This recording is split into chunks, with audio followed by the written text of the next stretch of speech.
شكرا. السيد رئيس المؤسسة الشاعر السيد عبد العزيز سعود البابطين، أصحاب السمو السيدات والسادة الرؤساء والوزراء والسفراء، السيدات والسادة الحضور، صباح الخير والسلام عليكم جميعا. نبدأ الآن على بركة الله أشغال هذا المنتدى العالمي لثقافة السلام في دورته الأولى بعنوان تعليم السلام لحماية التراث الثقافي، مع التركيز على العراق واليمن وجمهورية إفريقيا الوسطى. هذا المنتدى هو خطوة أساسية وضرورية لتفعيل مشروع المؤسسة الذي هو ثقافة السلام من أجل أمن أجيال المستقبل.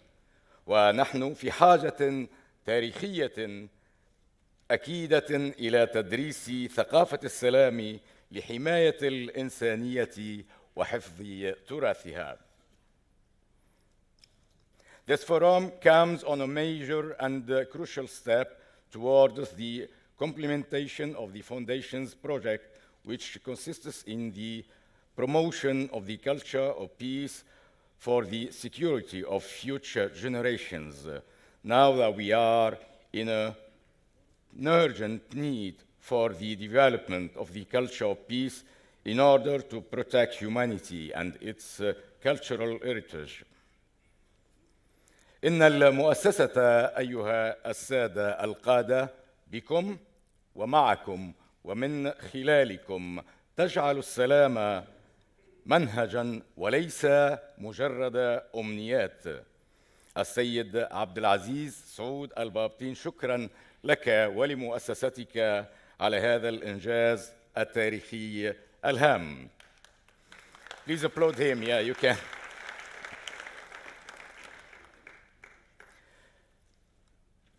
It's through your support and cooperation, dear leaders, that the Foundation can turn peace into an authentic implementation and not just a mere wish. Great thanks to Mr. Abdelaziz Saoud Al-Babtin for this historical achievement.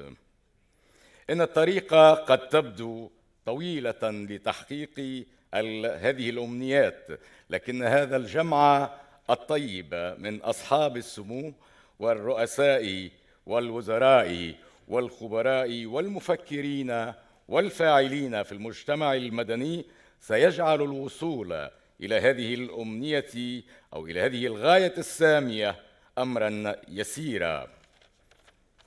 The way to the accomplishment of these goals may seem long, yet thanks to the coordinated efforts of these honorable presidents, ministers, experts, thinkers, and civil society actors, it will be easy to achieve this noble goal. Ladies and gentlemen, you are now going to watch a short video presentation about Kuwait and the Abdulaziz Saoud Al-Babtin Cultural Foundation. السادة الكرام، نشاهد معا عرضاً بالفيديو على أنشطة المؤسسة ودولة الكويت. متابعة طيبة، نعود بعد ذلك.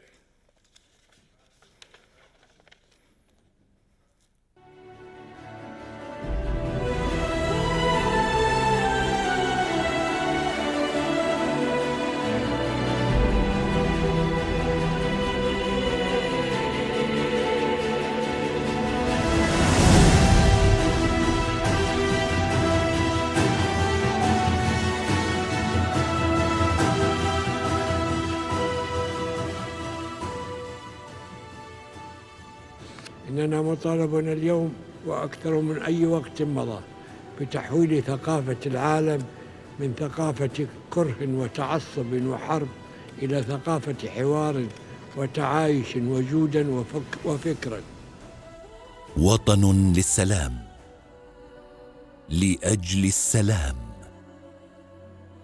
كانت فنون وأشكال الثقافة الكويتية دائما تنبع من المؤسسات، هي ثقافة مؤسسات مجتمع بأكمله، تتوارثها الأجيال ترسيخا لقيمه الأصيلة وتقاليده العريقة، بفكر مستنير من أجل السلام والتطور والنماء.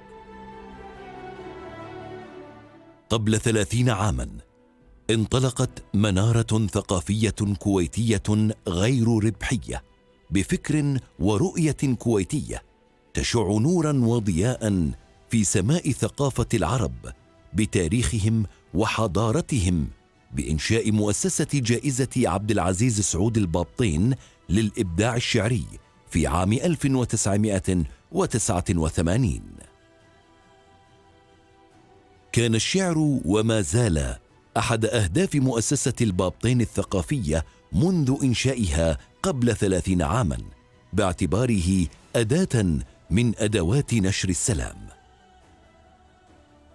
ديننا دين التسامي وعناوين الإخاء، ننبذ الفتنة والإرهاب دين الجبناء. أنجزت مؤسسة البابطين الثقافية في مجال الشعر ما لم تنجزه أي مؤسسة عالمية أخرى، حين جمعت أشعار أكثر من 40,000 شاعر بإصدارها معجم البابطين لشعراء العربية في القرنين 19 وال20، ومعجم البابطين للشعراء العرب المعاصرين، وأنهت أخيراً معجم عصر الدولة والإمارات الذي سيصدر قريباً. What Mr. Albabtain has done so exemplary throughout his career through poetry is to speak to the hearts and not only to the minds, and that's much more effective in our quest for peace. وتلقى مبادرة مؤسسة عبد العزيز البابطين الثقافية تدريس السلام كمادة دراسية لجميع طلاب العالم، التي قدمتها إلى الأمم المتحدة تأييداً وموافقة من دول المنظمة الدولية، لتصبح الكويت أول دولة تطرح مثل هذه المبادرة العالمية. وذلك وتأتي مبادرة مؤسسة عبد العزيز سعود البابطين الثقافية كأول مؤسسة عربية كويتية تنظم منتدى عالميا حول السلام وتعزيز ثقافة السلام، بالتزامن مع الذكرى 20 لإعلان الأمم المتحدة حول ثقافة السلام وبرنامج عمل اليونسكو في هذا الشأن. تعليم السلام لحماية التراث الثقافي يمثل العنوان العريض للمنتدى العالمي لثقافة السلام، الذي يحتضنه مقر ميزان العدل في العالم، أي محكمة العدل الدولية في لاهاي بمملكة هولندا. تنطلق رؤية المؤسسة في تنظيم هذا المنتدى من أهمية تدريس ثقافة السلام المانعة للحرب والمانعة لتدمير التراث الإنساني، وسيكون ذلك بحضور ودعم من قيادات سياسية ودولية في العالم.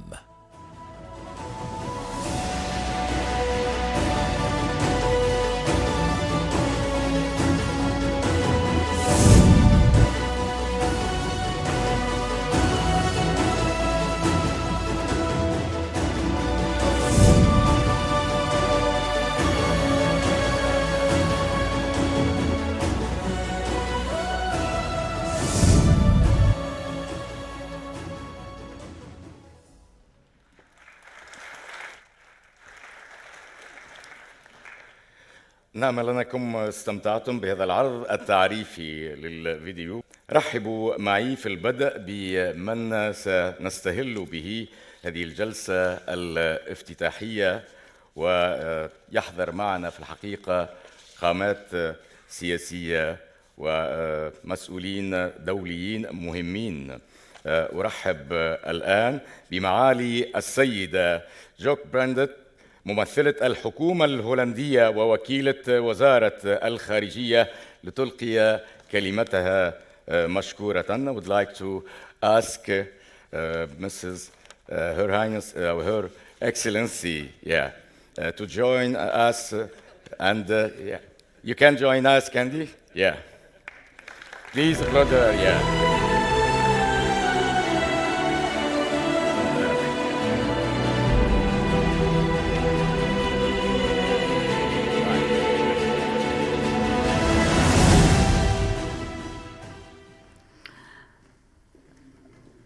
Good morning, Sabu al Khair, Your Highness, Your Excellencies, ladies and gentlemen. It is indeed an honor for me to, on behalf of the Dutch government, welcome you all to the Netherlands, to The Hague, the international city of peace and justice, and indeed to the wonderful surroundings here of the Peace Palace. And of course, I'm delighted to see, and I'd like to extend a special welcome to the heads of state, government, ministers, and representatives gathered here today, and of course a very special welcome to the chairman of the foundation. We feel really honored to have you all here. I think it is special that we are meeting here today at the Peace Palace. It is special because this is a place of historical importance where the seeds for The Hague's reputation as the legal capital of the world were sown. The Peace Palace, as you've seen in the video, is the seat of several judicial institutions: the International Court of Justice, the Permanent Court of Arbitration, and the Hague Academy of International Law. The palace was awarded the European Heritage Label because of the ideals it represents, ideals of peace and justice. But it is also special because it was here on the 14th of May 1954, so 65 years ago, that an important treaty was signed, the Hague Convention for the Protection of Cultural Property in the Event of Armed Conflict. After the human, political, economic, but also cultural destruction brought about by 2 world wars, the international community saw the need for a treaty to protect cultural heritage during armed conflict. When a second protocol was added to the convention in 1999, the meeting and signing ceremony were again held in The Hague.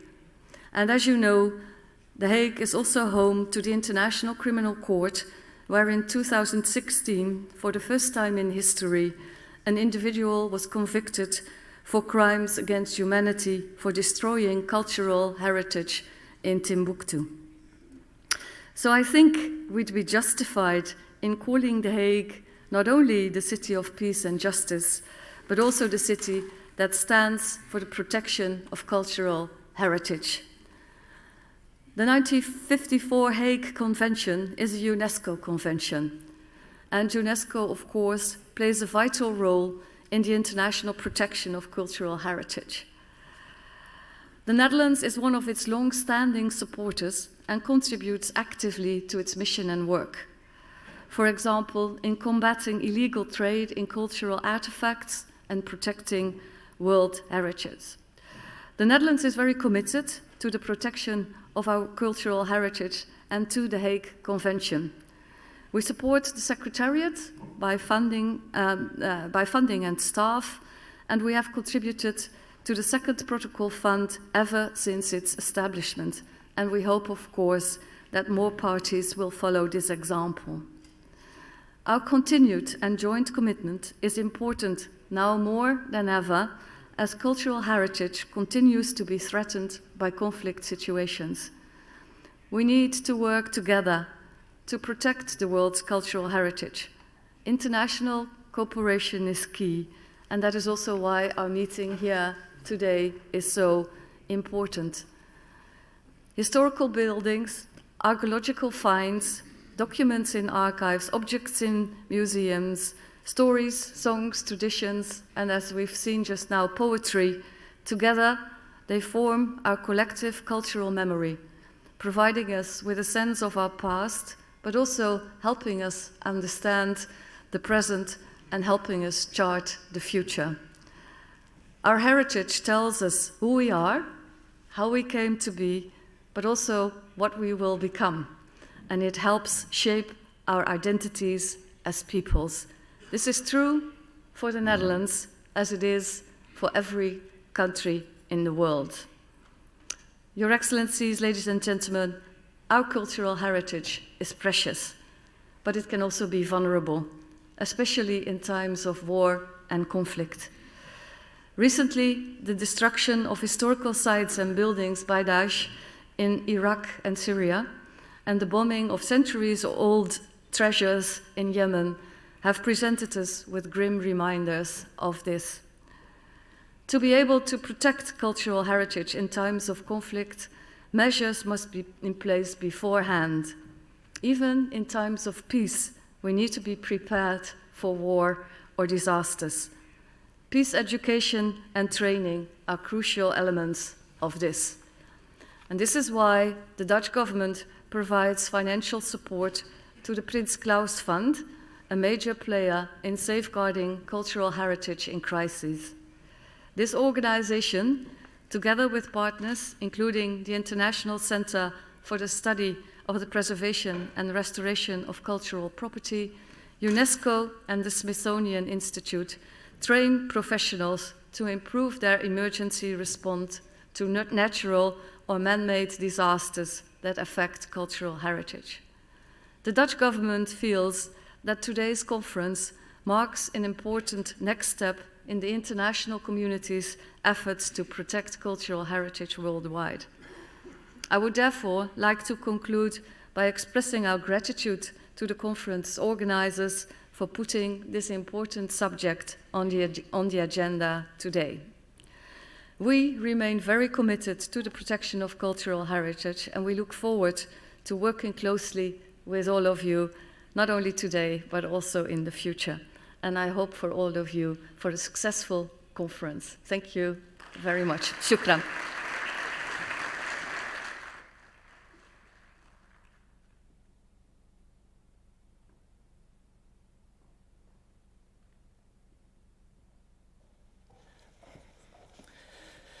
We thank Mrs. Joke Brandt, and now I would like to ask Mr. Eric De Baets, the Director General of the Peace Palace Carnegie Foundation, to kindly join us on the stage to deliver his speech.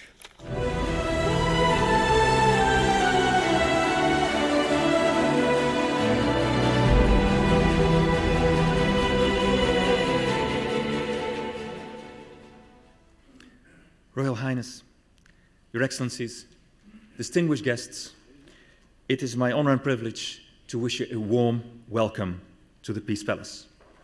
Assalamu alaikum rahmatullahi wa barakatuh. Marhaban bikum fi kasra salam and amudir. I'm particularly delighted with today's event, the World Forum for the Culture of Peace.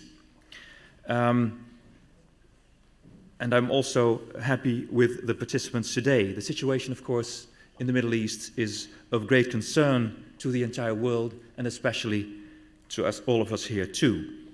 In fact, it's important that the courts here at the Peace Palace can do their important work in this regard. So I will not interfere in cases in front of the court, nor with politics. In fact, I just saw this interesting film, and I also saw a notion of religion, and I will not interfere in religion either, because religion, although it's perceived nowadays as a source of conflict, to many is also a source of inspiration. And as a faith says, "Lakum dinukum waliya din," it's important that indeed a religion can be celebrated in friendship. In fact, it's public news that a call has gone out on behalf of us for the spiritual leaders of the world to come together here in peace with a view to the Make Friends Across Religions campaign. Let me now then come to the culture of peace. We work here on peace every day. At the Peace Palace, it's peace in action. Peace through law. That was the notion that prevailed in 1899, when the first World Peace Conference was called in The Hague by the last Russian Tsar. And it was then that it was decided how important it is if countries would not settle their cases on the battlefield with the loss of human lives, but peacefully in the courtroom by means of arbitration. And therefore, the Permanent Court of Arbitration was established, and of course, it should be housed at a place that should embellish the ideal of world peace. Hence, the Peace Palace was erected with the support of the then richest man of the world, Andrew Carnegie, the Bill Gates and Jeff Bezos of his time. And he had a vision.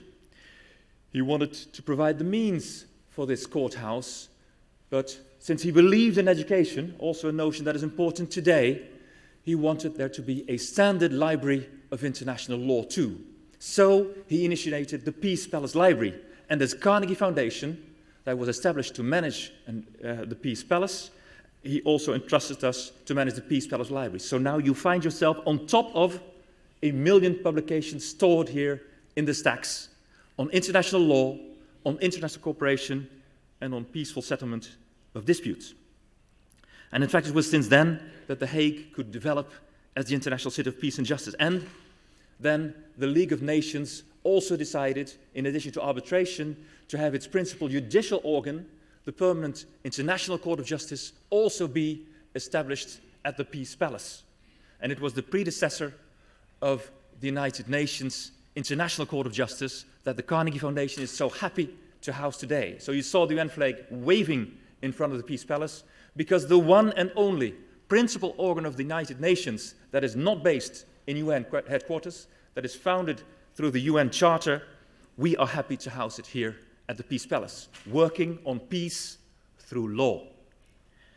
In fact, it was one of the people who were so very active during these Hague Peace Conferences, Tobias Asser, who was the one and only Dutch Nobel Peace Prize laureate to date, who then also initiated an ideal that was already vivid at the time, to not just practice international law to settle issues peacefully, but to also educate and study it.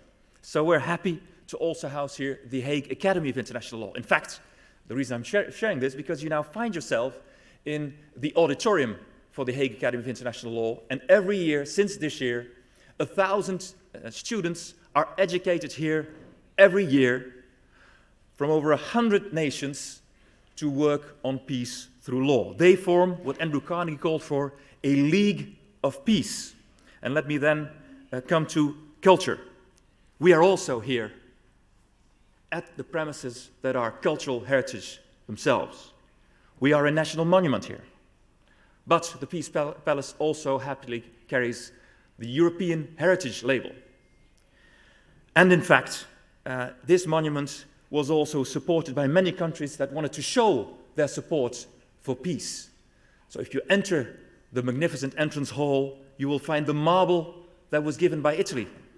You will find the Russian vase. You will find, when you continue, the Japanese room with wonderful tapestries. And you will find carpets. Let me mention the carpet from Turkey. And we also have carpets that were donated by the Shah of Persia and the Sheikh of Mecca. These are all elements of cultural heritage here cherished by our Carnegie Foundation. And indeed, I'm happy that the Secretary General of the Ministry of Foreign Affairs mentioned this convention that was agreed here in 1954 on the preservation of cultural heritage, the Global Convention. And we were happy to celebrate the 60th years anniversary in 2014 here at the Peace Palace. It is our concern to preserve cultural heritage here and elsewhere.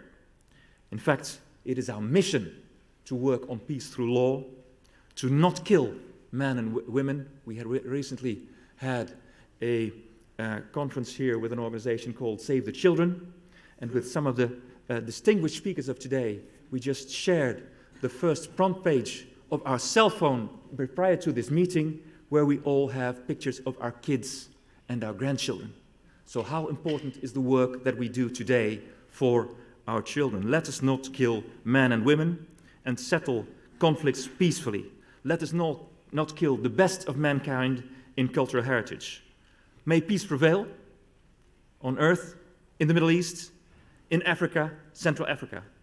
Many of you just celebrated Ramadan, a time of reflection, a time full of good intentions. So may the best intentions to cooperate in peace prevail, as Andrew Carnegie would have wished when he founded this Peace Palace. In fact, may his lifetime be an inspiration to you. He came from humble origins. I had the privilege of being in his house of birth. There was only one room for the family on the second floor. The first floor was for the weaver installation of Daddy, who went broke when the Industrial Revolution broke out with a large plant beside. They had to go to the United States with their family on a loan. And as an immigrant, he realized the American dream and became the richest man of the world. That is what one can do in the span of one lifetime. He decided to give all his private wealth back for the public good, to work on peace. I hope this legacy may also inspire you to make the best of today's conference, and I wish you a very inspiring conference. Thank you so much for your attention.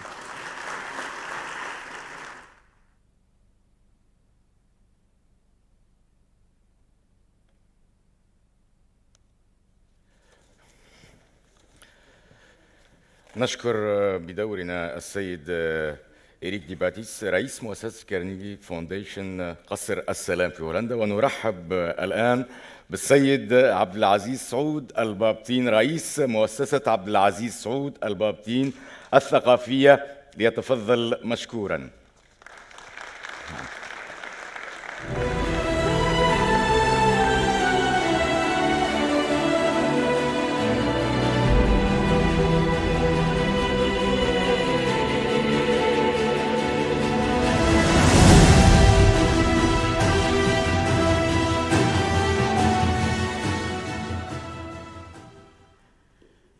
بسم الله الرحمن الرحيم، والصلاة والسلام على كل الأنبياء والمرسلين وعلى آلهم وصحبهم أجمعين.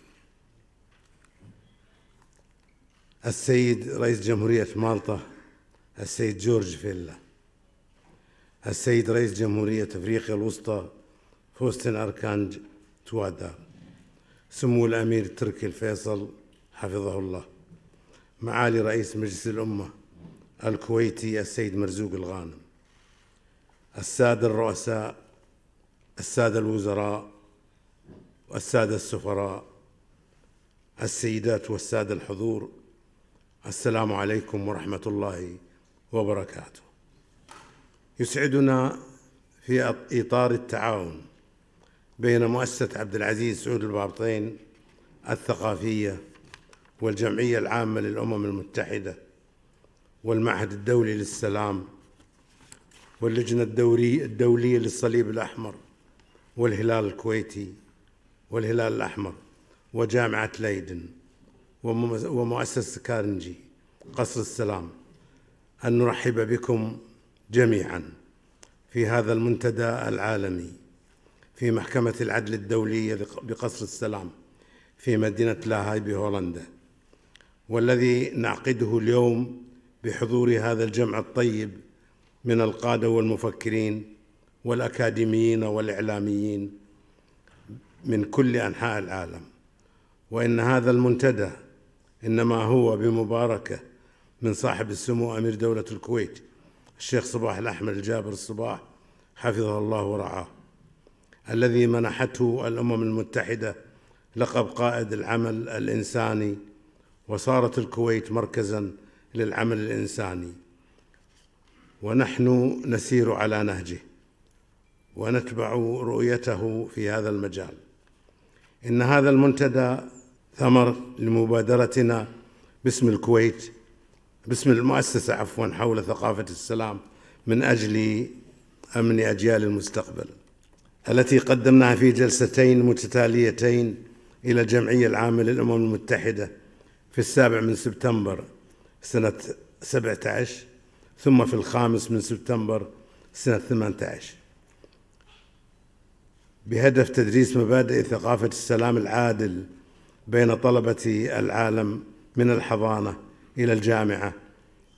وكنا عرضنا حينها المنهج النموذج الذي أعدته المؤسسة وتمت الموافقة عليه، وإقراره بالإجماع. لقد قامت مؤسستنا مع لجنة دولية وخبراء من العالم بإعداد هذه المناهج الخاصة بذلك، وعددها 17 منهجا، والتي تقوم على الأفكار التي طرحناها أمام الجمعية العامة للأمم المتحدة، وسوف نقدمها لكم في الجلسة الختامية لهذا المنتدى. السيدات والسادة، إننا جميعا نعيش واقعا مؤلما، حيث الحروب المدمرة والأوضاع المأساوية في عدد من دول العالم والمجتمعات، وبسبب ذلك صارت السلم الاجتماعية في خطر متفاقم، وتعرض التراث الثقافي الإنساني إلى تدمير متعمد ومقصود، وتدهورت العلاقات الاجتماعية، وصارت المواطنة المحلية والإنسانية تعيش أزمة حقيقية. ولقد جعلنا موضوع الدورة الأولى لهذا المنتدى الدولي حول تدريس ثقافة السلام وحماية التراث الثقافي، وركزنا على العراق واليمن من أجل حماية التراث الثقافي في هذين البلدين، وعلى جمهورية إفريقيا الوسطى من أجل تدريس ثقافة السلام بعد تعرض السلم الأهلي فيها إلى انتهاكات كبرى تجاوزتها بسلام. السيدات والسادة، لقد أقامت مؤسسة عبد العزيز سعود البابطين الثقافية سلسلة من دوراتها وندواتها الخاصة في موضوع حوار الحضارات والتعايش من الأديان في عدد من المدن والعواصم في القارة الأوروبية وغيرها. بدأتها عام 2004 بعد أحداث 11 سبتمبر المؤسفة بمدينة قرطبة بإسبانيا تحت رعاية العاهل الإسباني الملك خوان كارلوس. ثم في عام 2006 عقدت دورتها العاشرة بالعاصمة الفرنسية باريس برعاية الرئيس جاك شيراك.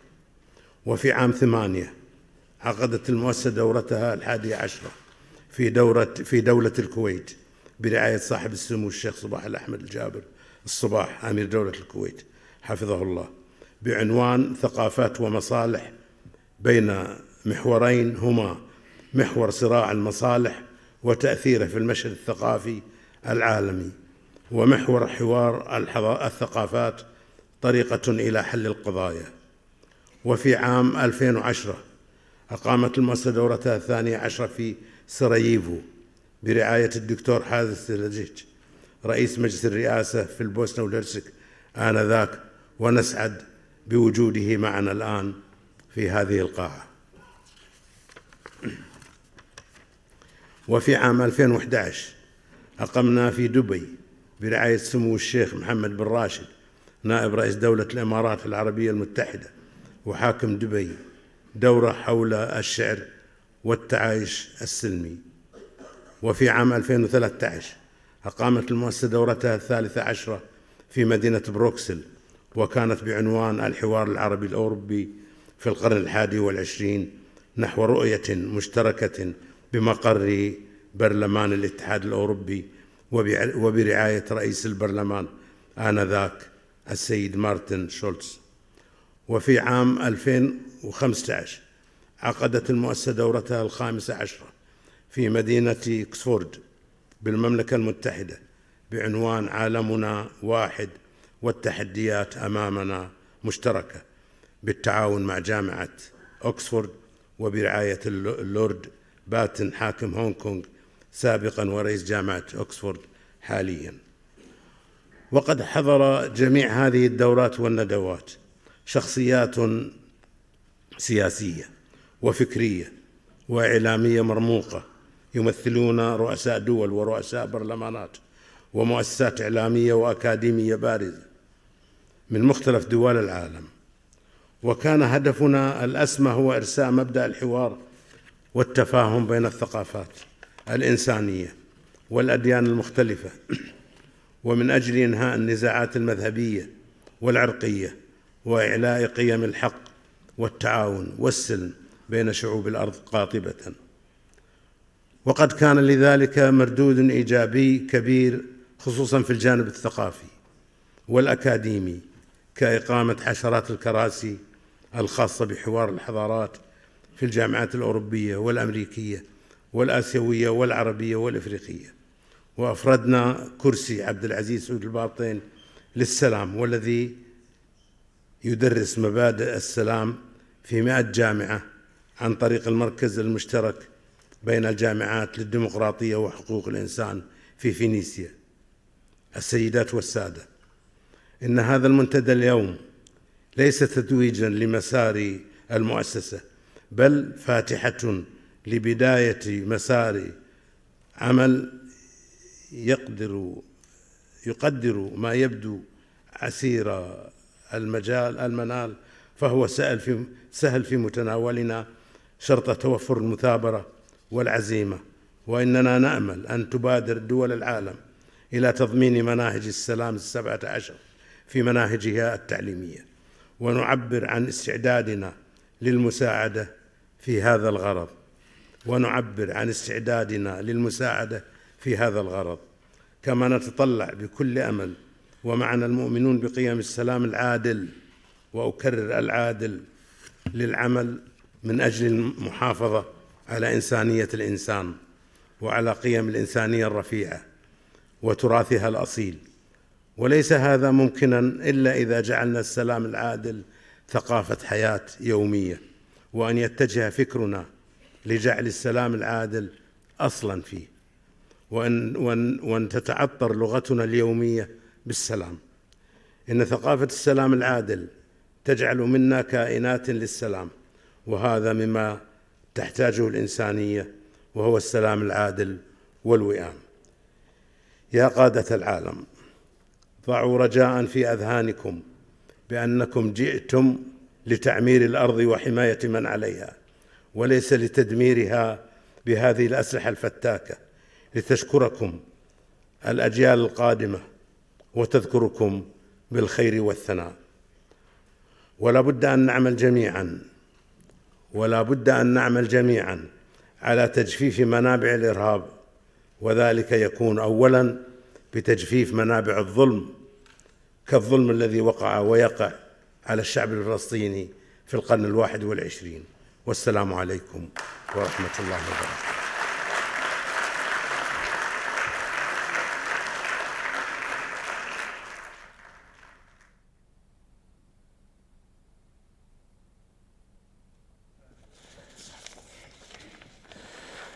وافر الشكر للسيد عبد العزيز سعود البابطين، رئيس مؤسسة عبد العزيز سعود البابطين الثقافية. والآن نفسح المجال والكلمة في الحقيقة لصاحب السمو الملكي الأمير تركي الفيصل آل سعود عن المملكة العربية السعودية. ترحيب خاص بصاحب السمو الملكي، فليتفضل.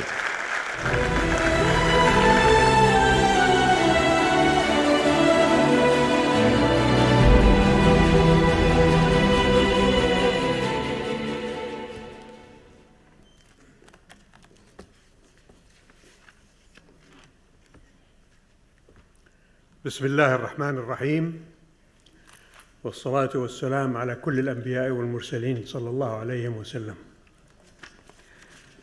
الأخ عبد العزيز البابطين، شكراً على الدعوة الكريمة بحضور هذا المنتدى العظيم والتجمع الفاضل. دعوني أخاطبكم إذا سمحتم باللغة الإنجليزية، فأرجو أن تعذروني إذا كان هناك بعض التقصير فيها، ولكن هناك ترجمة عربية قدمتها للمترجم ليقوم بذلك. Do not betray.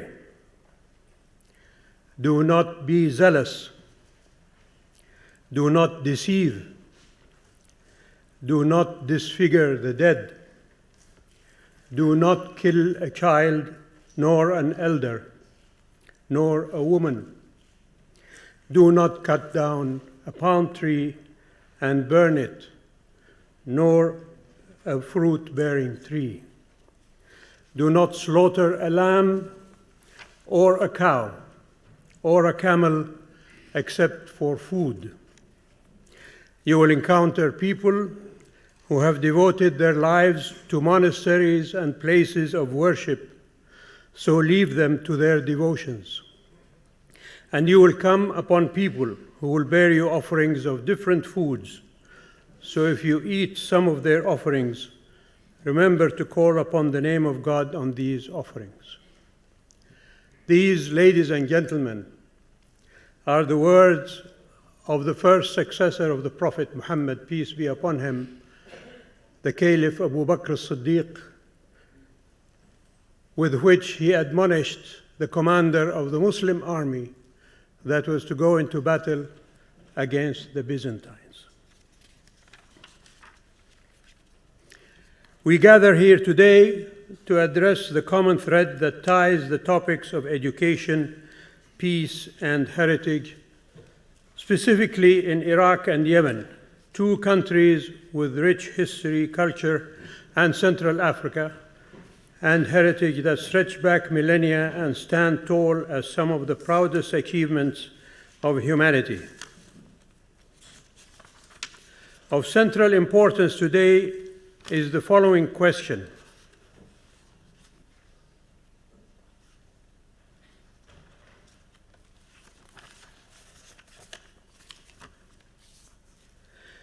Can education, is there a correlation between peace and heritage?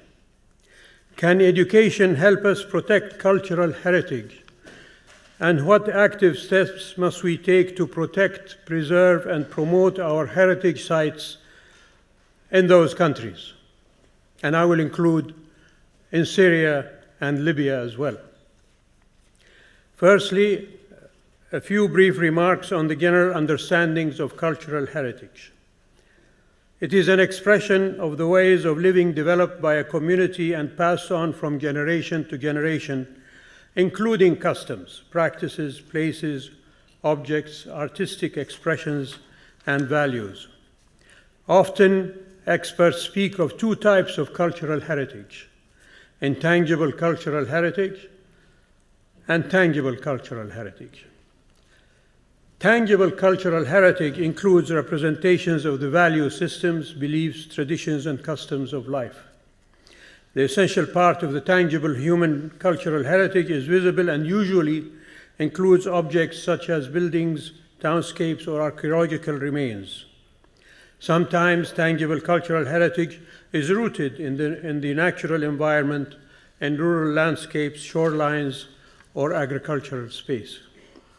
More prominently, tangible cultural heritage is found in old books and documents, in manuscripts composed centuries before the present, and other pre-modern forms of communication, such as inscriptions and graffiti.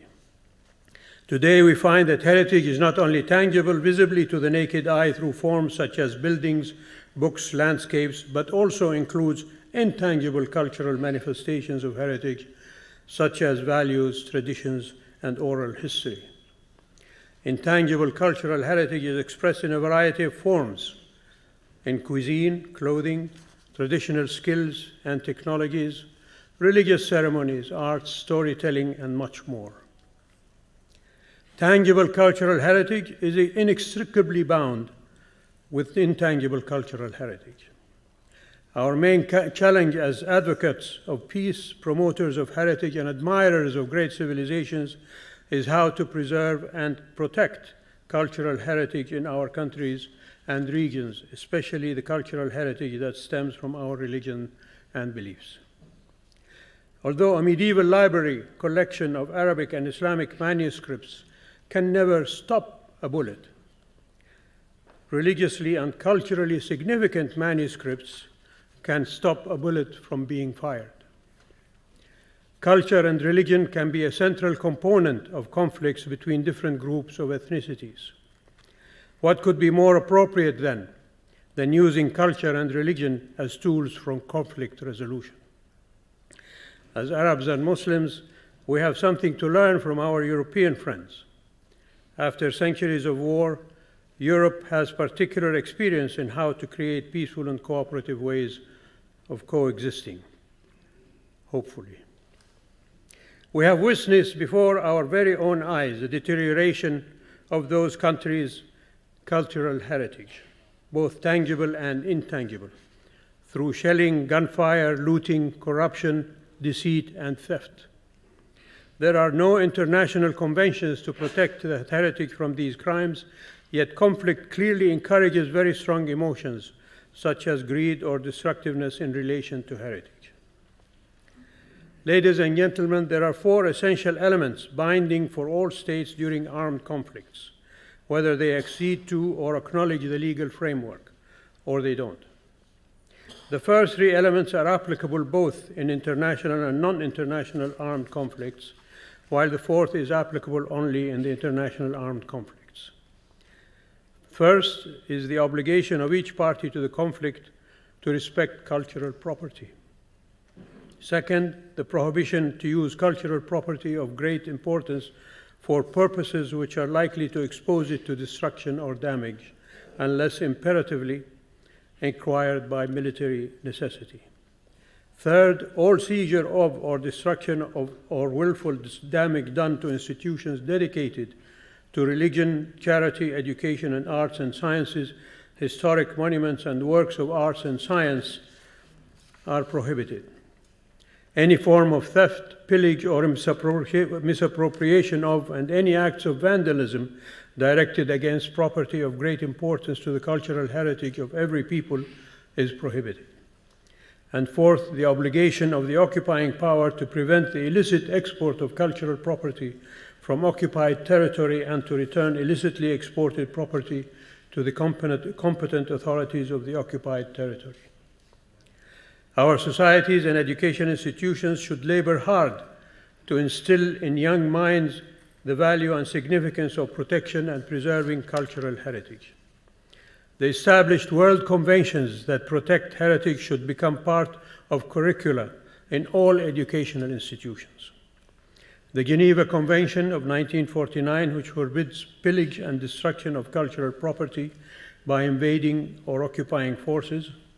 The Hague Convention of 1954, which is the only international instrument aimed specifically at protecting cultural heritage during an armed conflict and occupation. The UNESCO Convention of 1970, which is the most broadly ratified international convention that exists on the issues of illicit trafficking in cultural property. The World Heritage Convention of 1972, which sets out the duties of states parties in identifying potential sites of outstanding importance to mankind and their role in protecting and preserving them, and other similar conventions.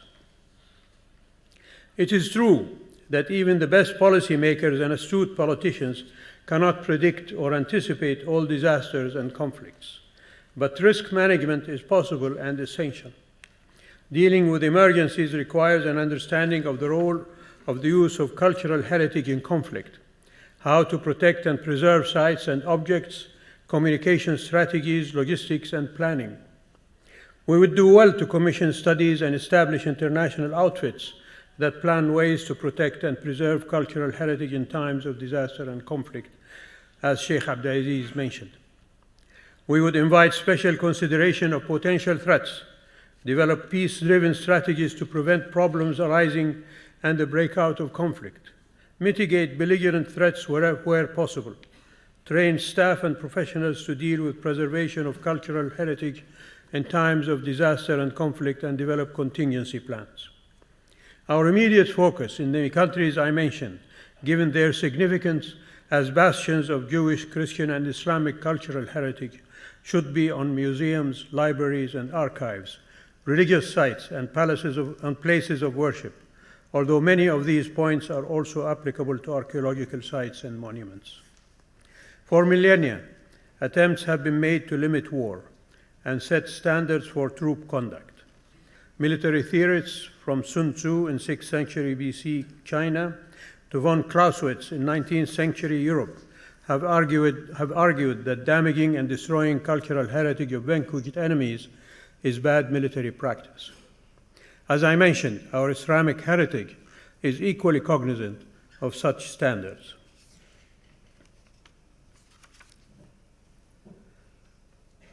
But how to convince nihilistic groups, such as ISIS, to uphold the ethical and moral principles that require us to remain heedful of cultural heritage even in times of war? The answer is not so easy, and I will not pretend to have an immediate solution. This is a Gordian knot that we must learn to untie together. One thing I know for sure, however, is that peace-building, communal harmony, social and political coexistence, and mutual respect and tolerance are the perfect and ideal antidotes to tensions and charged emotions that oftentimes pave the ground for the kind of armed conflict and civil strife that brings damage and detriment to human life and cultural heritage. And it would be very remiss of me to end my remarks without accentuating the role cultural heritage plays in intercultural dialogue among civilizations, cultures, and peoples. Like all of you, I insist on protecting and preserving cultural heritage, precisely because our differences in language, religion, culture, customs, ethnicity, and ways of life, the cultural heritage we invented from our ancestors, is an unrelenting reminder that for millennia human civilizations have pursued the same things: love of arts, appreciation of natural and human-made beauty, desire to reflect and contemplate the cosmos and the world around us, desire to learn and to teach, desire to build great monuments, and the possession of insatiable appetites to grow and expand our horizons. When all else fails, when communications break down, when basic human decorum falters, and when violence and war become the dominant language of discourse and cultural exchange, the last glimmer of hope rests in turning our reflective attention to the extant cultural heritage of the world. The one thing that reminds contemporary societies of today that societies of yesteryear had more in common than not. Thank you very much. Thank you.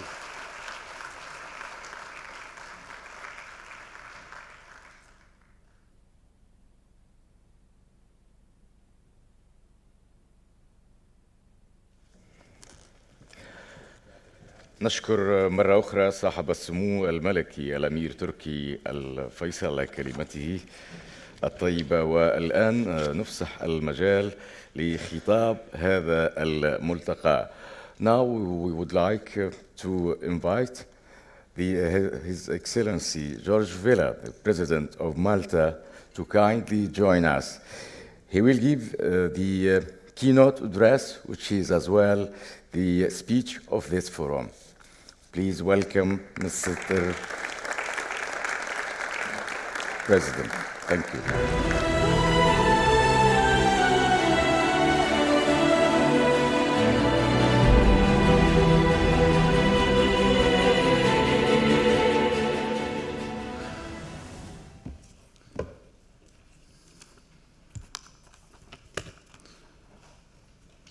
Abdulaziz Saud Albabtain, Your Highness, Excellencies, distinguished guests, ladies and gentlemen.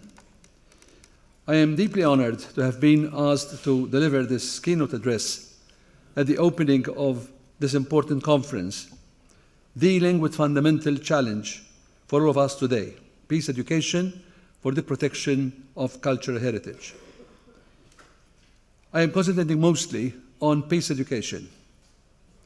Today, we are witnessing conflict in Syria, in Libya, and in Yemen, increasing tensions between the United States of America and Iran, as well as conflictual relations between the European Union and Russia. We live in a time when the values of wise listening and intelligent compromise are much maligned and not easily available. A time when the Palestinian people are seeing no prospects whatsoever of fulfilling their inalienable right to self-determination.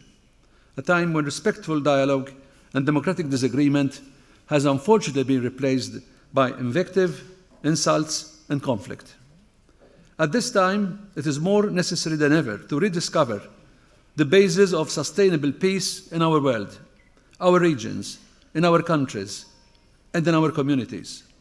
Sustainable peace is not simply about lack of physical violence, although this is, as you know, a sine qua non for all of us. Sustainable peace is about identifying and eliminating the root causes of conflict and of physical violence.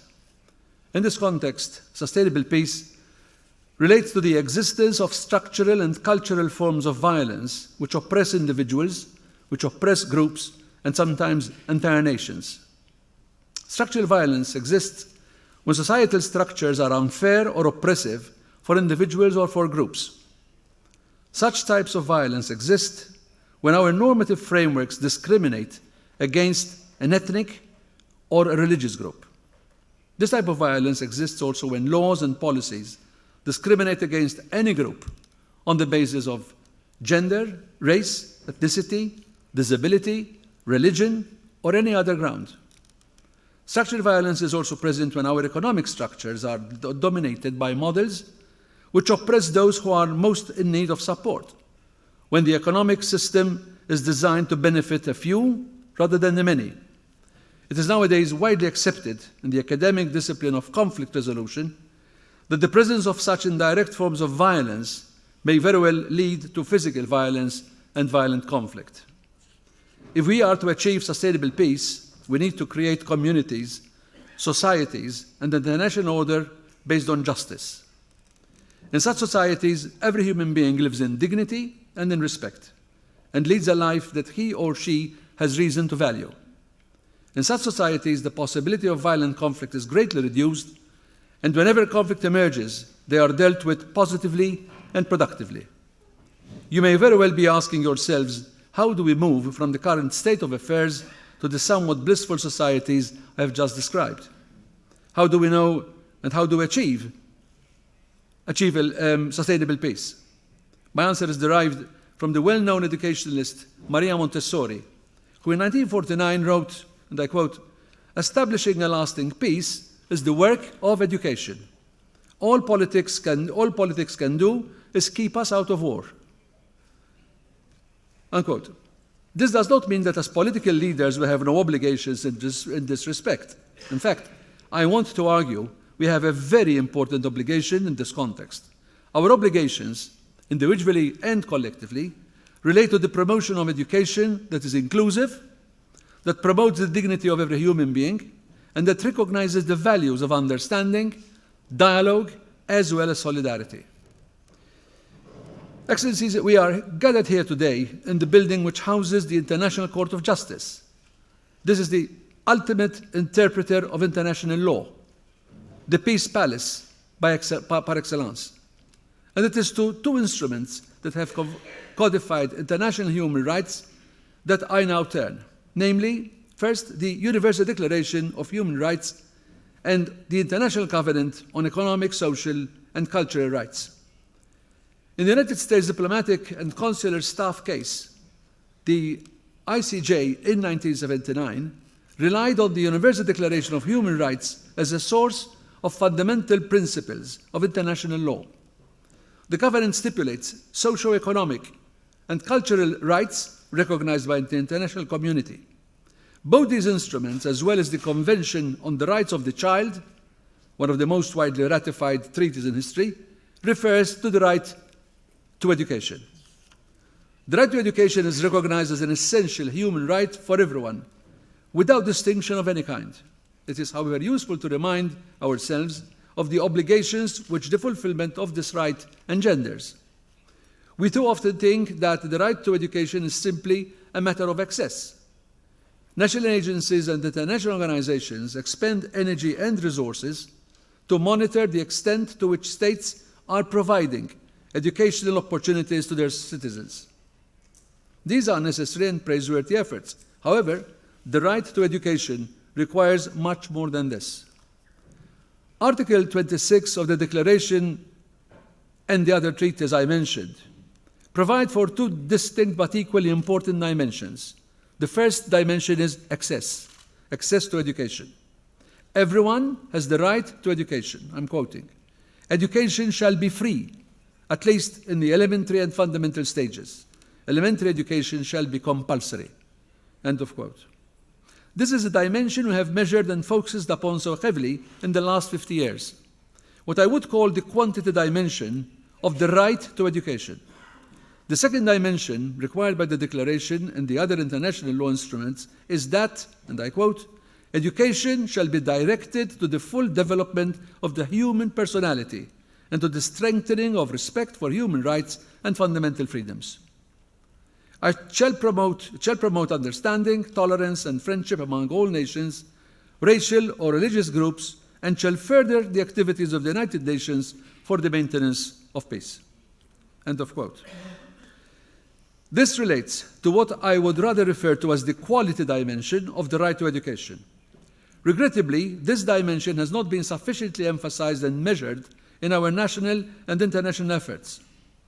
How are we monitoring and measuring whether our educational systems and curricula are conforming to the requirement that education enhance human rights, understanding, and peace?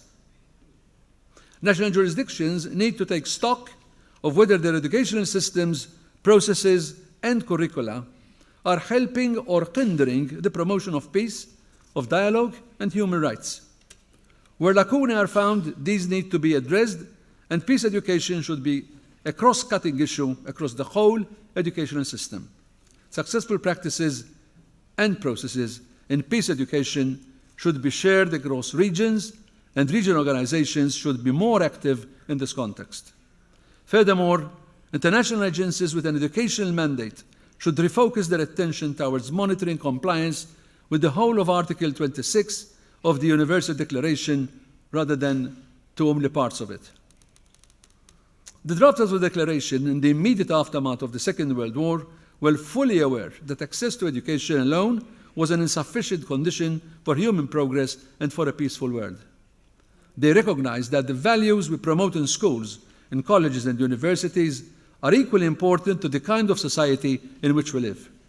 Thus, they remind us through the decades that it is incumbent upon us as states and international actors to act to instill in our children and our youth the values of compassion, of empathy, dialogue, and human dignity. I firmly believe it is time for us to heed this call. We can do this if our teachers are themselves fully on board with these efforts. Our societies need to value teachers more, and we need to equip them with the values base that they need, the resources and the respect whereby they can meet their vocation. Our teachers should transmit positive values of respect and equality in the classroom and outside the classroom.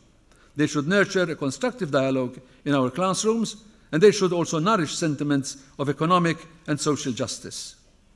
It is only, and I repeat only, when our children are educated in the widest sense possible of the term education in its widest sense, that they can then be sensitized and made to feel responsible for their history, for their culture, and for their heritage. Unless they are educated, they will not have the capacity to fully appreciate and understand these three important issues. This implies the development of pride in one's national identity without going to the extremes of nationalism or ideas of superiority of any one particular country or race or people over another. Culture, as the word implies, has to be cultivated and given care to grow in our children. It is only then that a wider and deeper appreciation of our cultural heritage starts to be appreciated. Uneducated people, not sensitized to appreciate our cultural heritage, destroy such heritage with no remorse or hesitation at all, as we have unfortunately witnessed in Iraq, in Yemen, and in other places. I would like to conclude my address with a salutary reminder that as political leaders at the national level, on the international stage, we cannot legislate for peace. What we can do is promote an education for peace. This is the challenge that is before us now. In the words of one of the greatest national and global leaders, Nelson Mandela, education is the most powerful weapon which one can use to change the world. On a final note, I would like to once again thank the organizers of this meeting, Abdulaziz Saud Albabtain Cultural Foundation, and have the pleasure to inform that the second forum, similar to this one, is to be organized under my patronage in Malta next year. This forum will also focus on peace education, but this time dealing mostly on the cultural heritage of Syria and Libya. Thank you very much.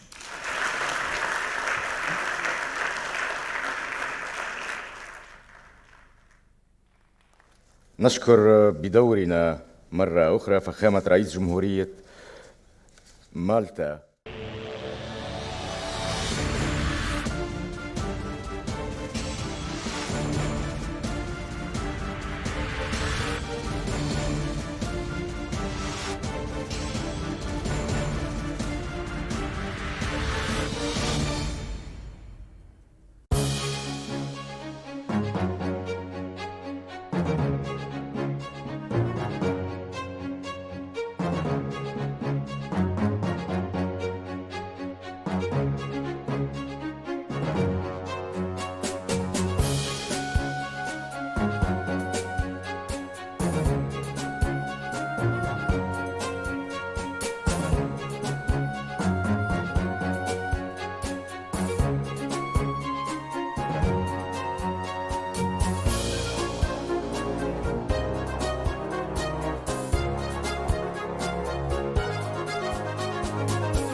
Assalamu alaikum. Greetings to all our friends. And I would like to greet our guests, Excellencies, ladies and gentlemen, dear friends. We are a little bit late, so we'll try to make it up for all of you. And then let me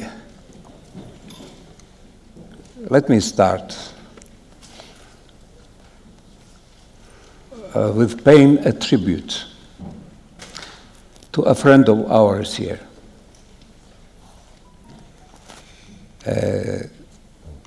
I would like to show my personal appreciation and respect for one man here amongst us who has for decades been working very, very hard, not only for culture, but bringing the cultures together. And that is what we need most today in this world, more than ever. And that man is Sayyid Abdulaziz Saud Albabtain.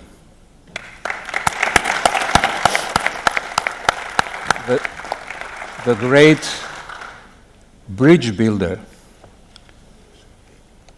and the man of goodwill.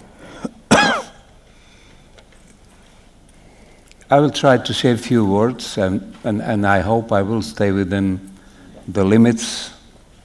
And we have the limits today because we are a bit late.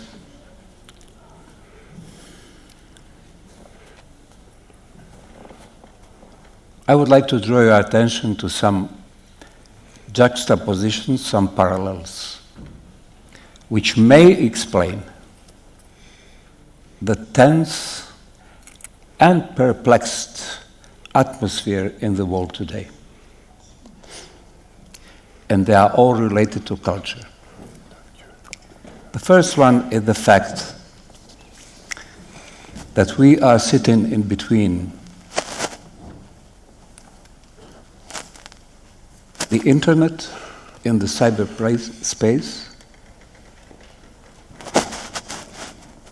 and the barriers between peoples today. So there is internet in the cyberspace, and there are barriers, old and new ones, the real ones, the metaphorical ones, on the land. It's hard to explain, it's hard to understand, but this fast pace of changes also bring us to a very important problem. And that is that we have to deal with it. How do we deal with this? That is one of the problems that I think is underestimated in today's world. And I'm surprised that I do not see more academic works, more conferences of this problem. So we have the technology on one side, we have the limitations of any human being on the other side. And we are reaching the point where a human being is not able to absorb the changes anymore. That is one of the reasons we are witnessing the perplexion, the confusion, the tension, and even the fear. Even if we are not aware of that. That is one of our problems. The next parallel is that we want peace on one side. And we have nuclear and other weapons on the other side. How to harmonize it is the problem. The next parallel is that we are closer more and more, whether we like it or not. And I do not know if you would agree, but we have less and less respect for each other. So how can we harmonize this? This is where the culture comes in. The culture in its wider understanding, that the President of Malta has said. The education. So what do we do with this? The education with upbringing, not only the formal education. That is what we need today. So the humanity has been there before. Not to this extent, but we have had situations like this before. What we have done was to try and find the lowest common denominator of all that we hold dear and of value in this world.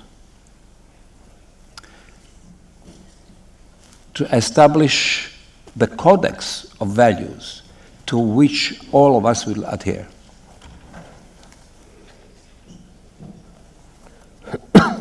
Because peace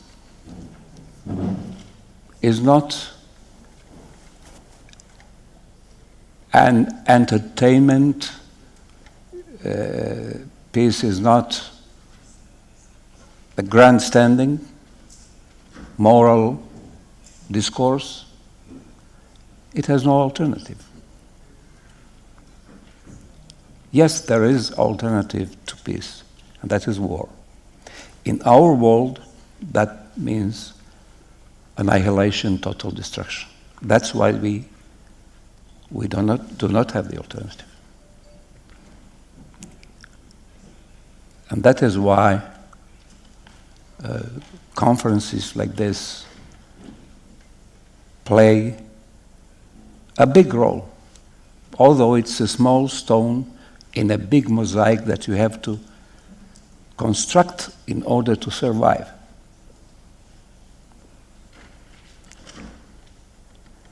So I'm trying to understand myself and to share with you all that I feel about it. How do we harmonize all these paradoxes, if you like?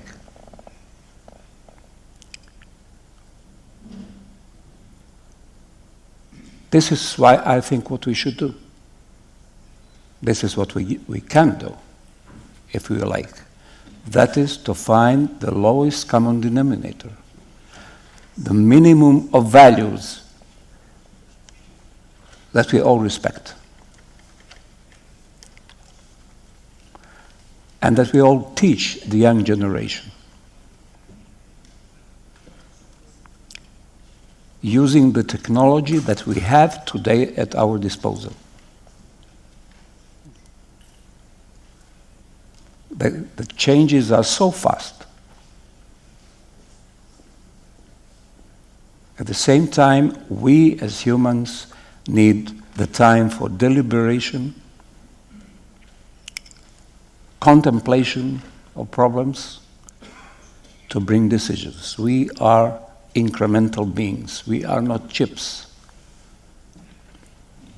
And I think, in my mind, it's too fast. Now, I would like to point out one particular problem, this respect thing or disrespect. I'm a believer in a better side of the human nature.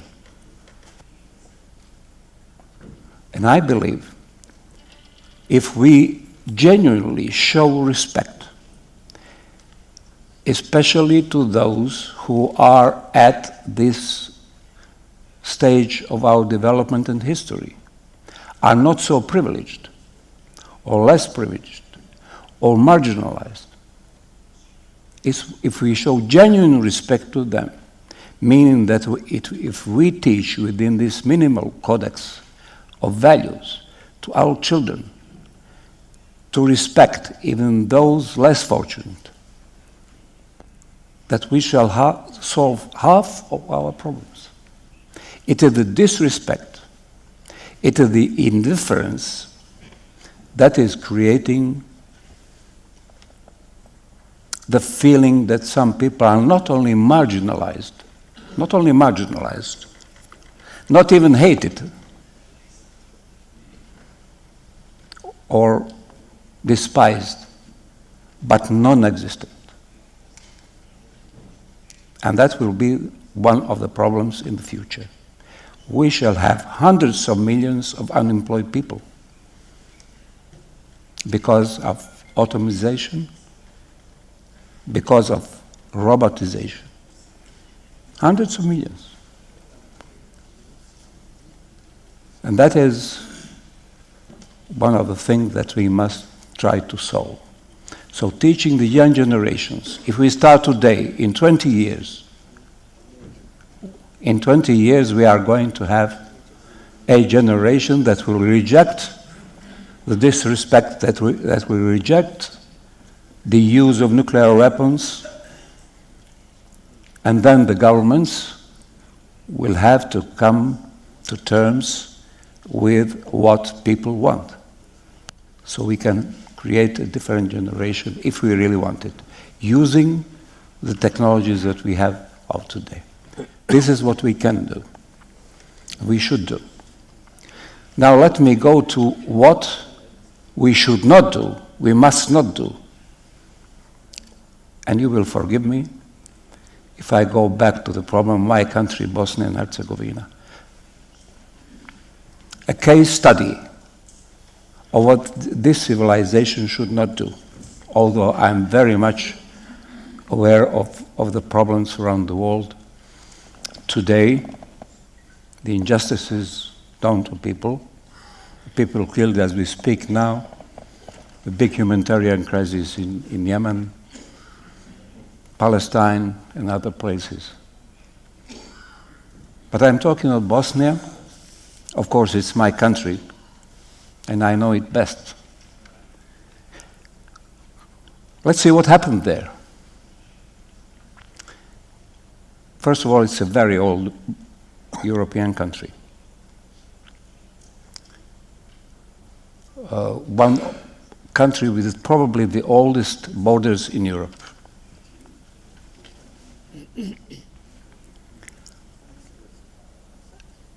But it is sitting in between civilizations. It has a problem. Sitting between the civilization, being the bridge. You can be the bridge, you can be a problem. So that's our destiny. Now, what happened there? In between 92 and 95, we had an aggression, we had genocide. The culture was simply obliterated, totally destroyed, with people in the middle of Europe.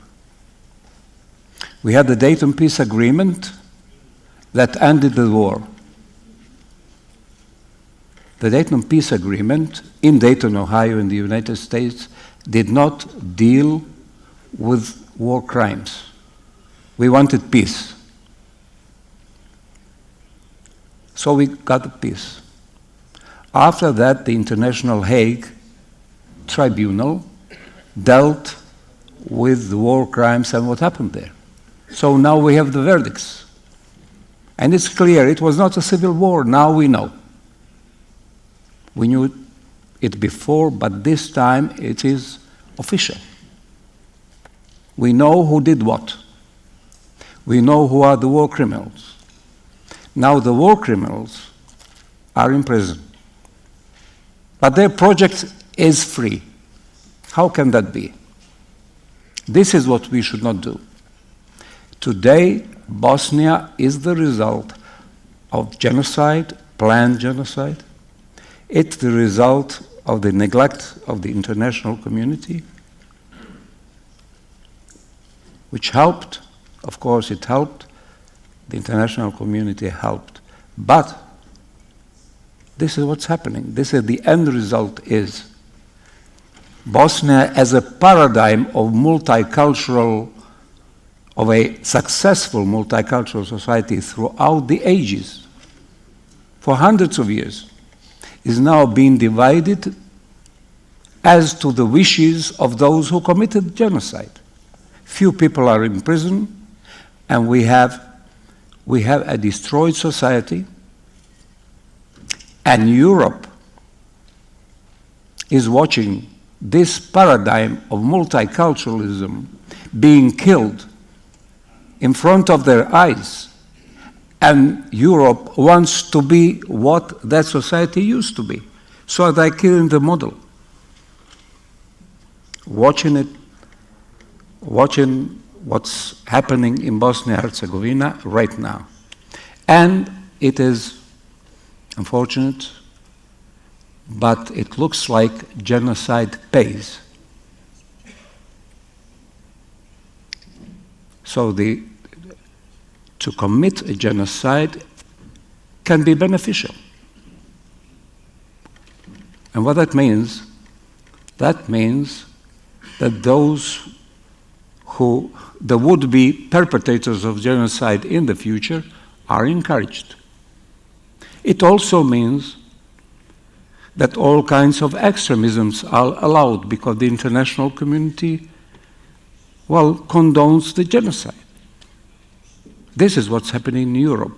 to a very old European country, and a country with great examples of multiculturalism, civility. We are now the result of genocide, and genocide is working, genocide pays, and that is a threat not only to the region and not only to the European continent. So that is something that we cannot do and should not do. So I gave you two examples, what I think we should do and what I think we should not do. I'm sorry if I took too much time. I'm supposed to be most disciplined, but in any case, I will try to now to call our next speaker, His Excellency Yusuf bin Ahmed Al-Uthaymeen, Secretary General of the Organization of Islamic Cooperation.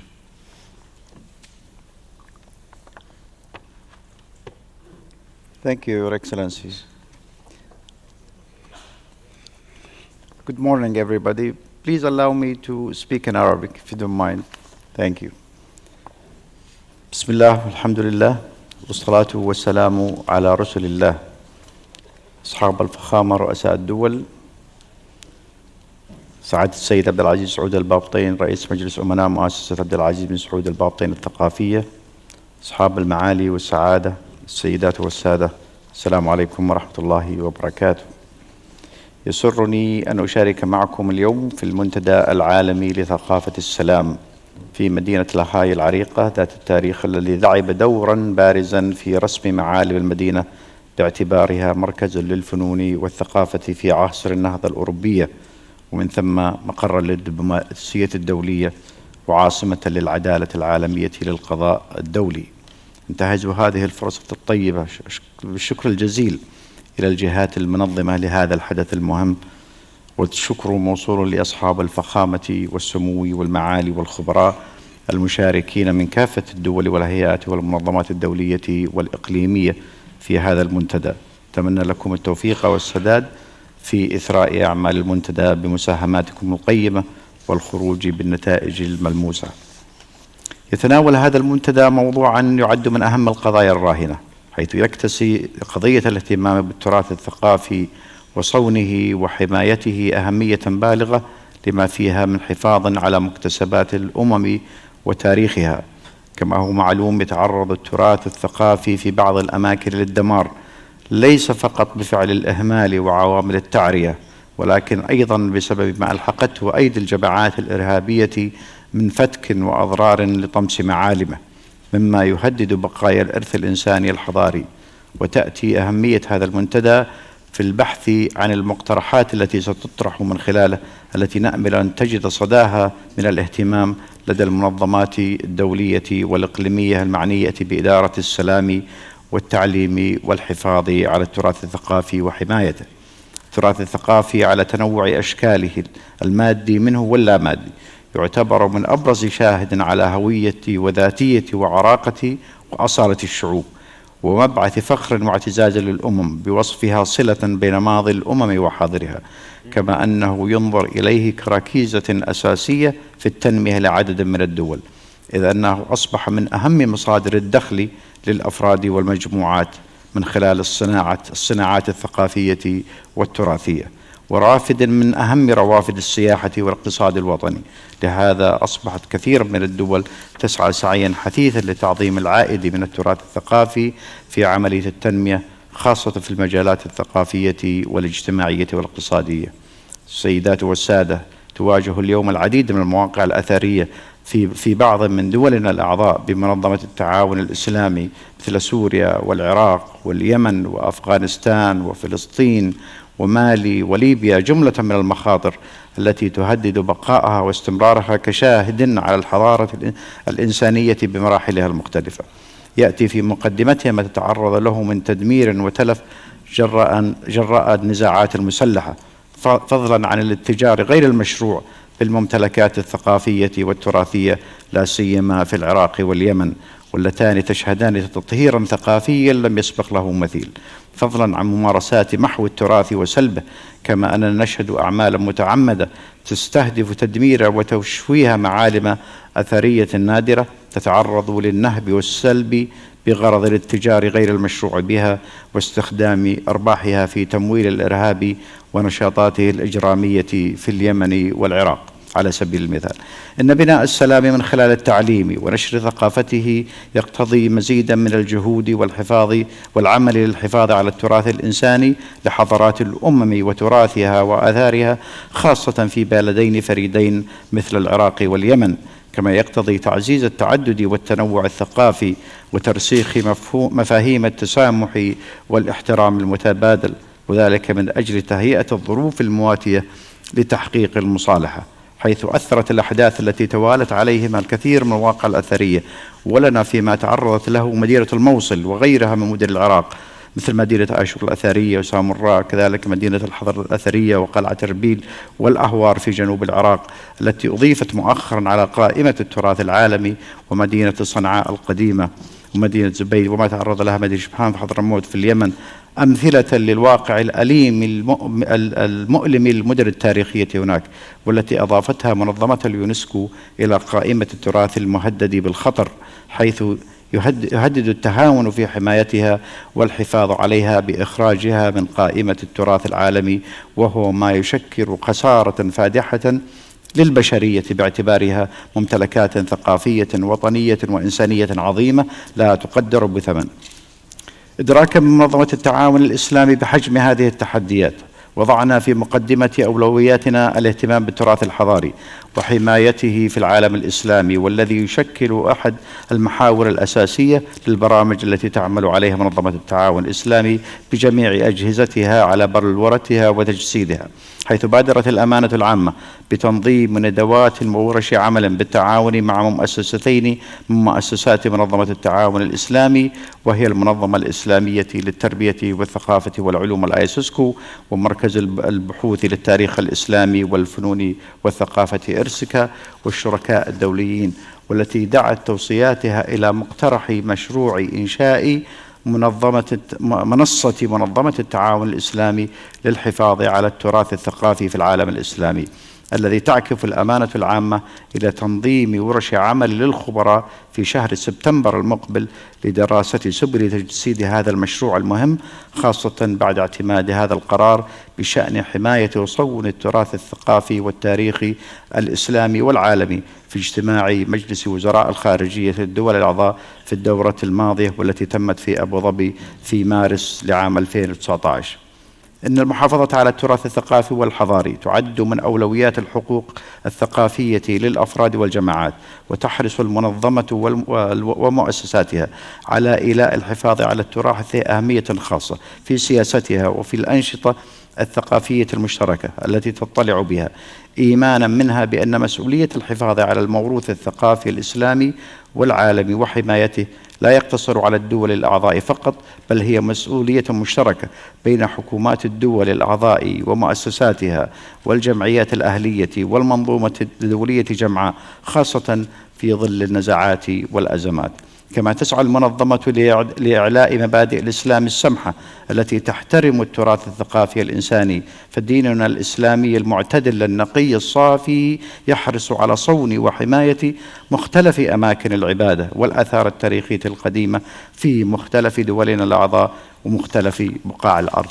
لعلي هنا أنوه عن أحد أهم الأنشطة التي نظمتها المنظمة لشعوب دولها الأعضاء، ألا وهو مهرجان منظمة التعاون الإسلامي، الذي يعتبر الحدث الأول من نوعه، والذي يهدف إلى التعارف وتقريب ثقافات الشعوب في الدول الأعضاء من بعضها البعض، وكذلك المجتمعات المسلمة في بعض المجتمعات المسلمة في الدول غير الأعضاء، من خلال حدث ثقافي فكري سياسي اجتماعي فلكلوري تستضيفه الدول الأعضاء مرتين في السنة، خارج قاعة الاجتماعات الرسمية وخارج إطار جداول الأعمال المؤتمرات، من خلال طرح القضايا الراهنة في الندوات الفكرية، مثل الندوة حول الحفاظ على التراث التي شارك فيها الاتحاد الأوروبي من خلال مكتبه في العراق وخبراء متميزين من الدول الأعضاء وأجهزة متفرعة متخصصة تابعة للمنظمة.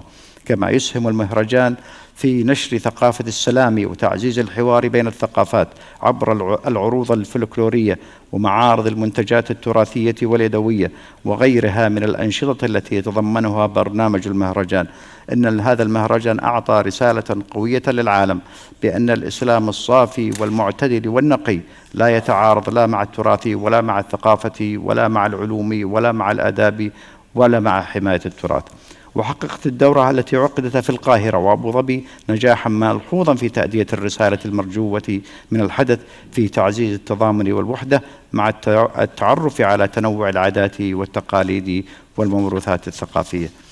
في هذا السياق أن الأمانة تؤكد استعدادها للتعاون مع جميع الدول الأعضاء والمنظومة الدولية وشركاء المنظمة ذوي الصلة لتعزيز الشراكة مع الدول غير الأعضاء والمنظمات الدولية مثل اليونسكو والاتحاد الأوروبي من أجل بلورة خطط عملية وفعالة من شأنها أن تنقذ التراث الثقافي في كافة تجلياته بما في ذلك الآثار المادية والتراث اللامادي، حيث أن في هذا الأخير يكتسي أهمية خاصة نظرا لدوره في حفظ ذاكرة الشعوب وما تزخر به من قيم إنسانية تجسدت في الحكم الشعبية والشعر والغناء والأمثال وغير ذلك، وهي عوامل أساسية في تعزيز التنوع الثقافي والحفاظ على السلم الاجتماعي والتضامن بين الشعوب. ختاما، تتطلع الأمانة العامة إلى أن يمثل هذا المنتدى فرصة سانحة لتبادل أفضل الممارسات بين الدول وخبراء اليونسكو والمنظمات الدولية الأخرى ذوي الاختصاص، حتى نتمكن جميعا من إيجاد السبيل المناسب لإنقاذ تراثنا الإنساني والثقافي من الضياع والإهمال وموائمتها مع المبادرات والآليات الدولية لحفظ التراث الثقافي برمته وإنقاذ التراث المعرض للخطر واستعادته وحمايته وتوظيف كافة الإمكانيات من أجل نشر ثقافة المعرفة والسلام والأمان في العالم أجمع. I thank you والسلام عليكم ورحمة الله وبركاته. Thank you, Your Excellency. And now I call His Excellency Mayor of Palermo, Leoluca Orlando, because he's got to train a flight. Thanks. Okay, thank you very much. Thanks a lot. I wish just to say thanks to Abdulaziz Said Albabtain Cultural Foundation. And I wish to say thanks not only for the invitation, but I wish to say thanks for the message and for the leadership. The leadership and the message is that to change is possible.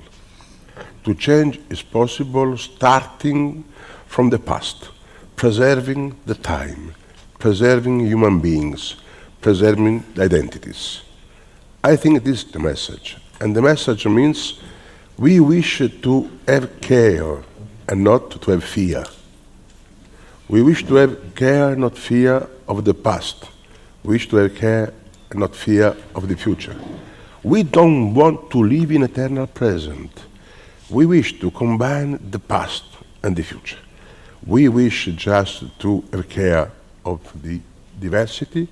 We are not fear of diversity.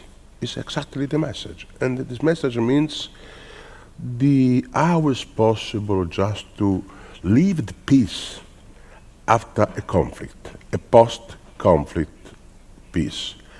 I can speak about the experience of Palermo. We have lived just a post-war time. It was the mafia war. It was the mafia war with thousands of persons who were assassinated in the same city of Palermo. Palermitans against Palermitans, in name of the identity, in name of the perversion of the identity, of the Sicilian identity. The same perversion of Nazism, the same perversion of fascism, the same perversion of many other terrorism. Just invocating, really in wrong way, the name of God. I think that the experience of Palermo can be just useful, because 40 years ago, Palermo was the capital of the mafia. the Catholic bishop at the face of the mafia, the state at the face of the mafia, the police at the face of the mafia, the mayor, of course, at the face of the mafia. Now, after 40 years, Palermo is the capital of the culture. Palermo is culturally changed. There is no city in Europe so culturally changed like Palermo in the last 40 years. I know, Berlin changed, Moscow changed. But those cities changed in connection with international changes. We changes in the mind without changing constitution. We changing in the mind without changing constitution, and today we are unbelievable but true. We are the safest city in Italy. The safest city in Italy. For each type of crime, robbery, homicide, violence, the safest city. And in these days, in those months, we are the third touristic city in Italy. After Rome, after Florence. We come before Venice. Unbelievable 40 years ago. What I'm saying that just the culture of peace produce economy of peace. Because if culture does not produce, economy becomes weak. My opinion is the culture comes first. Somebody thinks that the economy comes first. Who think that the economy comes first, at least somebody is probably illegally rich, hold the others unemployed and educated. I believe just the opposite. We need the culture, but we need the culture produces economy. Otherwise, somebody will say that it would be better the war instead of the peace, the illegality instead of legality, the violence to the environment instead of the respect of the environment. So each culture has to produce economy. And now we are speaking about the role of local authorities on educational agency. The local authorities, the mayor, the city administration is an educational agency. Is an educational agency sending the message that we need to respect the cultural heritage. Because respect of cultural heritage is just one vision, based on identity, based on the respect of the time, based on respect of human beings. Based on identity, may I tell you, I refuse the idea that the identity comes only from the blood of the parents. Identity is my choice. I was born in Sicily, my father and my mother were Sicilian, but I can decide my identity. I can decide to be Tunisian Hindu, or if you prefer, German and Jewish. Identity is freedom. No one can be condemned for the blood of the parents. The second is to respect the people deciding to have another identity. The second element is to respect the time. We refuse the eternal present. We need to combine the past with the future. And when we combine the past with the future, a little defeat today is not the death. It's probably one way to win tomorrow. So we don't renounce to our opinions. We don't run helping the winner. I think that we are exactly in this condition. And third, respect of human beings. Somebody said, no man is an island, John Donne. Somebody said, I have a dream, Martin Luther King. We in Palermo say, io sono persona, noi siamo comunità. I am a person, we are a community. I am a person, it means alternative to individuum that thinks only to himself. And we are a community, not a group. The group let the people die inside the culture of belonging. So we have launched 25 years ago, because the first time I was elected mayor was 1985. 1985. I was 3 years old. Probably four, I forget. But I started with a project. The school adopts a monument. At the beginning of the school here, the mayor gives to each school, and the schools in the city, a monument. And the student during the year, They study the monument. They study the story. They ask to the mayor, why do you not restore the monument? They become opposition in name of the past, in name of the respect of the past. You know, when we started, 20% of the monuments were open, 80% were closed. Today, only 5% are closed. 25 years of opposition.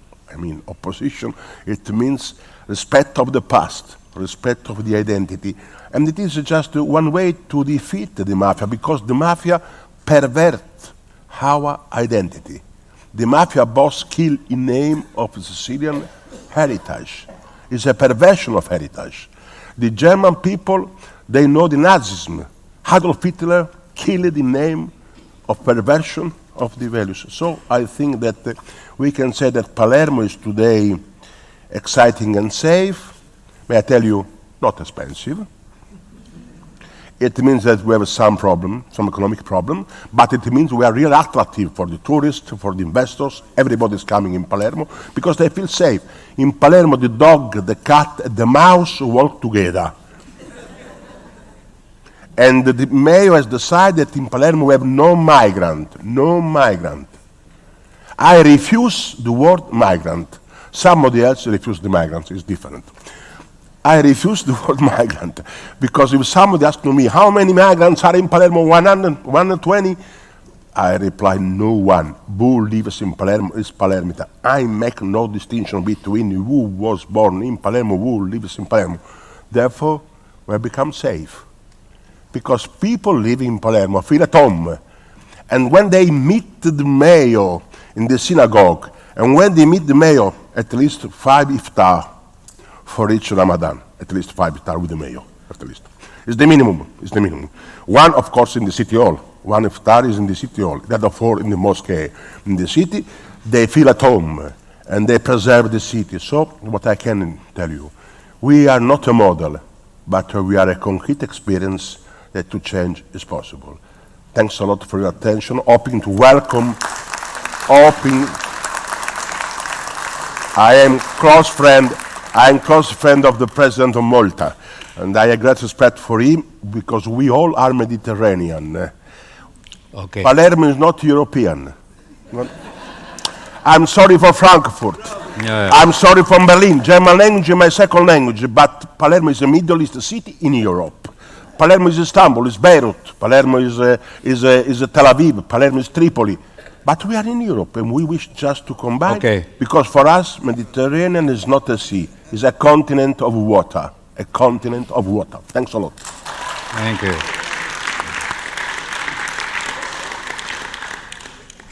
Thank you. Thank you, Mr. Orlando, for your. Sorry, my private jet has to fly. We all just got an invitation to Palermo. Yes. So, yeah. But even to Abdullah, Hajiz, Said, Albabtain, I hope that one day after Malta will come in a Mediterranean town that is Palermo. Okay. Thank you very much.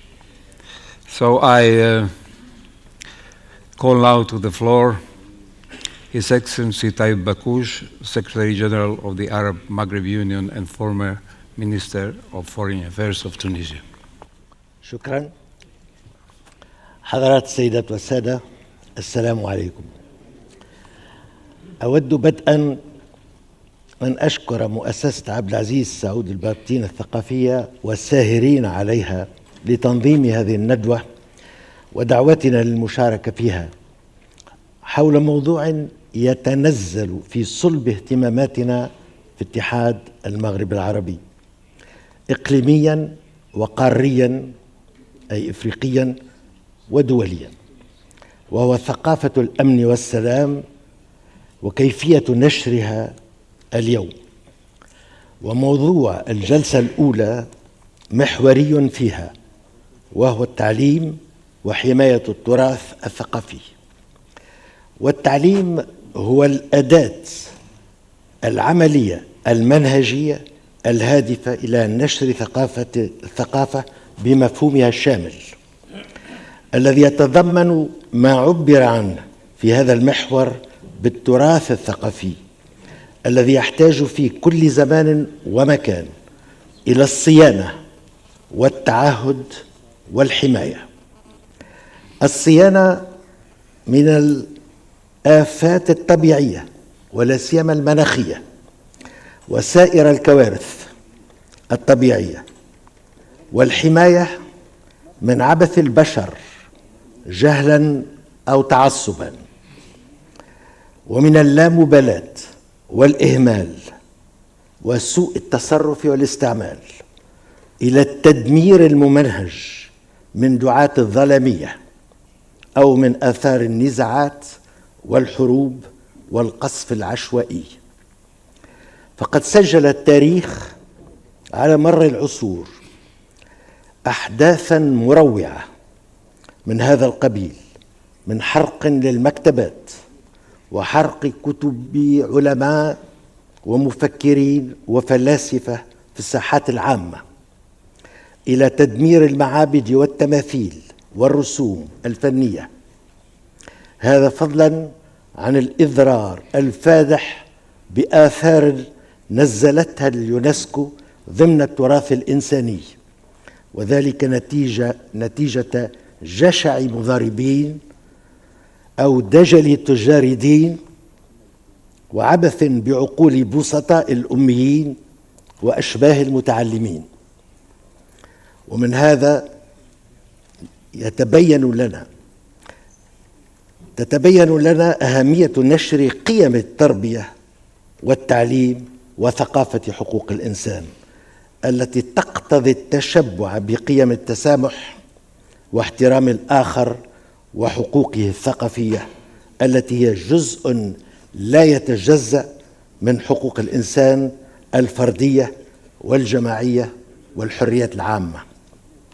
السيدات والسادة، لئن ظلت الحقوق الثقافية مدة من الزمن مهمشة ضمن منظومة حقوق الإنسان الكونية مقارنة بالحقوق المدنية والسياسية من جهة، والحقوق الاقتصادية والاجتماعية من جهة أخرى، لئن ظلت هذه الحقوق الثقافية مهمشة فإن الوعي بمحوريتها الفلسفية قد ترسخ في العقود الأخيرة وتكرس انطلاقا من إعلان فريبور السويسرية للحقوق الثقافية الذي كان لنا شرف المساهمة في صياغته ثم تعريبه بدعم معنوي من اليونسكو، التي تبنته بإصدار إعلان اليونسكو العالمي بشأن التنوع الثقافي، الذي تلاه الإعلان العالمي بشأن التنوع الثقافي الصادر عن الأمم المتحدة. لذا وجب تعميق الوعي بأن الثقافة هي مجموع القيم والمؤسسات وأنماط السلوك والتفكير التي يشترك فيها أفراد مجموعة بشرية ويحددون بها هويتهم الثقافية ويتناقلونها ويطورونها عبر العصور جيلاً بعد جيل، ويتفاعلون بها مع الثقافات الأخرى التي ينصهر جميعها في الحضارة البشرية الكونية، ويتم التعبير عنها أساساً بالألسن المختلفة التي تحتويها جميعاً اللغة البشرية الكونية.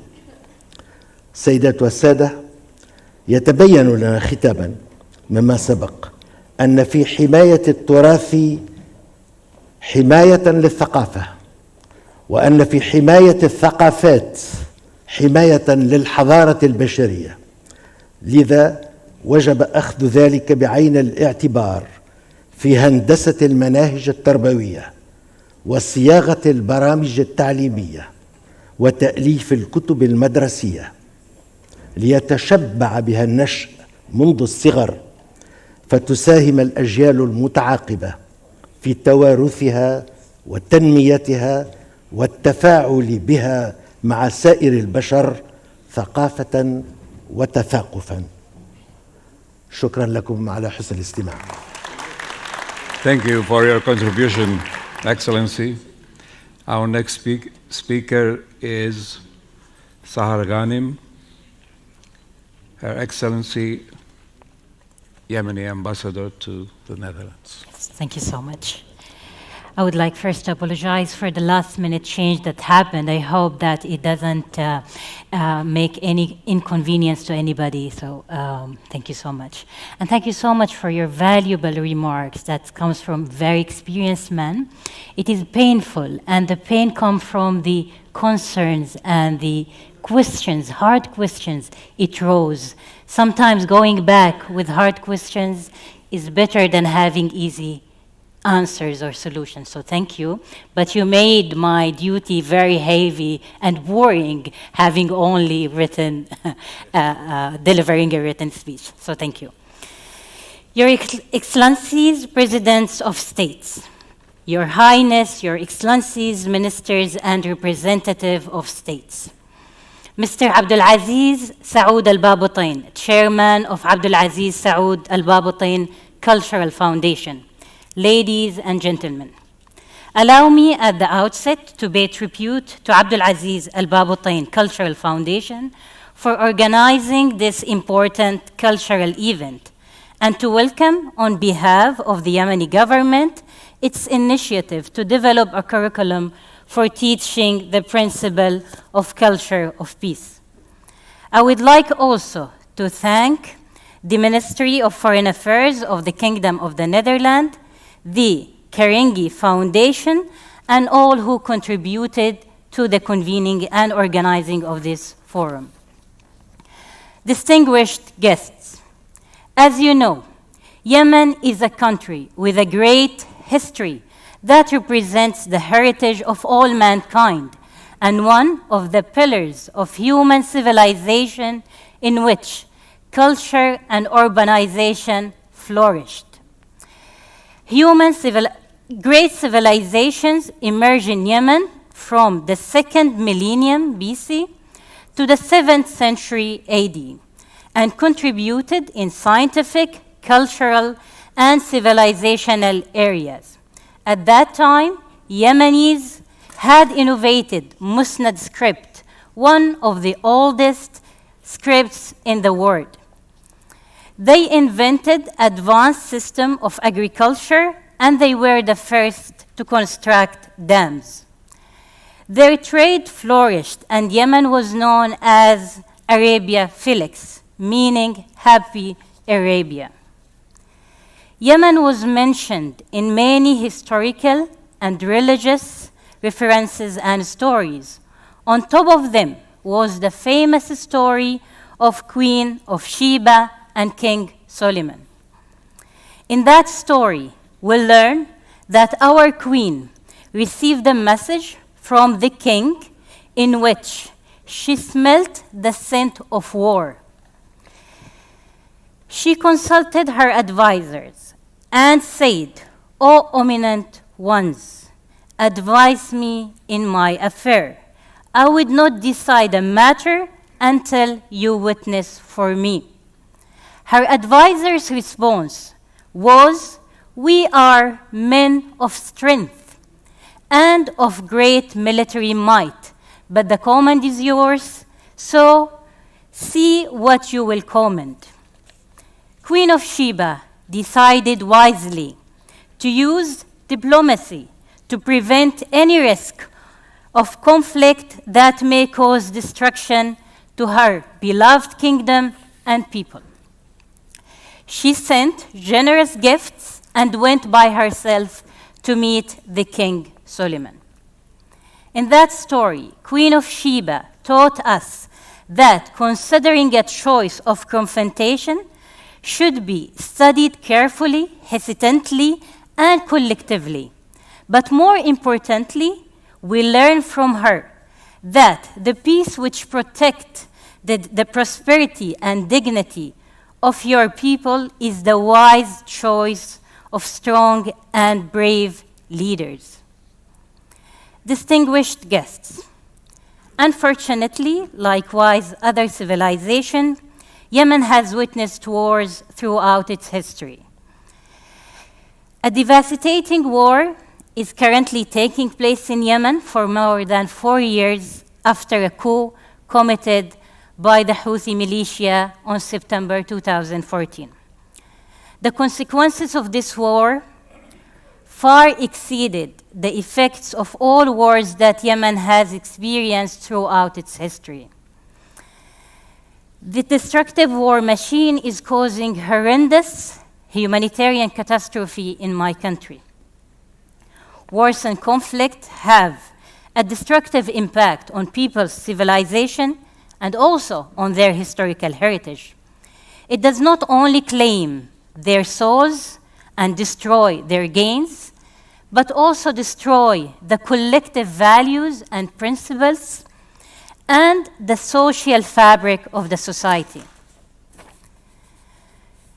The circumstances of the war that Yemen is enduring pose a great danger to the cultural heritage of Yemen.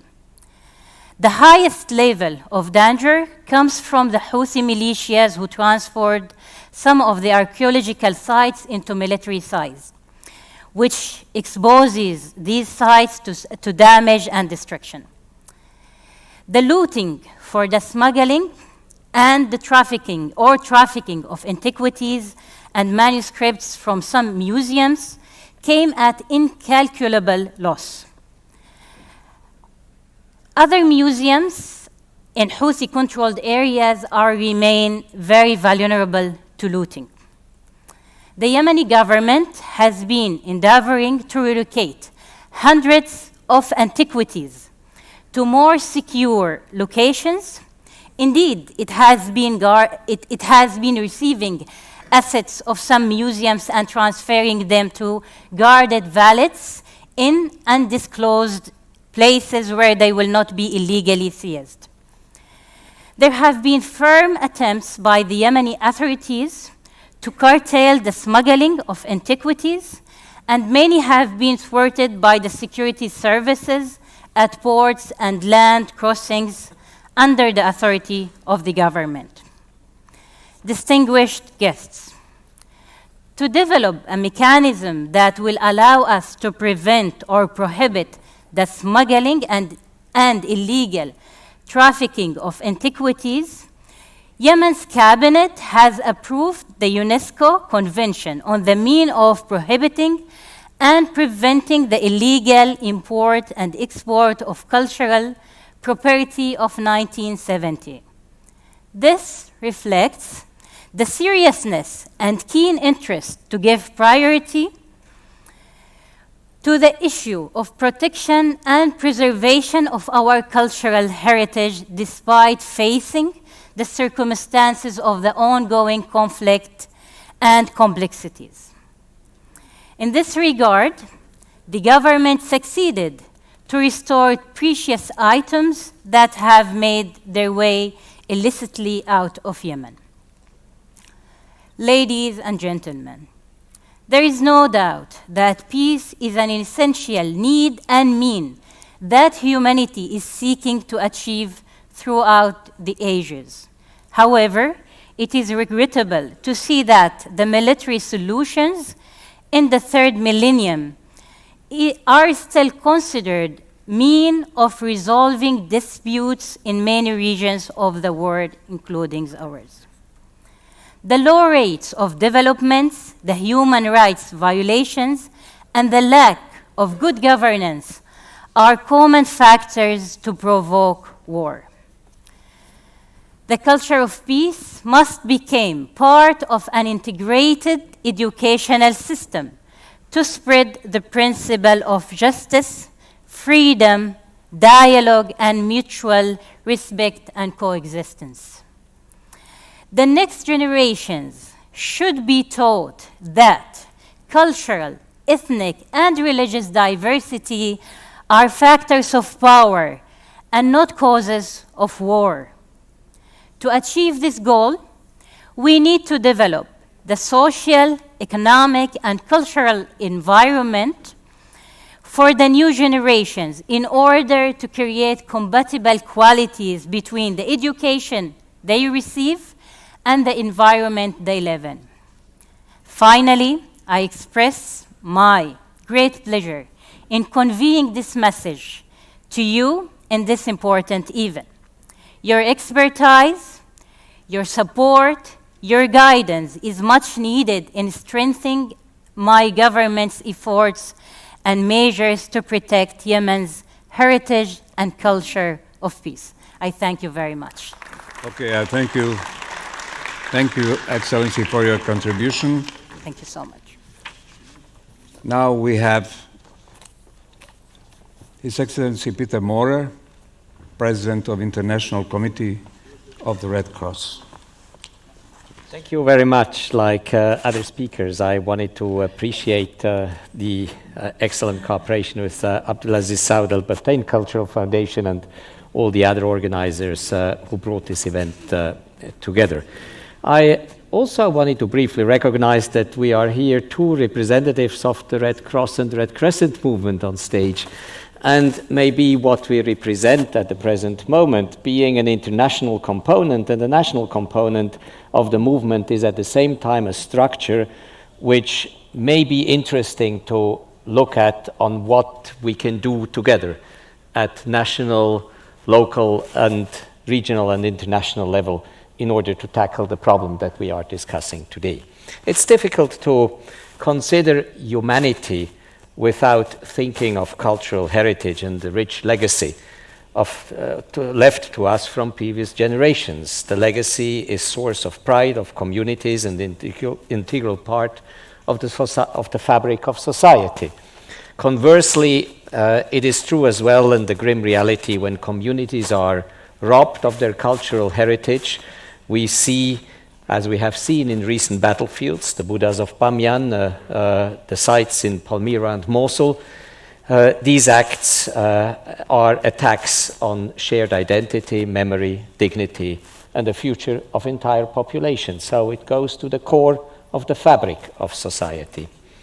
Through our work, it doesn't come as a surprise to you that I mention here in particular our strong focus on international humanitarian law as a framework to fight against the destruction of cultural property and of the legacy that past generations have transmitted.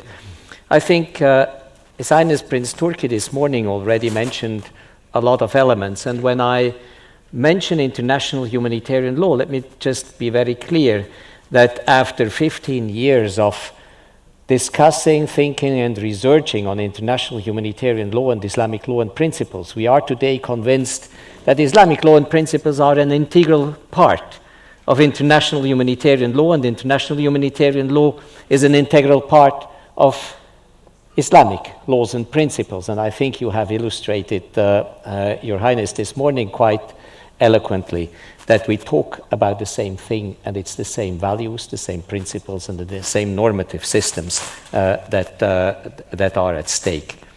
So the protection stemming from international humanitarian law are important. Let me just mention what we focus particularly on in these days. It's the distinction between military and civilian targets in military events, as outlined in numerous international and customary law treaties, which is so essential for the protection framework of cultural property. Because if at the basis this distinction is not respected, we have attacks as we have seen them. We have heard this morning already, but let me just mention that we celebrate at the present moment the 70th anniversary of the Geneva Conventions, which is our reference framework to look at the issue that we are discussing here, but also 20 years of the second protocol of the 1954 Hague Convention, which has a lot of detailed provisions, which today are important frameworks to which we refer. Whether in terms of promoting international humanitarian law and its safeguards, or protecting cultural property in times of war and peace, I believe we have come a long way. And I don't want to misrepresent and to underestimate all the difficulties, but we should also recognize that these laws have protected in the past civilian populations' cultural property. I'm convinced that the single most effective way to stop further degradations in war is the respect of international humanitarian law. Let me just share with you a poll that the ICRC has done in 16 countries, asking 17,000 people what they think about some critical elements of international humanitarian law which are protecting cultural properties. And this is exactly going to the core what we are discussing today. Out of those 17,000 people in 16 countries, we found 72% only, or should we be happy about 72%, think that it is wrong to attack religious and historical monuments. This speaks on the one side that we have a solid foundation of consensus in society, but it also says that 28% do not think that it is a bad thing to attack religious monuments. And this is a disturbing figure, and it is exactly at the core on what we should do and discuss. How can we enlarge the 72 so that it is going to 100% of respect, and this is exactly at the core of what education is. So let me just briefly mention what are 3-4 things which we find particularly important. We think we need more states to become parties of treaties, to take formal obligations to respect international laws and the different legal frameworks. We urge countries to protect cultural property not just in times of war, but also in times of peace by taking the needed preventive measure. And this includes such things as compiling inventories, setting up appropriate emergency response agencies and procedures, as well as providing relevant training for the militaries. And we urge certainly states to respect international law and the laws of governing the protection of cultural properties during conflict. Let me also lastly say that the ICRC is committed to support states and other actors in respecting these standards, and we have our advisory services which are here to be used to not only educate in a formal way the population at large, but educate administrations, armed forces to respect those basic provisions during times of war. International law is a living body, and as a living body, we are also interested to engage, of course, through education, training of armed forces, of police forces, to respect the basic principles. We do these through annual and regular workshop with armed forces of the world. I wanted to remind you that with more than 130 armed forces in the world, we entertain training sessions and educational sessions. I wanted also to impress, and here again, Prince Turki mentioned this morning, what do we do with non-state armed groups, terrorist groups? We engage with some of them, more than 200 non-state armed groups, in order to educate them as well in the respect of international humanitarian law. We educate our frontline negotiators so that they can negotiate at the front line of wars safe zones, protected zones for cultural property. And I wanted just to give these few examples as educational examples on which you can count on us to be strong partners of states and to try to promote the agenda which is at stake today with you. Thank you very much. Thank you. Thank you. Our next speaker, His Excellency Hilal Sair. Thank you. Thank you, Mr. Chairman. You're going to cut my time in half because I'm the last speaker and you're running out of time. I'll try to run through what I have to say. Royal Highnesses, Excellencies, distinguished panel members, honorable attendees, ladies and gentlemen. It's a pleasure to be here with you today and an honor to have been asked to speak to you on behalf of the Kuwait Red Crescent Society, of which I'm president. I'm a surgeon by profession, and I also held the position of Minister of Health of Kuwait and Dean of the Faculty of Medicine. So my contribution to our discussion on the theme of education, protection of cultural heritage in Iraq and Yemen will therefore be colored by my personal background in medicine, public health, humanitarian work.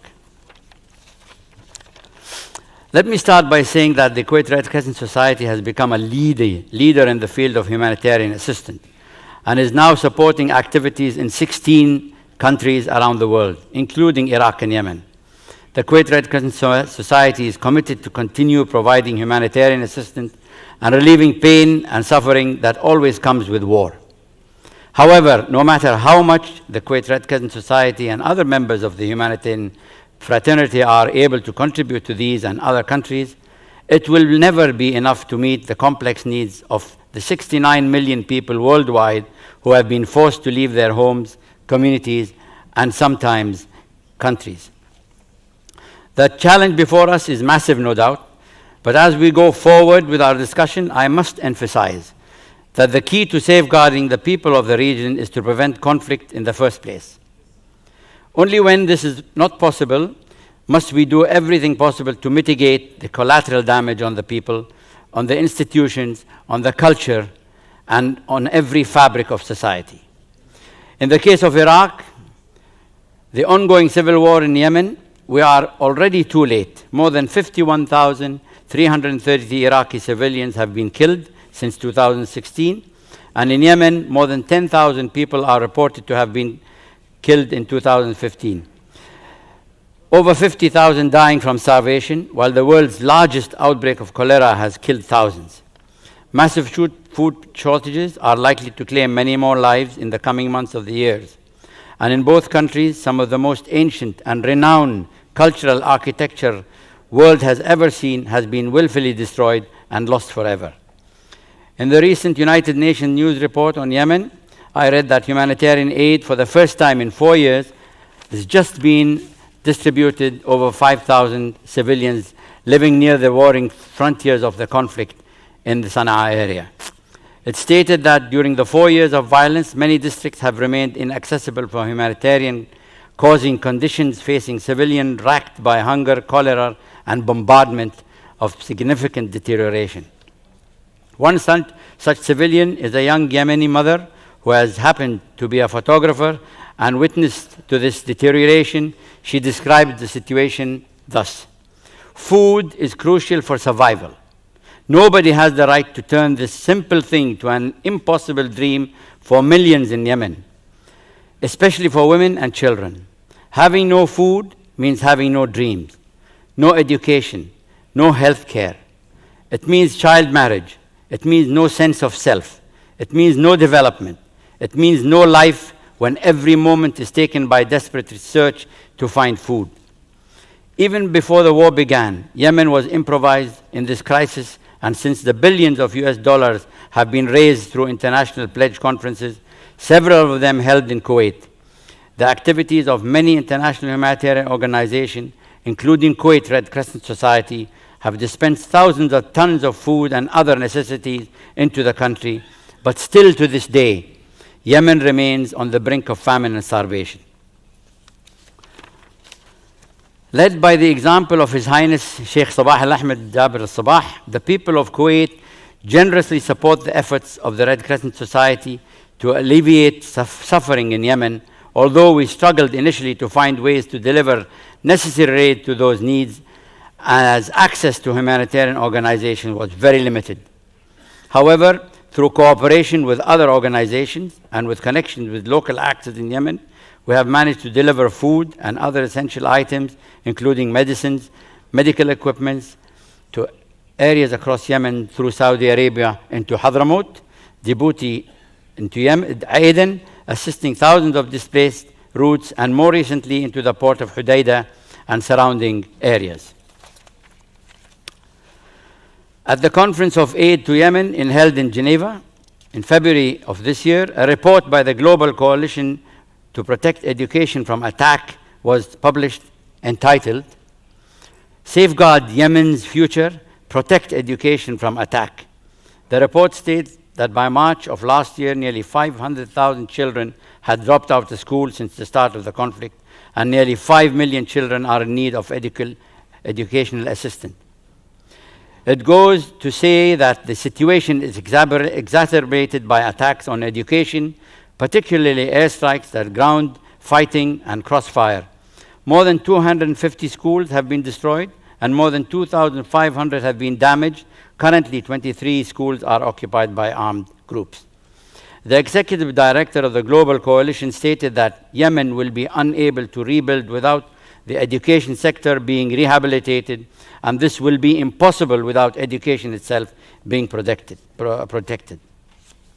I'm trying to economize on. We must give those who have helped to survive the hope for a future without violence, the chance for personal growth, to recover their dignity and to find their sense of self, to have access to honest work and education so that they once again provide for their families, keep them safe, achieve their dreams, and promote a culture of peace and reconciliation for the children in the country.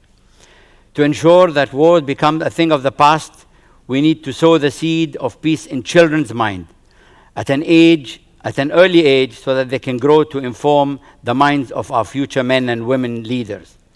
The protection and continued provision of education in the midst of conflict is a basic necessity and a basic human right. Following the massive destruction of the infrastructure during the Iraq War in 2003, Iraq descended into chaos. Kuwait has since made efforts to rebuild the bridges that previously connected the two countries in long-standing history of brotherhood. Humanitarian aid from Kuwait has donated and pledged billions of dollars, as well as relief efforts by the Kuwait Red Crescent Society and many other international agencies in the area of health, education, and reconstruction, in addition to basic life support provision.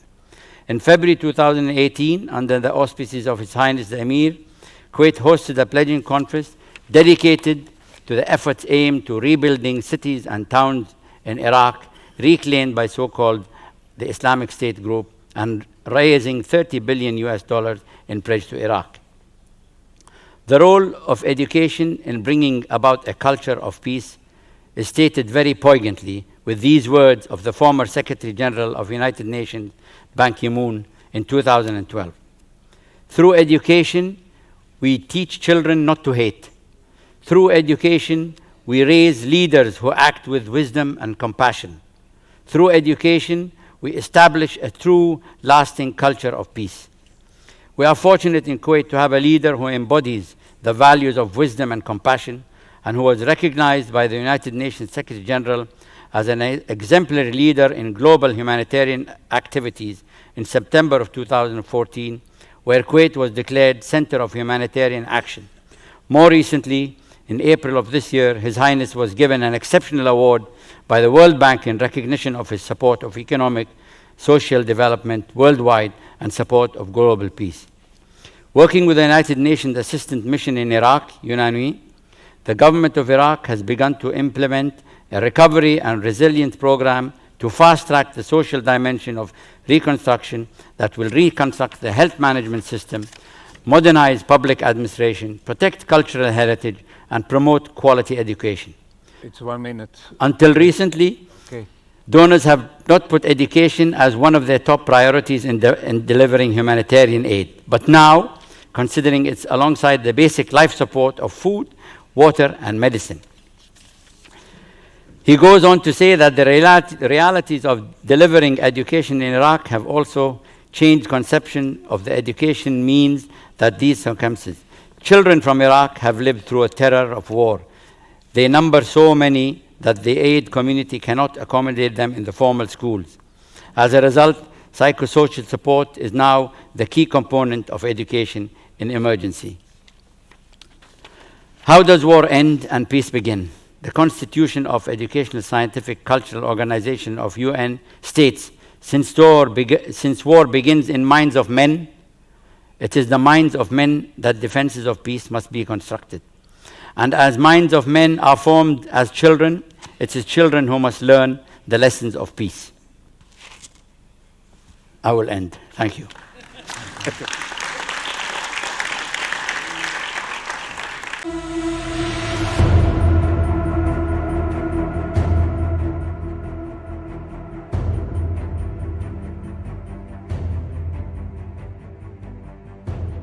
بسم الله الرحمن الرحيم. Your Royal Highness, Mr. President, أخي العزيز عبد العزيز البابطين, my dear and honorable guest, the Speaker of Kuwaiti Parliament, Marzouk Al-Ghanem, distinguished guest, Assalamu alaikum wa rahmatullahi wa barakatuh. When I was a foreign minister, the two principal and fundamental concerns that I had was how to protect my country from foreign aggression, or at least to minimize foreign interference in our domestic affairs. And secondly, how to maximize the benefit of interaction with the outside world.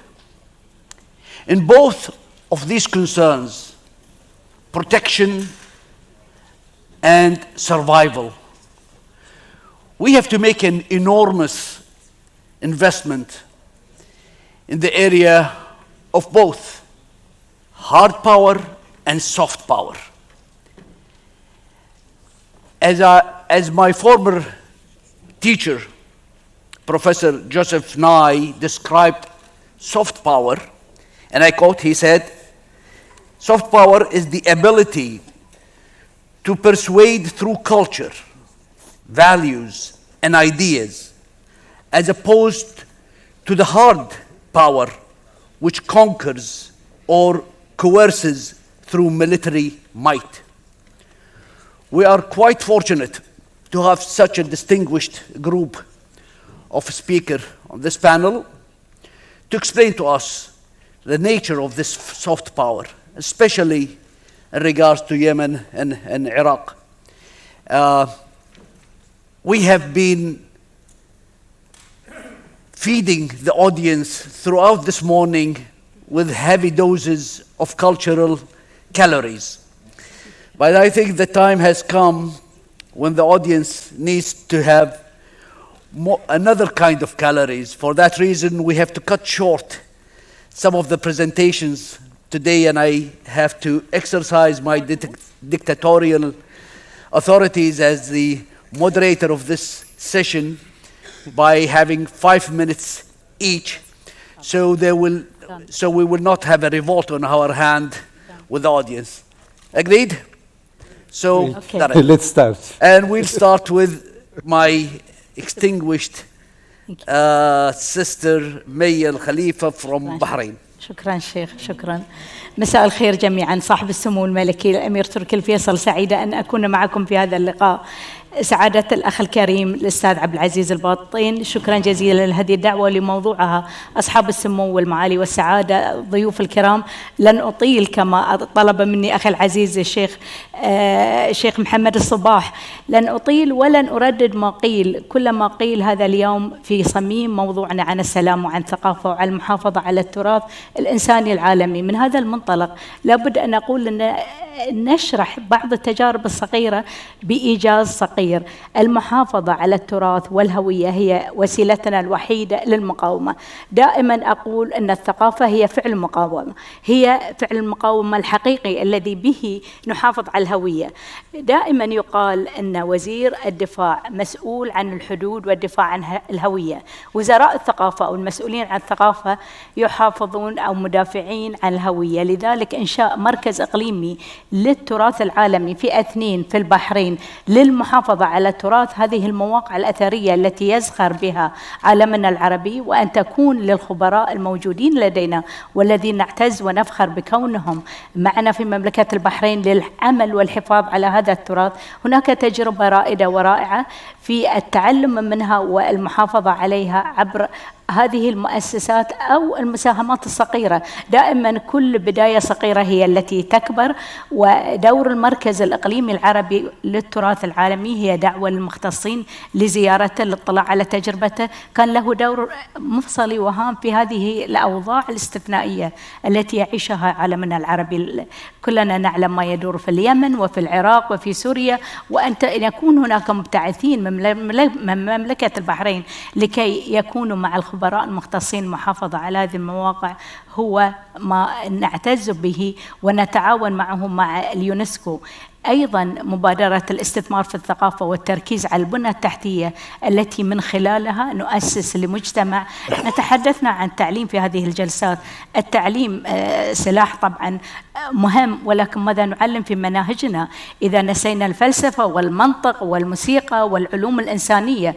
ماذا نقدم لجيل يتعلم ربما التكنولوجيا ولكن يقفل الجانب الإنساني الذي به ترتقي الشعوب؟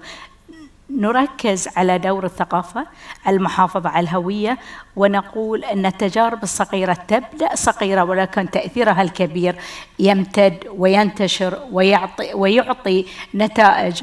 أتمنى أن لا أكون قد أطلت عليكم، وأن أكون قد التزمت بالوقت الذي حدده الأخ العزيز الشيخ محمد الصباح. الشكر مجددا.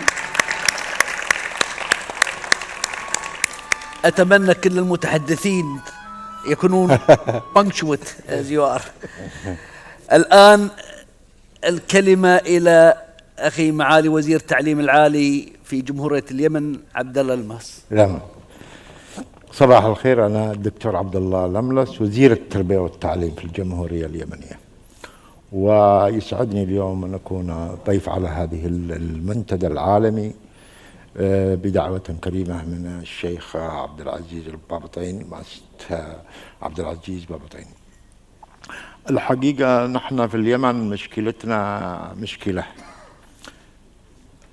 90% من السكان قابلين للثقافة وللسلام، 10% هي التي تعصد اليمن بحكم يعني ثقافة قديمة كرست وحكمت اليمن أكثر من 1200 سنة، إلى أن جاءت ثورة 26 سبتمبر وتم القضاء على النظام الإمامي، وعادوا إلينا من جديد في سبتمبر 2014 ليريدوا أن يحكموا اليمن من جديد. هذه الفئة أقلية سكانية لا يتجاوزوا 10%. أكلوا الأخضر واليابس منذ صغرهم، وهم يربوا أطفالهم أنهم هم الحكام والبقية أخدام، هم السادة والبقية عبيد. 5 سنوات والحرب قائمة ليحكموا بلادنا وشعبنا، ولولا أن أشقائنا في دول الخليج لبوا دعوتنا لمساعدتنا في هذا القول. بالتأكيد هذه الفئة هي التي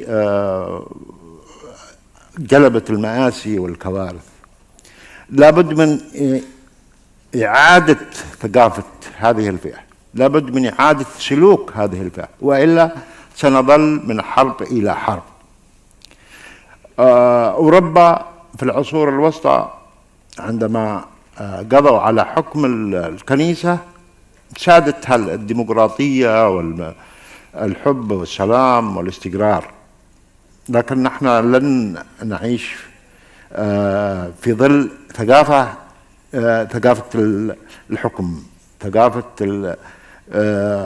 السادة والناس الآخرين عبيد. التعليم مهم جدا، والحفاظ على التراث والثقافة مهم جدا، ولكن سلوك الناس، سلوك الفئة هذه وجدت مصادر تمويل. من أين لها أن تستمر هذه ال5 سنوات لولا أنها حصلت على موارد؟ باعت الآثار، ولعلكم سمعتوا قبل أسبوع بيعت آثار مسروقة بأكثر من $1 مليون. هذا الذي ظهر على الساحة، لكن كثير من الآثار أصبحت عرضة للبيع، عرضة للنهب، وبالتالي تستخدم في تمويل الحرب في اليمن. الحرب ليست بين الحوثيين ولا شقائنا في المملكة وفي الإمارات، الحرب هي من فئة قليلة على الفئة الكبيرة في اليمن. بأسباب هذه يعني تداعيات هذه الحرب أكثر من 2500 مدرسة يعني أصبحت غير قابلة لاستيعاب الطلاب. أكثر من 23,000 معلم ومعلمة أصبحوا نازحين من مناطق التي يسيطر عليها الحوثيين. نزوح أكثر من 75,000 طالب وطالبة من مناطق المسيطر عليها الحوثيين إلى المناطق المحررة. المناطق المحررة اليوم أكثر من 85% من مساحة الجمهورية اليمنية.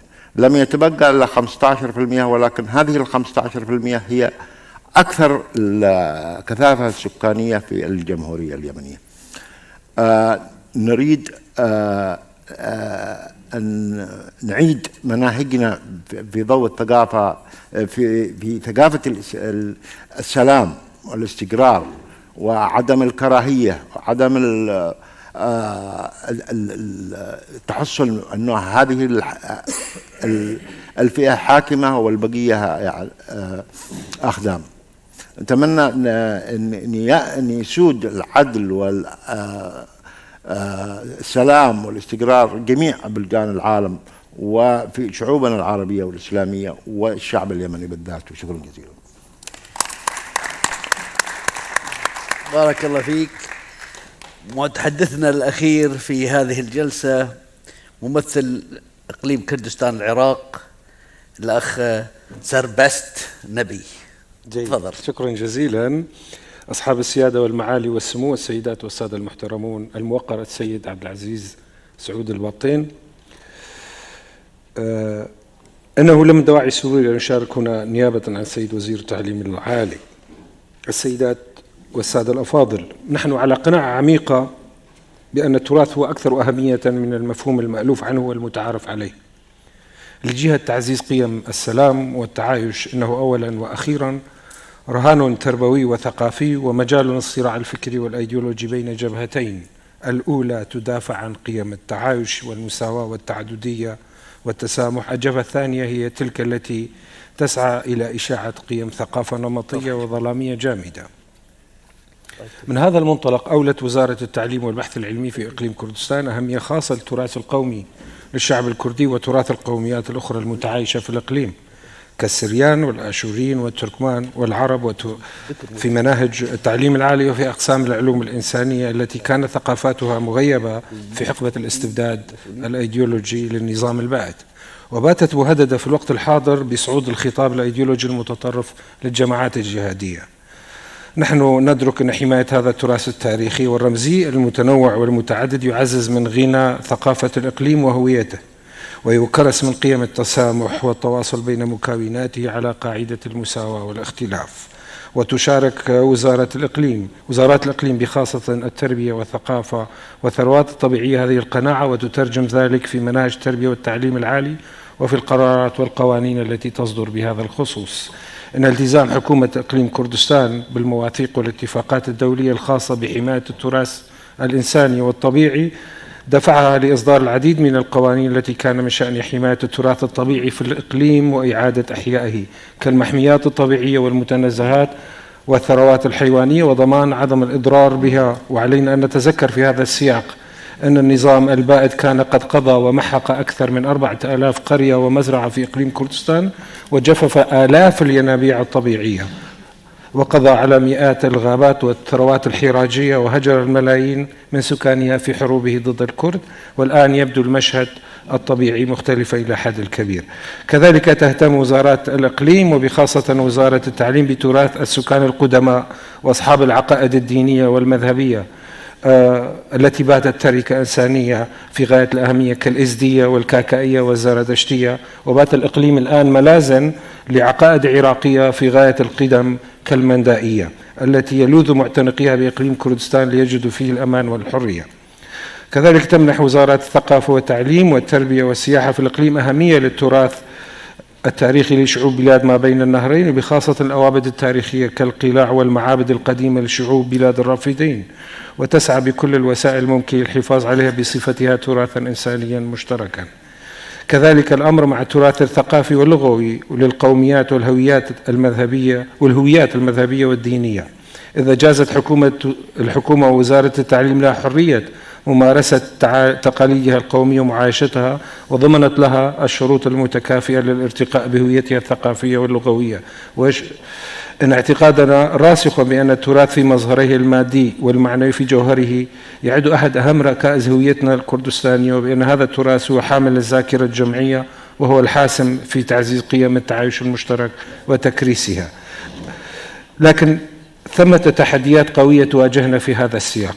أول هذه التحديات هو التحدي الناشئ عن تركة النظام السابق السياسية والثقافية الذي ورثته مؤسسات وقوى سياسية ما تزال تتعاطى مع الراهن ومتغيرات بمنطق النظام السابق وذهنية الإقصاء لديه.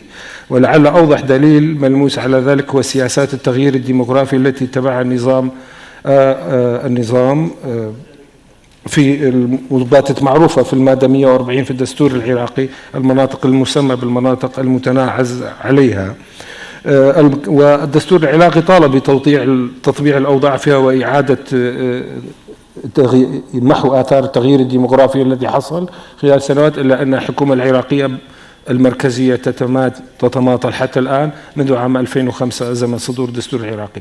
التحدي الثاني وهو أهم تحدي هو أيضا ديمغرافي يتعلق بالتهديد الوجودي للجماعات والهويات الحاملة للتراث، وبخاصة الجماعات القومية والهويات الثقافية المهددة بالانقراض مثل الإزديين والمندائيين الصابئة ومسيحيي سهل نينوى الذين هجروا من مناطقهم التاريخية قسرا. إن علاقة التراث بالمكان تبدو وثيقة في هذا السياق، فالحامل الاجتماعي للتراث حين يقتلع من موطنه الأصلي يهجر لأي سبب كان لا يعود للتراث دعائم اجتماعية أو مكانية تضمن بقاء واستمراره. هنا تبرز المسؤولية الأخلاقية المشتركة أمام المجتمع الدولي والدولة العراقية التي تدعونا إلى إدانة تلك الجرائم وعدها جرائم إبادة جماعية بحق الثقافة الإنسانية، وخاصة محنة الإزديين. وكلكم تعلمون هذه تراجيديا فظيعة حصلت في مناطق سنجار وسهل موصل لأعباء هذا الخراب الاجتماعي والثقافي الشامل الذي حدث في تلك المناطق عبر إعادة تأهيل المجتمعات المحلية وتوطينها في مناطقها الأصلية وتنمية تلك المجتمعات اقتصاديا وثقافيا واجتماعيا وضمان ازدهارها. شكرا جزيلا لاستماعكم. بارك الله فيك.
Hello again. We need to start now the rest of our program, the third session, as I said before, which is entitled Promoting the Culture for Peace Through Education, focusing on Central Republic of Africa.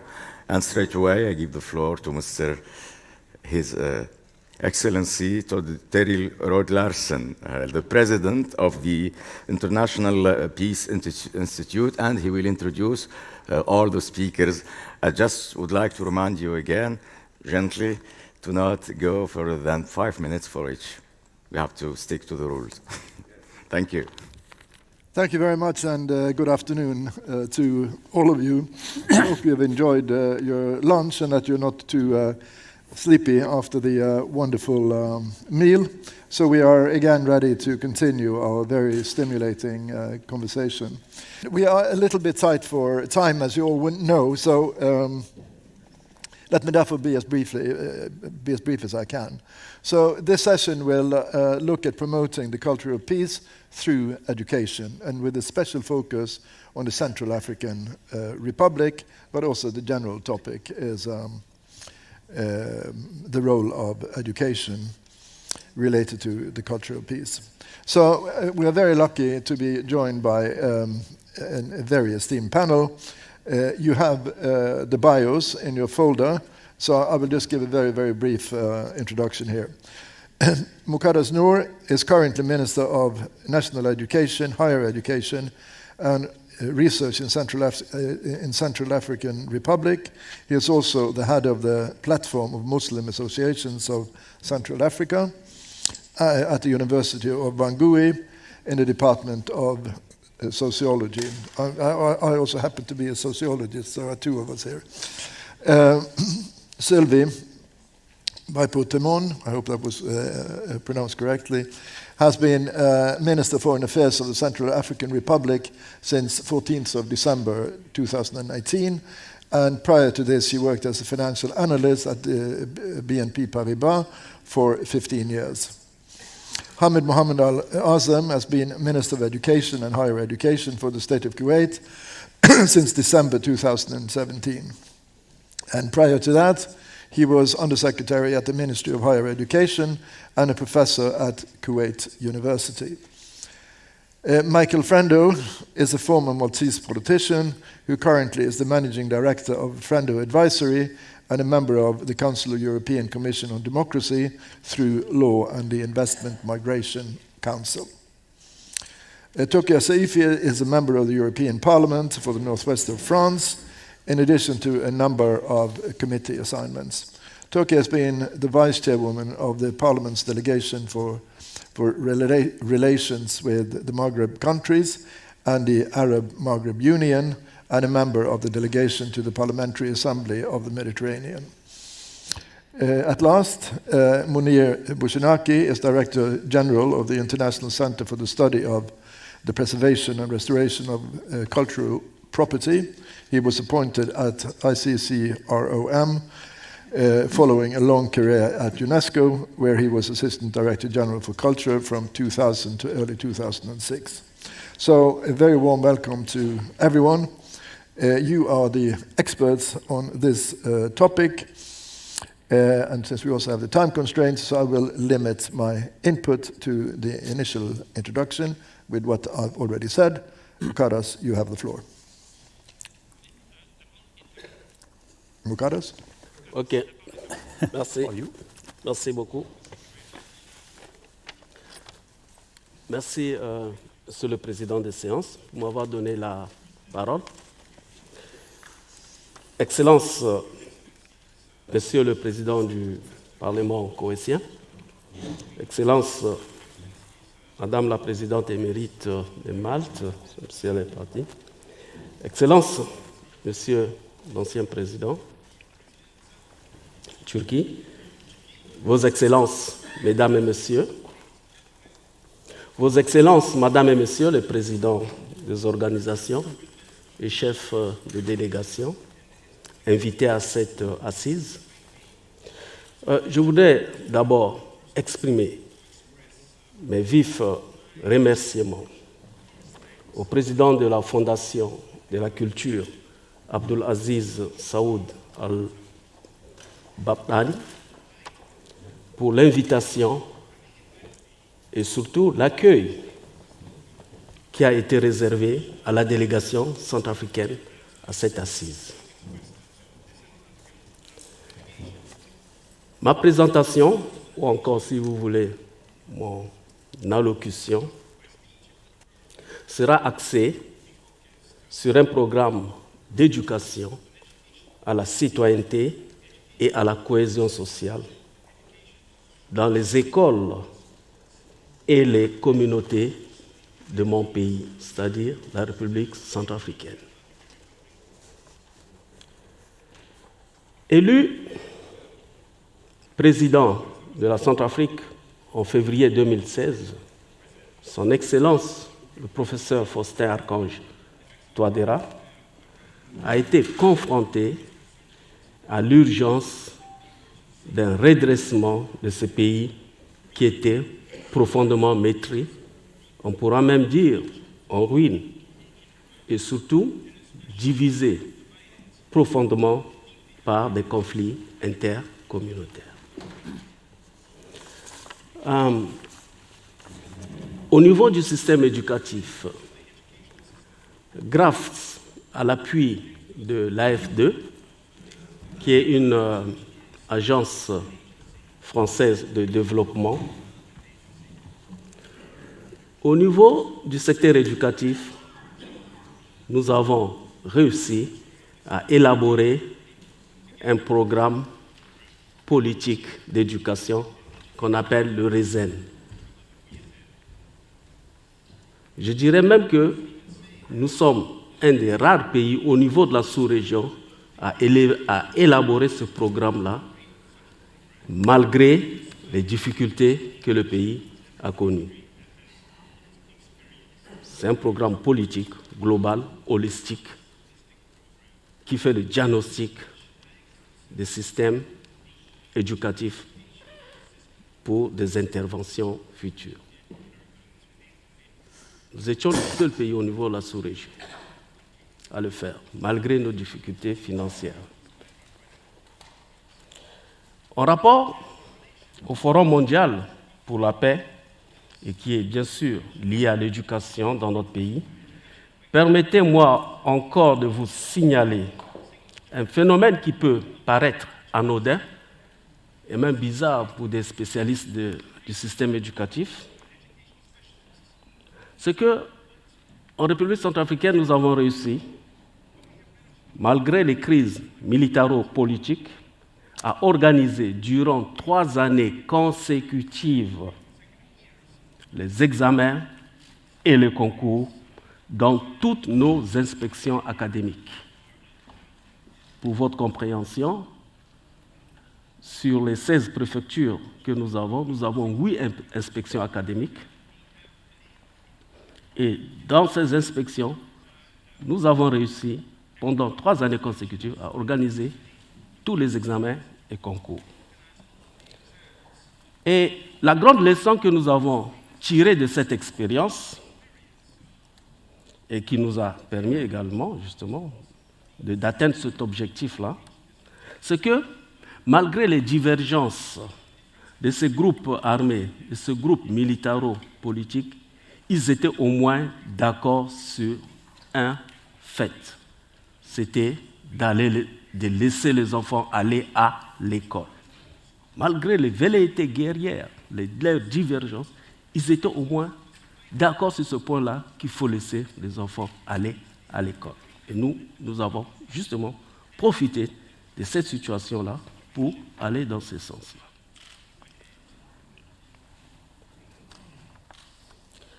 Et ensuite, dans notre pays, j'ai parlé tout à l'heure du RESEN, qui est le rapport d'état du système éducatif. Parce qu'en fait, c'est ça. C'est une obligation des partenaires qui nous accompagnent pour avoir cet instrument-là afin de faciliter les interventions. Donc, il y a eu un diagnostic complet du système éducatif à travers le RESEN, qui est ce rapport d'état. et nous avons élaboré une stratégie sectorielle qui a connu l'arbitrage de nos partenaires, et tout ça là pour atteindre la scolarisation universelle en l'an 2020, selon les objectifs qui ont été fixés par l'UNESCO. Et l'un des principaux axes du texte, c'est d'arriver à réformer complètement le système éducatif, en mettant l'accent sur l'éducation des idéaux de la paix, de la tolérance, de la solidarité, et contribuer à enraciner des valeurs démocratiques. Et dans cette optique, le gouvernement a accepté et appuyé financièrement, malgré la tension de trésorerie qui caractérise notre finance publique, bien entendu. Le gouvernement a accepté et financé un manuel destiné aux enfants centrafricains. Et un manuel qui met un focus, qui met l'accent sur la culture de la paix dans les écoles primaires et secondaires. Je reviendrai peut-être sur ce point-là un peu plus tard. Excellences, mesdames et messieurs, chefs d'État, mesdames et messieurs, malgré cette crise qui caractérise toujours notre pays, l'accès à l'éducation en Centrafrique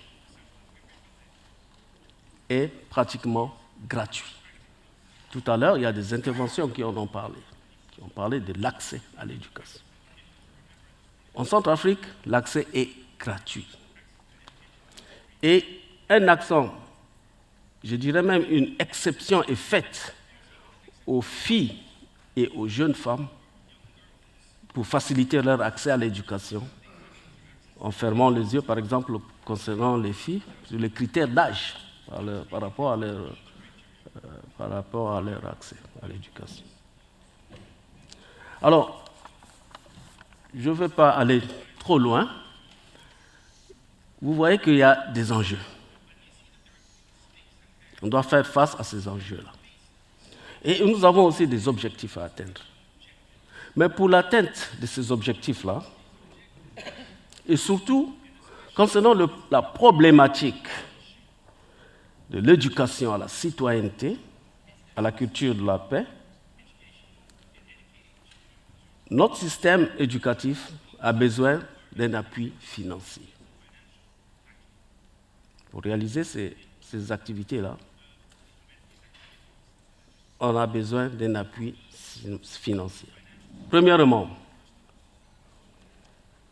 il faut faire asseoir nos élèves sur des tables bancs pour qu'ils suivent les cours.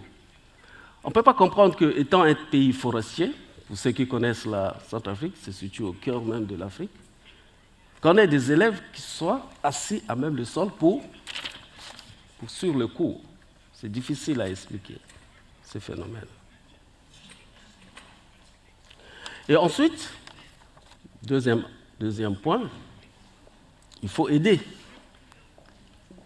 partenaires bien entendu, au financement des manuels sur cette problématique de la culture de la paix et à l'éducation citoyenne.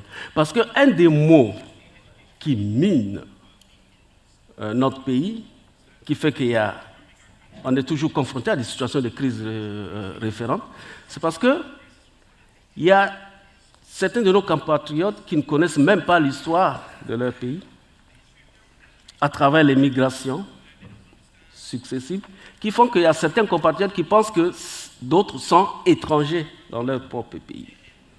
Et là, il faut une culture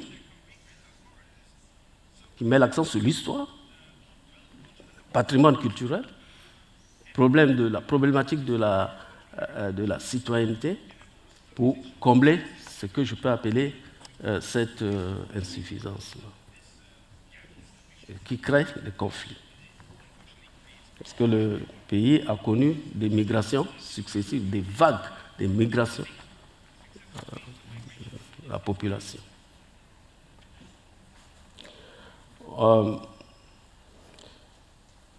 Et en fait, il y a toujours le problème récurrent de la réhabilitation et de la construction des écoles. Parce que généralement, à travers les crises militaro-politiques que le pays a connues, les groupes militaro-politiques ont ce réflexe-là. Dès qu'ils occupent une localité, dès qu'ils investissent une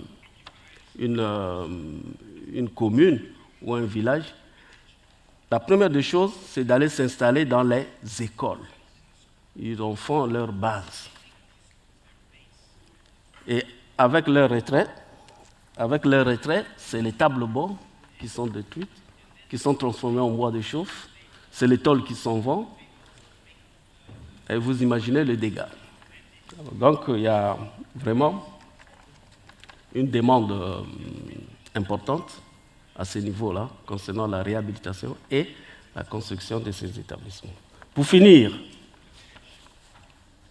nous sommes convaincus qu'avec la normalisation de la vie démocratique dans notre pays, à travers la signature de l'accord de paix qui a été paraphé au Khartoum et signé à Bangui, et grâce aussi, il faut le souligner, à l'appui de nos partenaires au niveau bilatéral et multilatéral, sans oublier la fondation culturelle Abdulaziz Albabtain, nous parviendrons assurément à la refondation au niveau social, à la refondation de nos citoyens,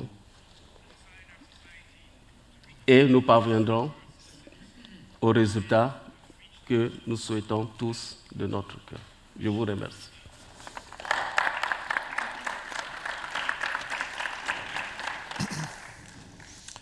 Thank you very much.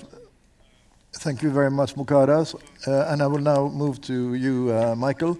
You have the floor. Thank you very much, Mr. Chairman. You seem to be the repository of a lot of secrets, but there's a third secret you don't know. And that it's not my birthday today, but it's my political birthday, because on the 13th of June 1987, I was elected 32 years ago for the first time to Parliament. So now you're talking about anniversaries. And what happened then was that I was, of course, a very young and idealistic member of Parliament. And I have to confess that this idealism and positive way has not left me, although I grew older. I would like to be seen as the person who still has a passion for idealism and has a passion for what we do. And I think what we're being asked here to do by Abdulaziz Albabtain, who has devoted so much of his time with passion for peace, is to also be passionate about what we are doing here, because it's a very important aspect for all mankind. Of course, the experience of the Central Republic of Africa has shown that, of course, you can come to an agreement, that talks can lead to an agreement, that conflict can be overcome, but clearly it needs also to be an agreement which is implemented, but also invigorated by a shared culture of peace and a renewed sense of community, away from close sectarian and tribal allegiances. For we are all called to make our contribution. In the words of Edmund Burke, all that is necessary for the triumph of evil is that good men do nothing. And I think we all must keep that in mind. We must bear in mind the UNESCO's constitutional statement that since wars begin in the minds of men, it is in the minds of men that the defenses of peace must be constructed.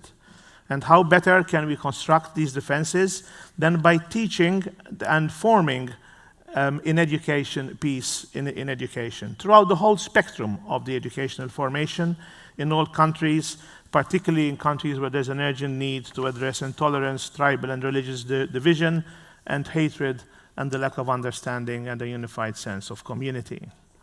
So we need to work in the light of some events which have shown that peace can be kept.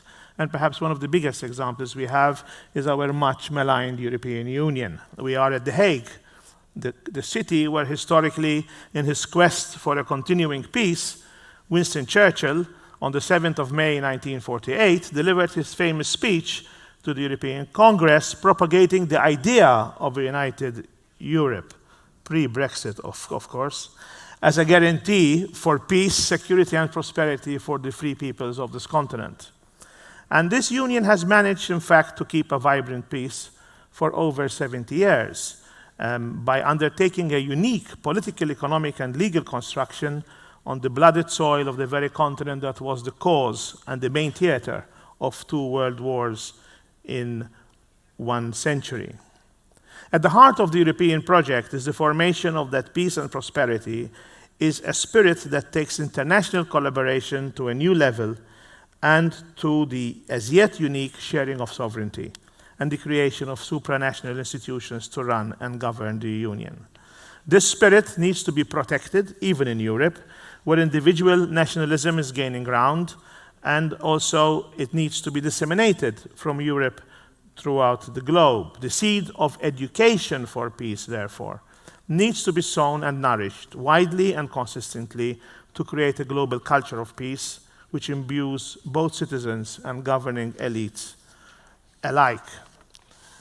I was reading recently the fictional novel of Amin Maalouf, The First Century After Beatrice, and it shows the unforeseen and tragic consequences of a dramatic unnatural imbalance in gender, which resulted from the dissemination of a potion that satisfied the old, misguided cultural urge for families to have male offspring.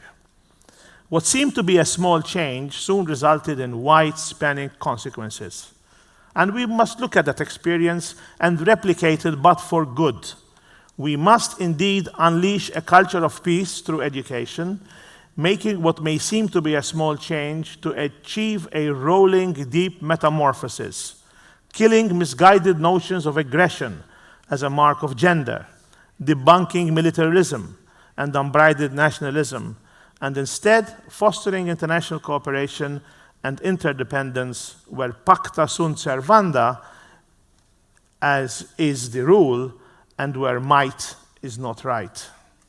When conflict develops, of course, it gains its own momentum, and it is therefore for us to create a momentum for peace, founded on sustained educational formation, because it is in this process that we are able to sustain peace over a number of generations. In the words of the great champion of peace and nonviolence, the Mahatma Gandhi, and I quote, "If we are to teach real peace in this world, and we are to carry on a real war against war, we shall have to begin with the children," unquote. The same fundamental grassroots approach is also reflected in the UNESCO Constitution, where the premise is that it is a peace based exclusively upon the political and economic arrangements of governments, would not be a peace which could secure the unanimous, lasting, and sincere support of the peoples of the world. And that peace must therefore be founded, if it is not to fail, upon the intellectual and moral solidarity of mankind. Of course, peace is not an empty vessel. There is no peace without justice. There is no peace without reconciliation. There is no peace without tolerance and mutual respect. Security lies in a global culture of peace. Peace requires also a strong social security net which addresses extreme poverty. There is no peace without development. There is no peace without respect for identity.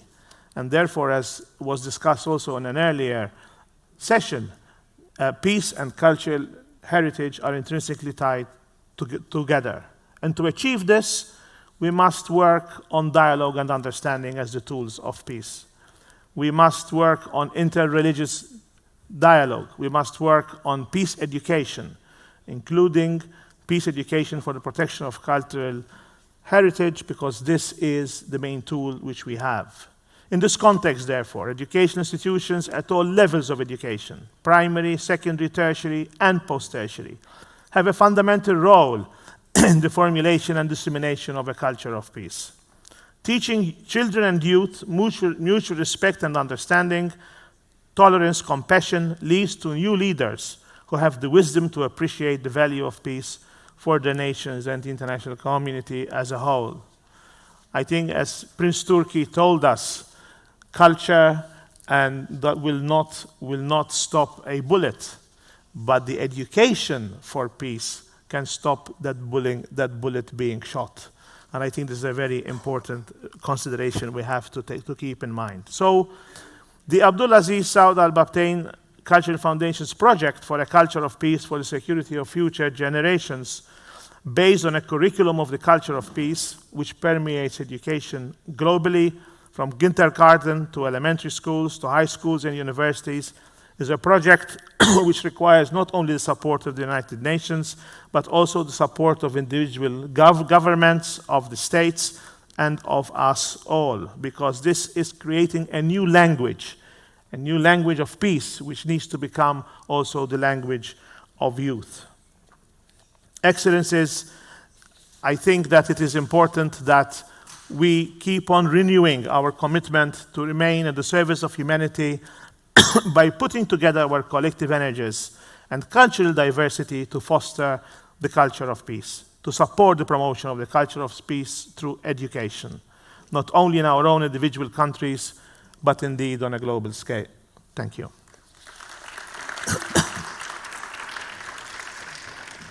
Thank you very much, Michael, and we will now move from Malta to Kuwait. Hamid, Minister of Education of the State of Kuwait, you have the floor. Thank you, Mr. Chairman. Speaking of secrets, I'd like to reveal a secret too. I was a classmate of Mr. Abdulaziz Albabtain's son for elementary and middle school together. And since that time, he was an inspiring figure to all of us. Today, I sit before you. I'm very proud citizen of Kuwait to see a man who adopted such a peace initiative, first peace initiative to be concentrated on education. So thank you very much, Mr. Abdulaziz Albabtain, and if you allow me, Mr. Chairman, to read my speech in my national language. Thank you. Thank you. Very efficient. No, I'm reading my speech in my... Okay, in your own language. Yeah. Bismillah ar-Rahman ar-Rahim. And please, 5 minutes if possible. Yes, absolutely.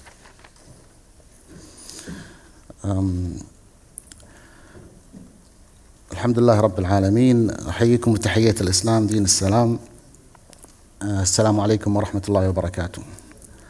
أن التعلم من أشهر تعريفاته وأبسطها عملية تغيير شبه دائم في سلوك الفرد المتعلم، وهو تغيير موجه يتحقق بالخبرات والمعارف التي يكتسبها المتعلم في مراحل تعلمه المختلفة.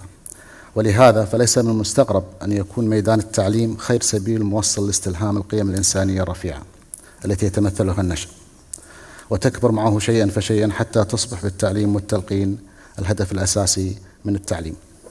إن قيم السلام السامية التي يعودها تحقيقها رسالة هذا المنتدى الكريم لهذه أعظم القيم اللي يحتاجها العالم بصورة ملحة في هذا الوقت العصيب التي طغت عليه النزاعات المدمرة وتعالت فيه أصوات آلات الحرب.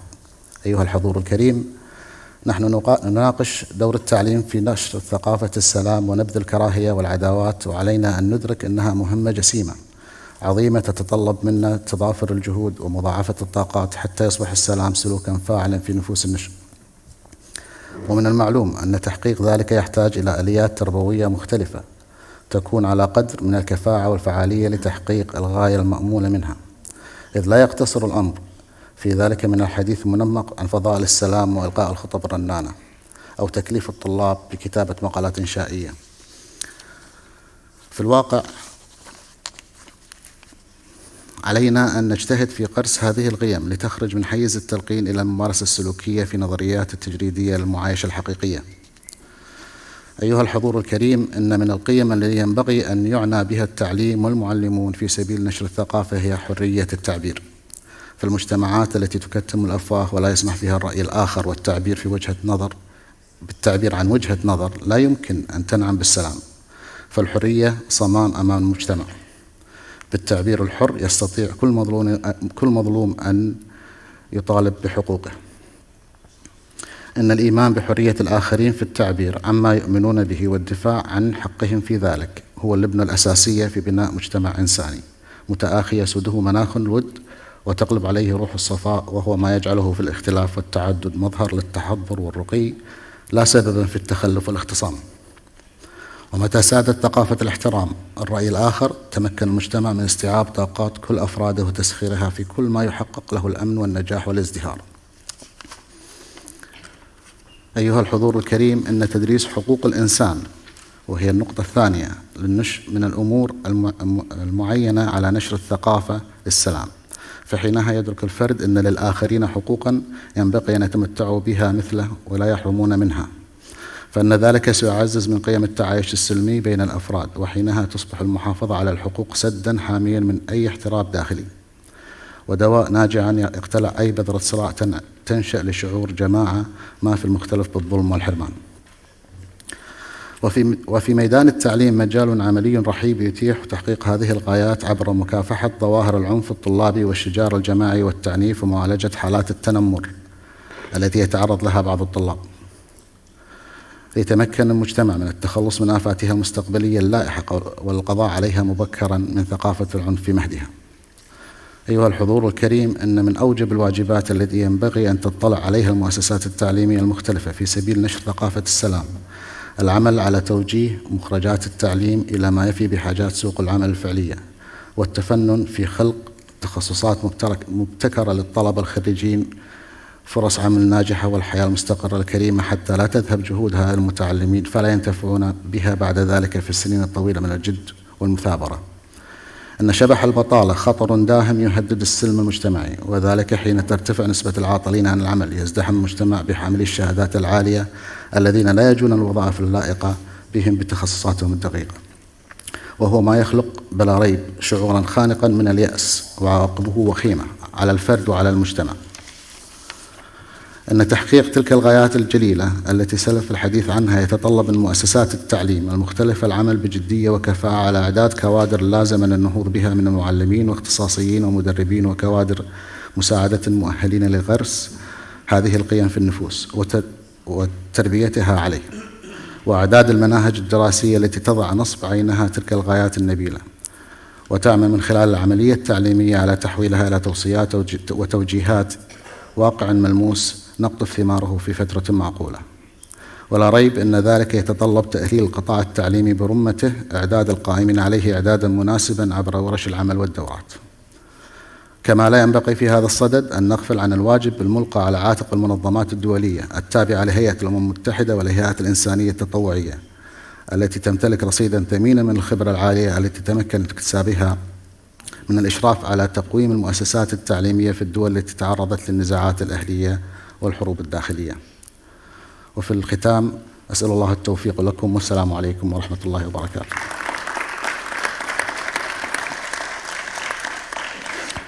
Thank you very much, and I will now move to Sylvie. Sylvie, you have the floor. Merci beaucoup. Merci pour avoir dévoilé mon secret. Vos Excellences, Messieurs les Présidents, chefs d'État, Excellences, Monsieur le Président du Parlement koweïtien, Vos Excellences, Mesdames et Messieurs les ministres et présidents des organisations, Mesdames et Messieurs, c'est avec un réel plaisir que je prends la parole à cette assise au nom de la République centrafricaine sur le thème, je cite, « Culture de paix à travers l'éducation ». Je me réjouis également que ce panel soit présidé par le président de l'International Peace Institute, M. Rod Larson. Avant de partager avec vous mes propos, je souhaiterais également exprimer mes vifs remerciements au président de la Fondation de la Culture, Abdulaziz Saoud Albabtain. Merci. Merci pour l'accueil de la délégation centrafricaine. Merci de l'accueil dont la délégation centrafricaine a pu bénéficier depuis son arrivée. Et d'autre part, permettez-moi également de vous féliciter, ainsi que vos équipes, pour la qualité de l'organisation de cette conférence.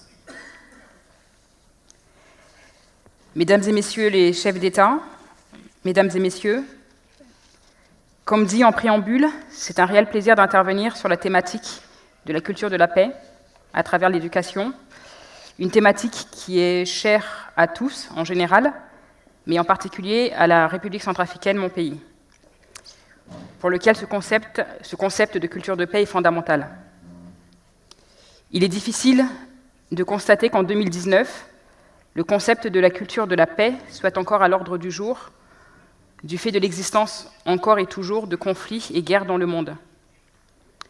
En se référant à l'acte constitutif de l'UNESCO, dont mon prédécesseur a mentionné, qui énonçait déjà en 1945, je cite, « Les guerres prennent naissance dans l'esprit des hommes, c'est donc dans l'esprit des hommes que doivent s'élever les défenses de la paix. » Est-il donc utile de rappeler à tous l'urgence de multiplier et surtout de mutualiser nos efforts pour plus d'efficacité dans les processus et dans les dynamiques que nous entreprenons tous au nom du concept de la culture de paix.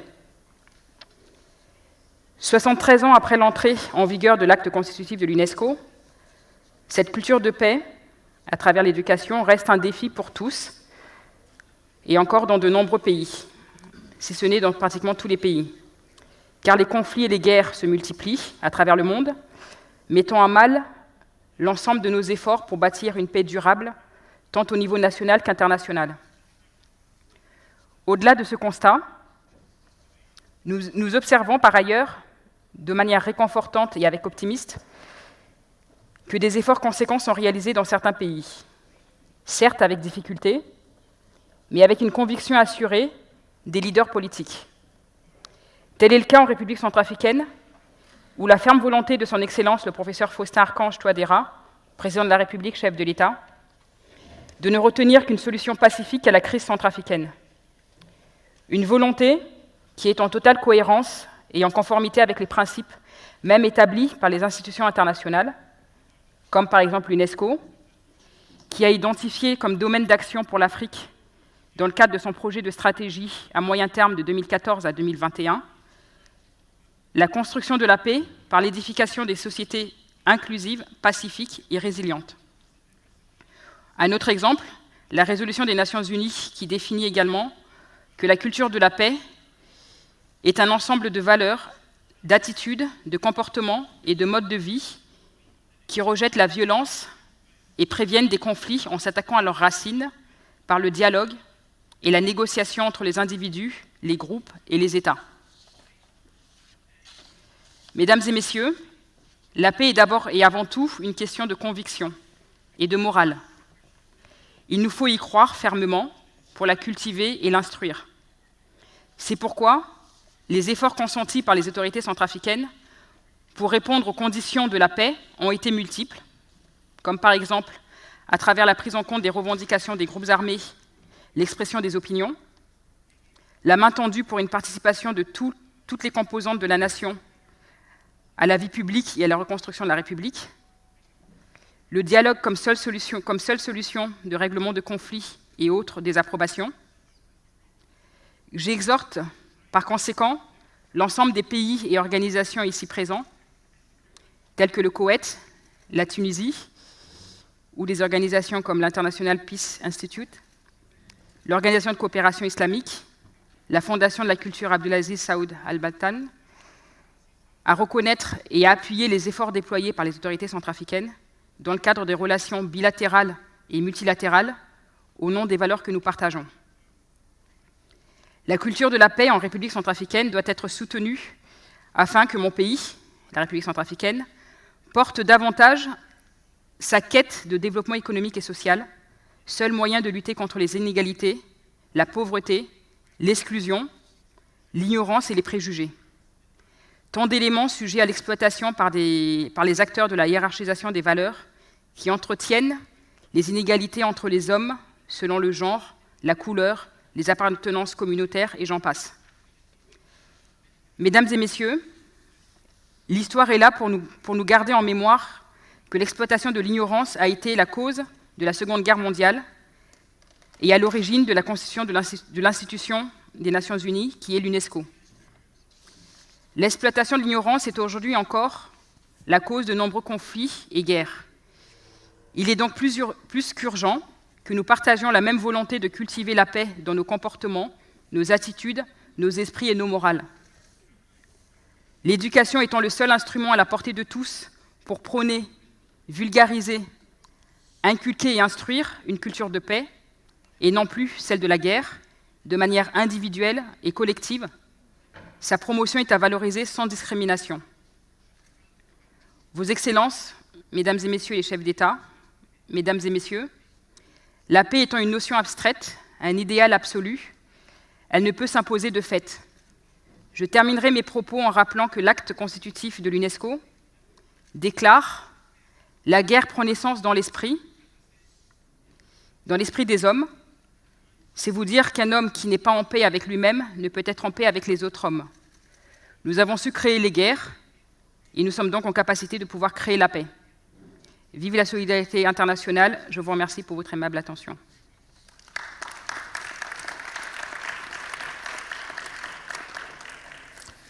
Thank you very much, Sylvie, for that very passionate intervention. So I will now move to you, Tokia, on my left-hand side. You have the floor.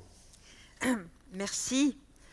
Vos Excellences, Mesdames, Messieurs, je tiens évidemment tout d'abord à remercier Monsieur Abdelaziz Albabtain, président de la Fondation, que je suis très heureuse de retrouver aujourd'hui. Nous avions il y a quelques années tenu une session, vous en avez parlé ce matin au Parlement européen, sur le dialogue de religion qui avait été extrêmement positive.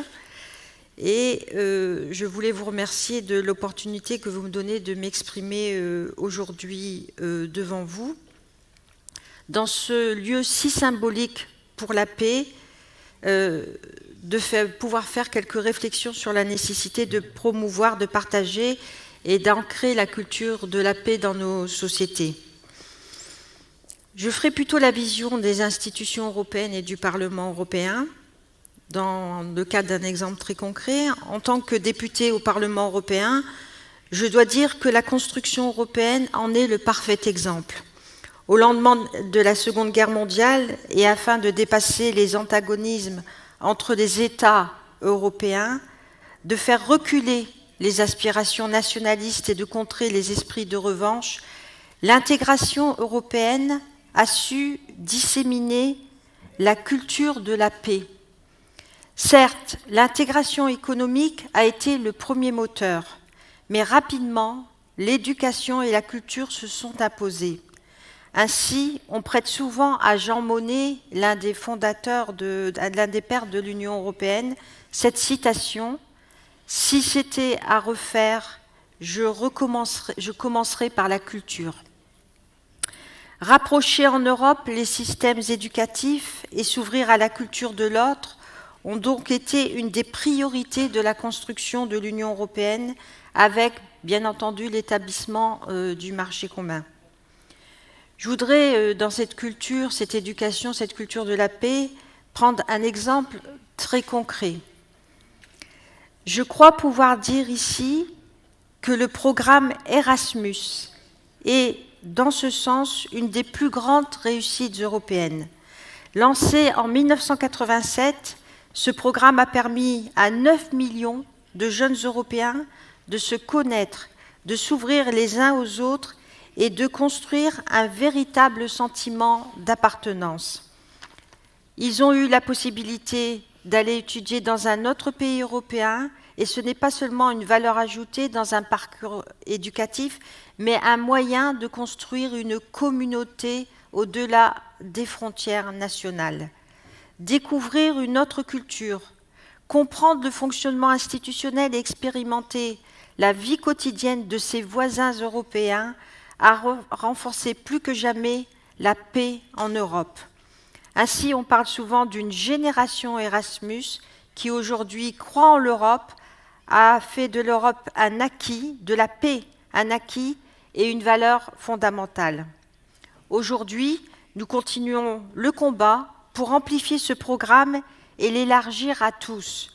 Le Parlement européen se bat donc actuellement pour que le budget du programme Erasmus+ soit triplé et que 2% du budget de l'Union européenne y soit consacré, près de 40 milliards d'euros sur 7 ans. L'éducation a donc été et demeure encore le moteur de la construction et de la pérennisation de la paix sur le continent européen. Ainsi, à l'échelle globale, les États doivent être à la hauteur de cet enjeu en assurant l'accès à tous, et notamment pour les jeunes filles, à une éducation de qualité à tous les niveaux. Ils doivent investir massivement dans le développement, l'amélioration et le renforcement des systèmes éducatifs. Nous ne pouvons nous passer de ces investissements pour construire la paix, non seulement aujourd'hui, mais surtout pour les générations futures. Je vous remercie.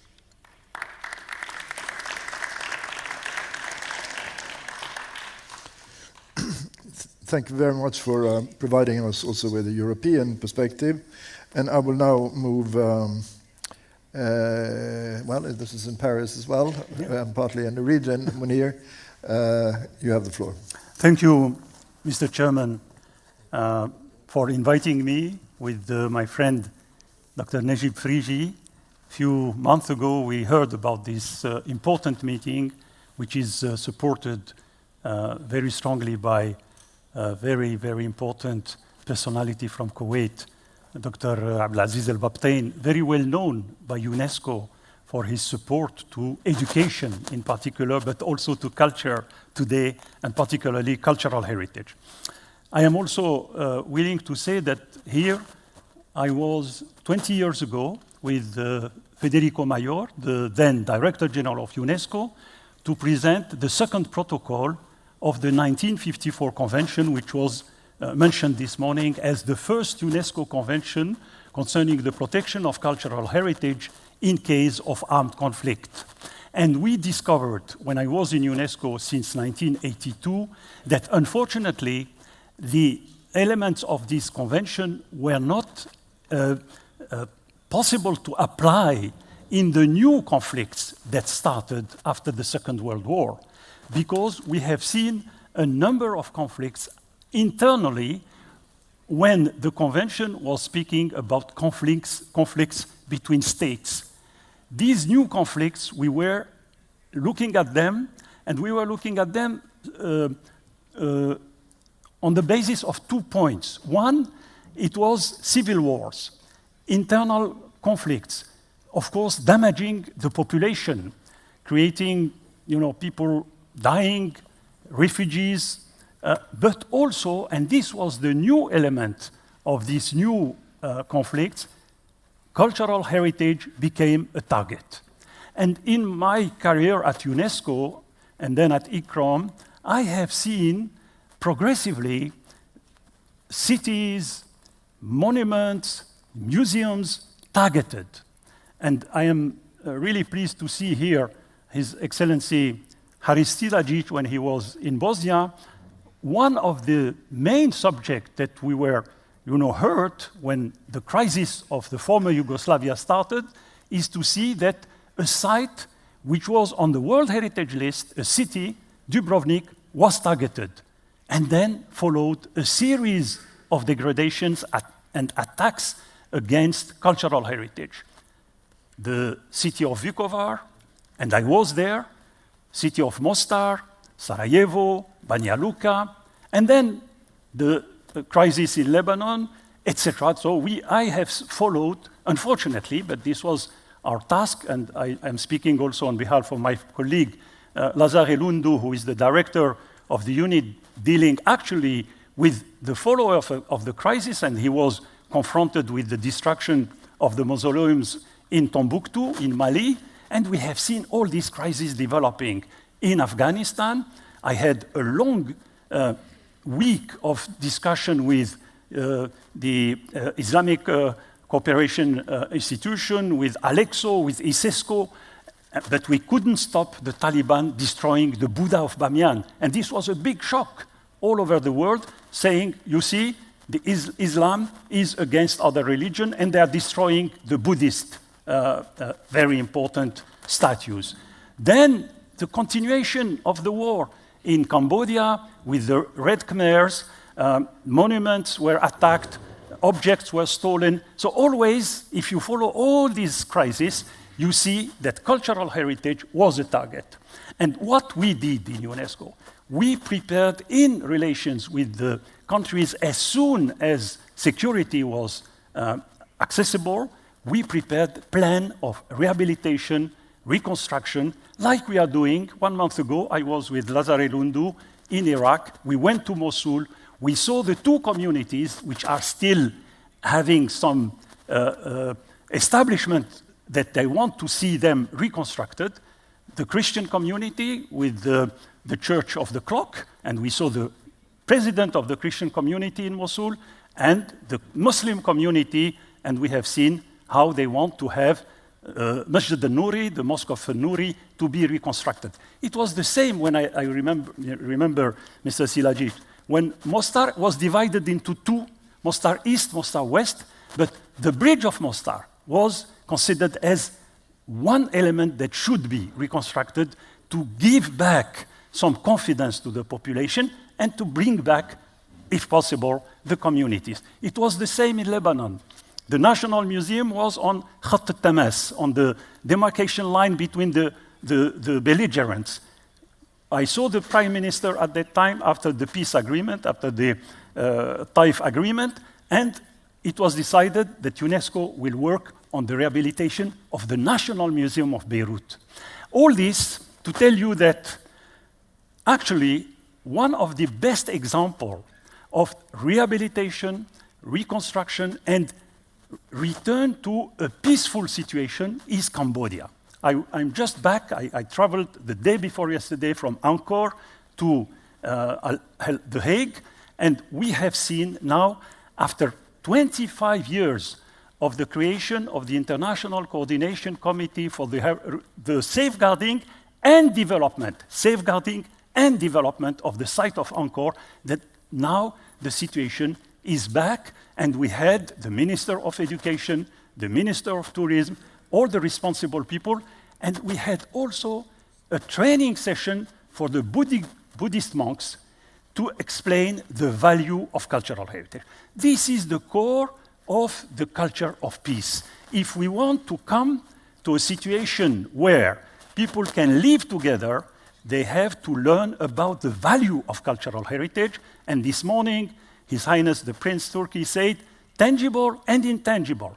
We had also in UNESCO, and I was privileged to work on the 2003 Convention for the safeguarding of intangible cultural heritage, and then of the last convention of UNESCO on the preservation and promotion of the expressions of cultural diversity. These are the key words that should enter into the programs of education. We work with Alexo, we work with ISESCO. The ministers of education has now a huge responsibility to introduce the teaching of history, of geography, of arts, and I was, when I was young, a teacher of history and geography, so I know what I'm speaking about. At that time, history and geography were subject to an exam. Today, they are not. Today, you study, you listen to history, to geography, but it's not like mathematics, like physics and chemistry. It is not sanctioned by an exam. So it's not an important subject, let's say. We have to come back to give to history, to geography, an important place in the education. And I want to conclude in saying that at the end of the 90s, Norway assisted UNESCO to launch a program which is called Cultural Heritage in the Hand of Young People, le patrimoine aux mains des jeunes. This program then was financed by a French company which was celebrating its 150th anniversary, la Fondation Rhône-Poulenc. And they came to UNESCO and they said, we want to give $150,000 to UNESCO for education. And I added education to heritage. I think this is an important tool which is now translated into 30 languages in the world. And I attended, missions in Latin America, in Asia, in Africa. Now, this is, I think, one concrete element for introducing in the mind of the young people the value of respecting the other. I am always shocked when I see in the news that either a young man or a young woman is going to blow up her bodies and kill herself in order to kill others. What is in her mind? What is in his mind? I think we have to put these questions in the center of what could be the culture of peace. Thank you for your attention.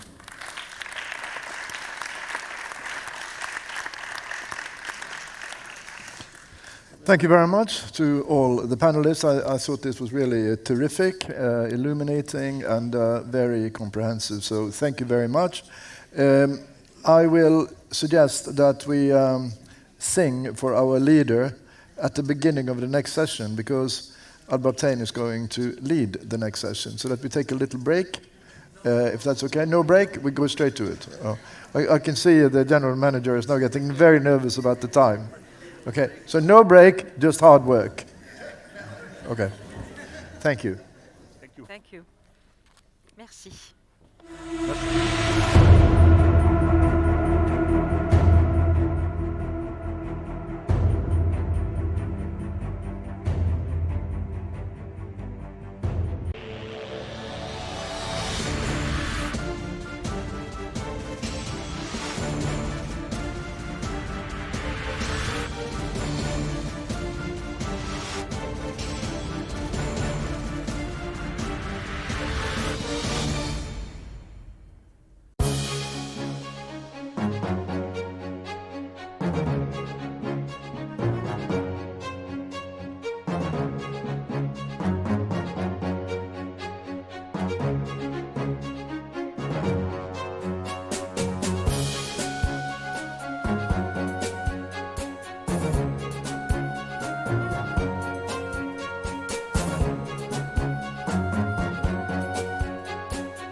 الختام أعيد وأذكر به خطوة إلى الأمام، مناهج ثقافة السلام. هذا هو العنوان الذي اختير مسكا لختام هذا الملتقى الدولي.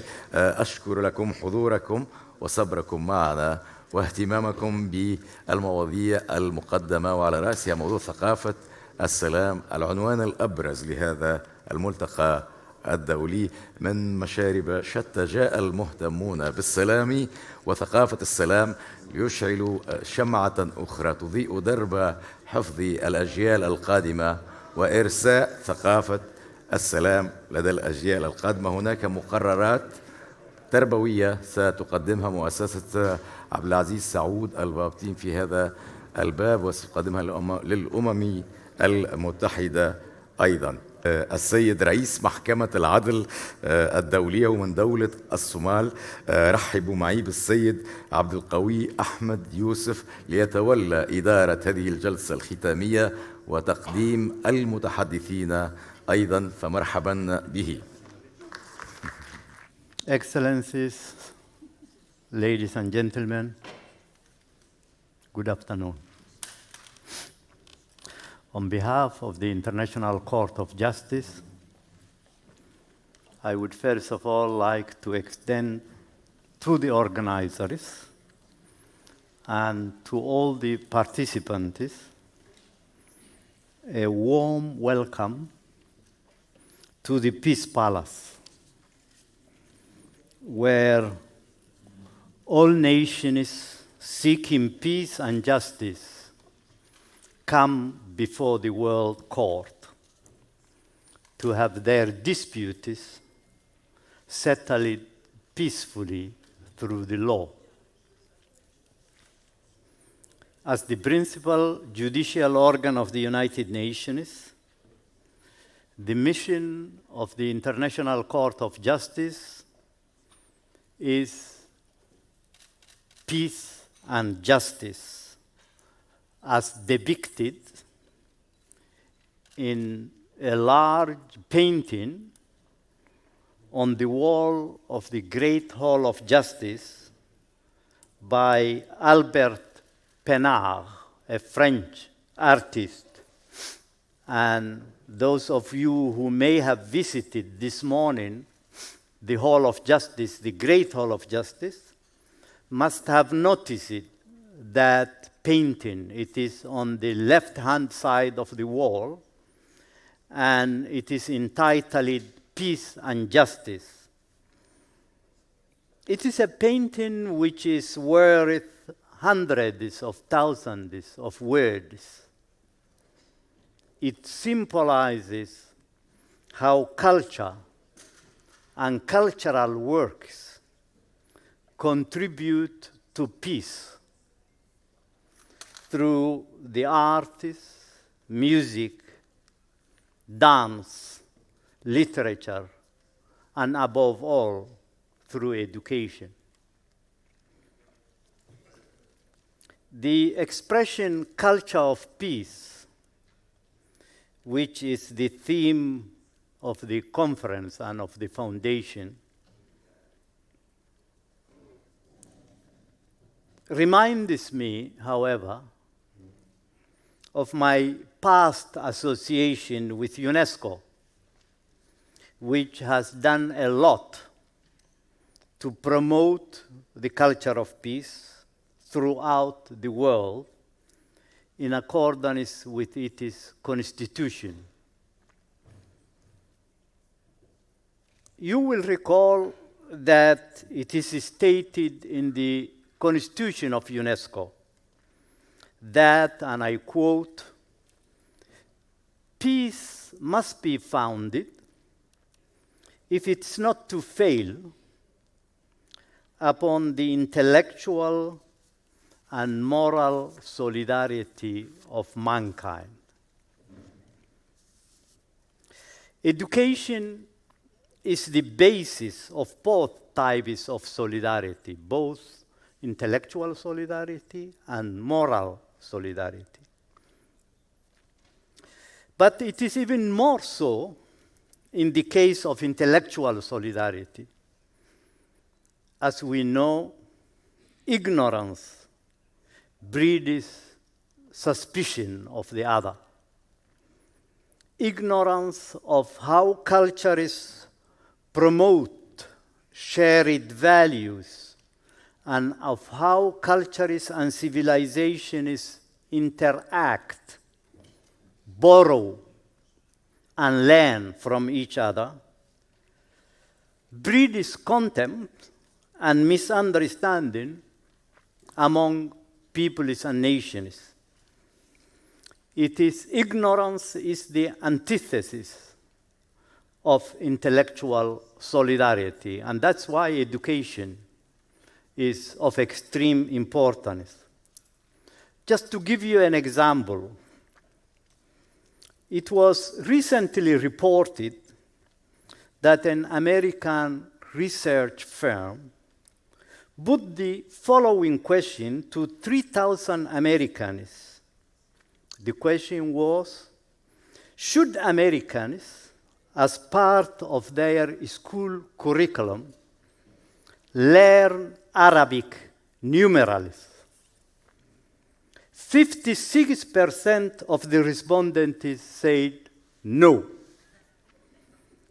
The pollster did not, of course, tell them that Arabic numerals are the numbers they use every day to dial their telephones, which they carry all over the place. Perhaps the pollster should have also told them that a Persian scholar by the name of Muhammad ibn Musa al-Khwarizmi developed what we call today algebra, and that the algorithm used in computer science and artificial intelligence are actually derived from his name, al-Khwarizmi. It is only through education and interaction among cultures that such prejudices can be overcome.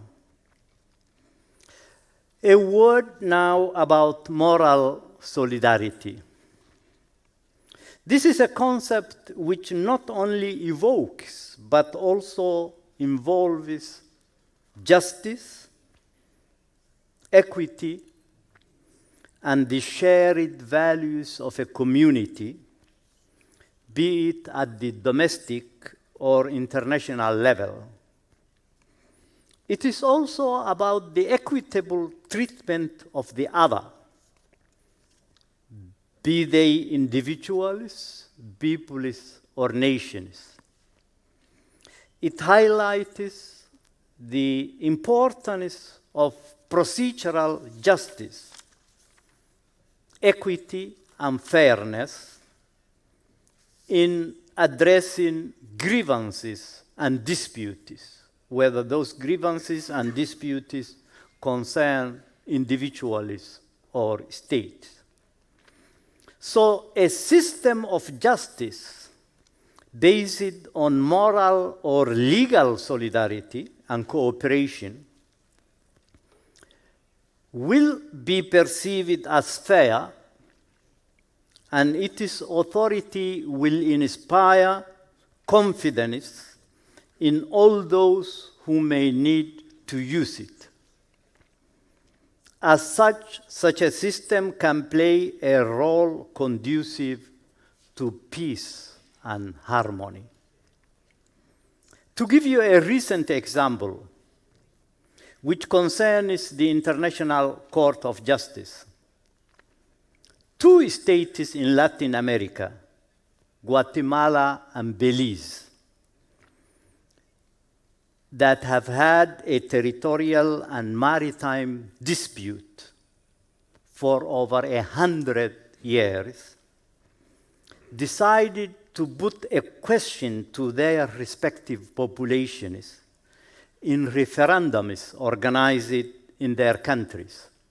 And I hope that more states around the world will put similar questions to their populations instead of going to war over disputes, because I have no doubt that the choice of the population will be peace over war. The question was as follows: do you agree that any legal claim of Guatemala against Belize relating to land and insular territories and to any maritime areas pertaining to these two territories should be submitted to the International Court of Justice for final settlement, and that the court determine finally the boundaries of the respective territories and areas of the two countries? The peoples of both countries, Guatemala and Belize, overwhelmingly gave a positive answer to the question. This is something that made us extremely proud at the court, and which demonstrated, if there was a need for such demonstration, the confidence and trust in which the law and procedures we apply to settle disputes and bring peace among nations are held as symbols of moral solidarity and cooperation among nations. I will end these brief remarks by going back to the importance of education for a culture of peace, and by quoting again from the Constitution of UNESCO, a passage with which I am quite sure you are all familiar. And it goes as follows. Since wars begin in the minds of men, it is in the minds of men that the defenses of peace must be constructed. I will now turn to my second task here today, which is to introduce the stellar personalities of the final panel of the conference. Our first speaker is Her Excellency Mrs. Maria Fernanda Espinosa Garres, President of the 73rd session of the United Nations General Assembly. She will speak by video connection. Mrs. Espinosa Garces is an Ecuadorian politician and diplomat. She is the current president of the UN General Assembly for the 73rd session, an office which she took over in September 2018. Before that, she was Minister of National Defense of Ecuador from 2012 to 2014. Excellencies, colleagues and friends, ladies and gentlemen, I am delighted to send this message to the World Forum for the Culture of Peace. Let me start by paying tribute to Abdulaziz Saud Albabtain, chairman of the Abdulaziz Saud Albabtain Cultural Foundation, for galvanizing force behind today's event and a champion of the culture of peace. As we mark the 20th anniversary of the UN Declaration and Program of Action on a Culture of Peace, we should recall the words of UNESCO's Constitution. Since wars begin in the minds of men, it is in the minds of men, and I must add here women, that the defenses of peace must be constructed. Peace is so much more than the absence of conflict and violence. It rests on respect for the human rights and fundamental freedoms of all persons, regardless of any distinction. It requires efforts to meet the developmental and environmental needs of present and future generations. It means adherence to the principles of justice, democracy, tolerance, solidarity, cooperation, pluralism, and cultural diversity. And it calls for ongoing dialogue at all levels to achieve these goals. At this challenging time of the world, and in particular for Iraq and Yemen, dialogue is needed more than ever. We are approaching what could be a dangerous tipping point where violence and conflicts are on the rise, where the gains we have made over the past decades are reversed, and where we risk causing irreparable damage to our rules-based international system. So, while it is tempting to move into firefighting mode to address the multiple crises we face, we must ensure we sow the seeds for sustainable peace by investing in conflict prevention, in peace education, and in intercultural and interfaith dialogue. We must ensure we increase our efforts to achieve the Sustainable Development Goals, which provide the basis for a culture of peace. And we must act to protect our cultural heritage. Whether in Iraq or Yemen, The Hague or Quito, This heritage is integral to how we see ourselves and to the story of humanity. We are all defined by culture, by the traditions, artifacts, monuments, and sites that reflect the history of our societies, their collected wisdom that has shaped our way of thinking as well as our shared history.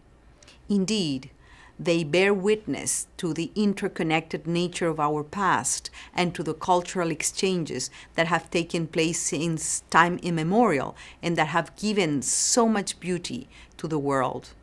So I look forward to hearing the outcome of your discussions and how to make the culture of peace a reality in Iraq and Yemen and across the world. Thank you. The lectern, Mr. Abdulaziz Saud Albabtain, Chairman of Abdulaziz Saud Albabtain Cultural Foundation. Assalamu alaikum.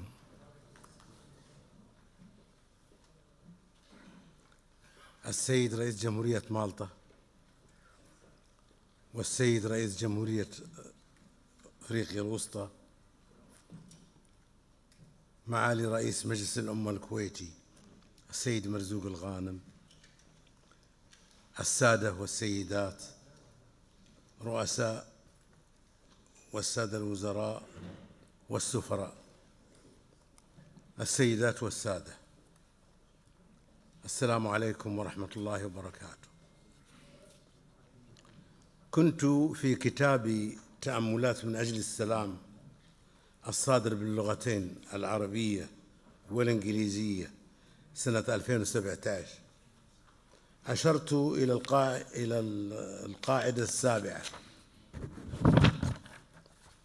الضرورية في السلام العادل، وهي قاعدة التربية والتعليم. فبما أن السلام يجب أن يكون ثقافة الناس في سلوكهم اليومي وتفكيرهم، فإنه علينا أن نؤمن حضور هذه الثقافة واستمرارها، ولذلك لا بد من العمل على تربية جيل واع وتكوينه بإعداده عبر دروس في ثقافة السلام من الحضانة إلى المدرسة ثم المعهد فالجامعة.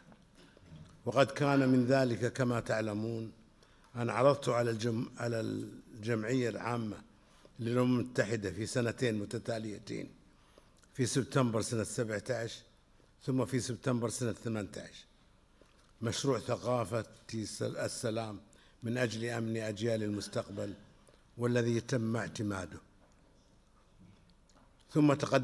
ثم تقدمت المؤسسة نحو مرحلة جديدة أعتبرها مفصلية في تاريخ مؤسستنا وتاريخ ثقافة السلام، ألا وهي إعداد المناهج الخاصة بتدريس ثقافة السلام العادل. وأني أشعر اليوم بالراحة والطمأنينة والسعادة أن أنجزنا للإنسانية هذه المناهج، وستكتمل سعادتنا جميعا إذا باشرنا فعلا وبمثابرة تدريس هذه الأجيال التي هي أمانة في أعناقنا ثقافة السلام العادل بشكل عقلاني.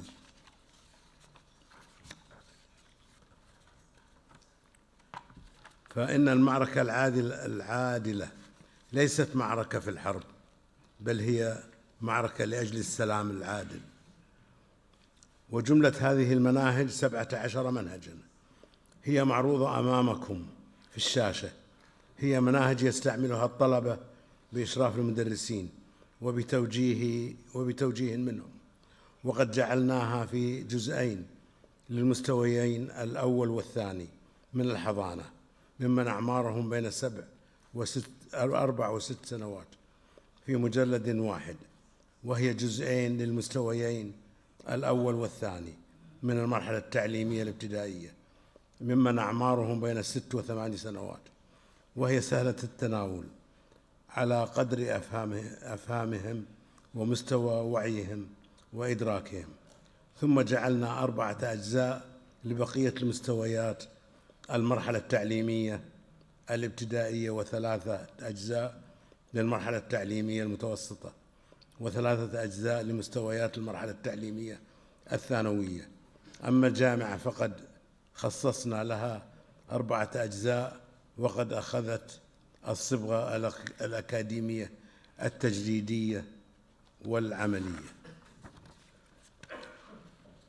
وأني أود أن أشير إلى أن هذه المناهج إنما هي حصيلة تفكير عقل بشري يجمعنا، فالمبادرة كويتية عربية، وساهم في إنجازها خيرة خبراء من العالم بإشراف لجنة دولية. ولعله من المفيد أن أشير إلى أن أعضاء اللجنة والخبراء هم من أكثر من 20 دولة من العالم، أي من ثقافات متعددة، ويتقن كل واحد منهم في الحد الأدنى 2 فأكثر. وقد جاءت هذه المناهج خلاصة أفضل ما هو موجود في برامج التدريس، ومعتمدة أفضل وسائل التواصل التربوية الاجتماعية، وبذلك يمكن لكل دولة في العالم أن تطبقها وأن تضيف إليها ما يتناسب مع ثقافتها. ولعلمكم لم تكن صياغتها باللغة العربية، بل في إطار انفتاح المؤسسة على العالمية. رأينا من الأنسب أن تصاغ بلغة الحوار العالمية، أي الإنجليزية التي يفهمها أغلب سكان العالم، ثم سنسعى إلى ترجمتها إلى اللغات ال5 الأخرى المعتمدة في الأمم المتحدة، وهي العربية والصينية والفرنسية والروسية والإسبانية. وأني أود أن أؤكد أن هذه المناهج كأي عمل بشري قد تحتاج إلى إضافات، ولا يسعني إلا أن أشكر اللجنة الدولية المشرفة وكل الخبراء الذين حرروا هذه المناهج، كما يقتضي الواجب أن أشكر فريق عمل المؤسسة الذي تابع كل مراحل الإنجاز في وقت يعتبر قياسي، إذ تم الالتزام بالآجال احتراما لالتزامنا مع الجمعية العامة للأمم المتحدة. السيدات والسادة، إن الشكر كل الشكر موصول إليكم لحضوركم معنا ومشاركتنا، وأقولها بصدق شكرا لكم جميعا. هذا الإنجاز وهذه السعادة، ونود منكم ونحتكم بلطف كبير على العمل، ونحثكم بلطف كبير على العمل على تدريس هذه المناهج في مجموعاتكم ومجتمعاتكم. وإن ما ستبذلونه من ملاحظات بعد تقديم هذا سنأخذه بعين الاعتبار بإذن الله. والسلام عليكم ورحمة الله وبركاته. The next speaker is Mr. Marzouk Al-Ghanim, President of the Kuwait National Assembly, and I invite him to the lecture. بسم الله الرحمن الرحيم، والحمد لله رب العالمين، والصلاة والسلام على أشرف المرسلين سيدنا محمد النبي الأمين وعلى آله وصحبه أجمعين. العم الفاضل الأستاذ عبد العزيز سعود البابطين، رئيس مؤسسة عبد العزيز سعود البابطين الثقافية، أصحاب السمو والمعالي والسعادة، الحضور الكريم، السلام عليكم ورحمة الله وبركاته. يقول المولى عز وجل في محكم التنزيل: يا أيها الذين آمنوا ادخلوا في السلم كافة ولا تتبعوا خطوات الشيطان إنه لكم عدو مبين. بداية وعلى المستوى الشخصي، أنا لا أحبذ الحديث عن السلام بوصفه بديلا أو مقابلا للحرب، ولا أستسيغ فكرة وضع السلام والحرب في ثنائية متقابلة كالليل والنهار، أو الخير والشر، أو اليمين واليسار، لأنني رافض لمبدأ مناصفة هذين الخيارين.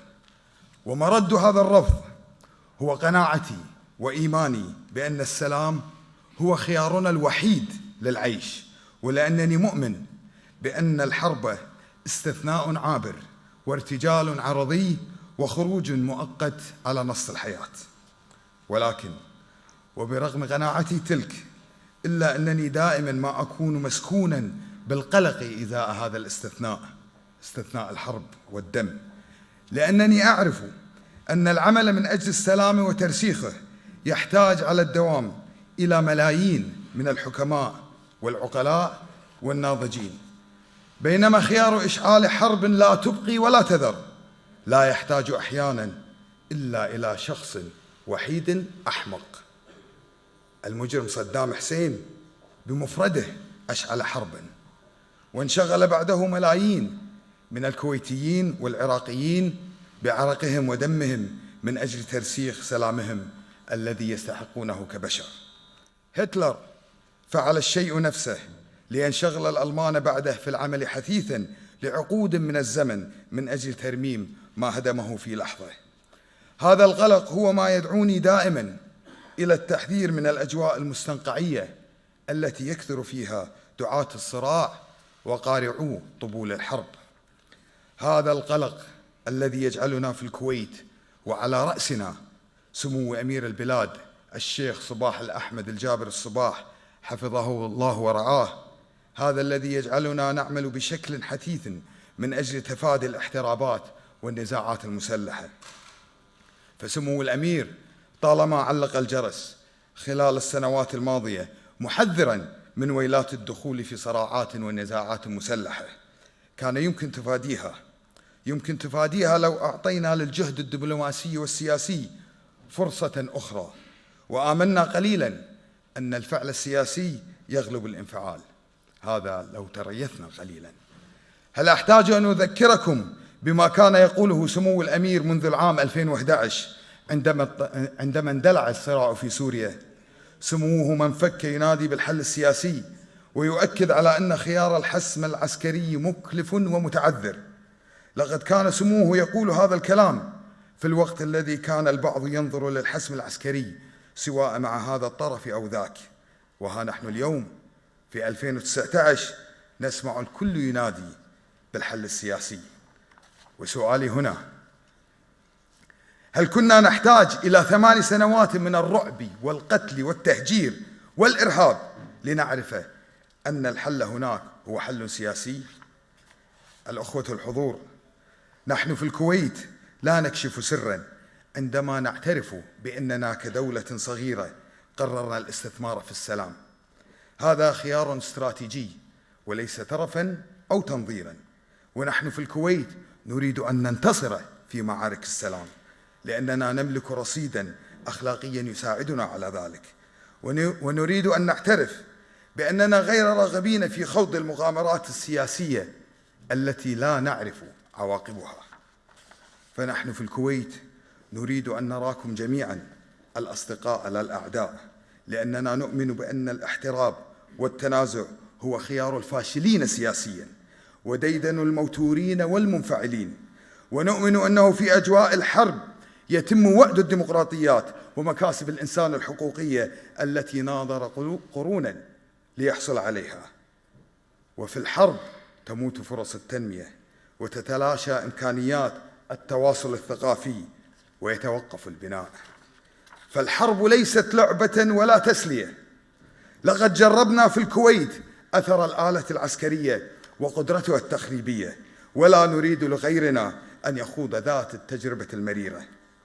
ومن أجل السلام لا غيره استضافت الكويت بتوجيهات من سمو الأمير 3 مؤتمرات للمانحين في سوريا، إضافة إلى ترأسها للمؤتمر الرابع الذي عقد في لندن. ومن أجل السلام استضافت الكويت مؤتمرا دوليا واسعا من أجل إعادة إعمار ما دمره الإرهاب في العراق الذي احتل بلدي قبل 29 عاما. ومن أجل السلام استضافت الكويت على مدى 2 شهرين المفاوضات السياسية بين الفرقاء في اليمن، إضافة إلى رعايتها للمفاوضات لاحقا في ستوكهولم. ومن أجل السلام ولا شيء غير السلام تقف الكويت موقفا مبدئيا ثابتا وصامدا ضد كل جرائم الصهيونية تجاه الشعب الفلسطيني الأعزل. الأخوة الحضور، نحن في الكويت ندعم ودون كلل أو ملل كل الجهود الإقليمية والدولية التي تصب في صالح استتباب السلام في مناطق الصراع المختلفة. نحن ندعم الحلول السياسية السلمية القائمة على التحاور في سوريا واليمن وليبيا والسودان وأفغانستان وغيرهم، مثلما ندعم الحوار السياسي المفتوح والشفاف لحل الأزمة العابرة بين أشقائنا في دول مجلس التعاون الخليجي. هذه هي عقيدتنا السياسية التي دشنها سمو الأمير عبر عقود من الزمن، ونحن ماضون بها ونعمل وفق مقتضياتها.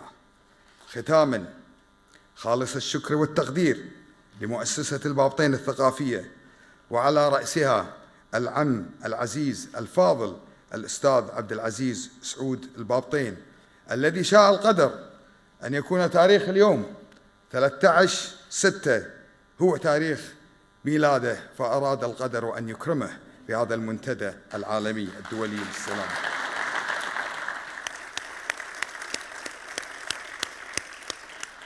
والشكر موصول لكافة الشركاء الدوليين على المساهمة المميزة والفاعلة لإنجاح هذا المنتدى. إن هذا الجهد الثقافي والتنويري مهم جدا، وهو محل تقديرنا واهتمامنا، ونؤكد دائما على دعمنا اللامحدود لتلك الجهود الخيرة. شكرا لكم على حسن الإصغاء، والسلام عليكم ورحمة الله وبركاته. The next speaker is Mr. Faustin Archange Touadéra, President of the Central African Republic. Mesdames, Messieurs les chefs d'État,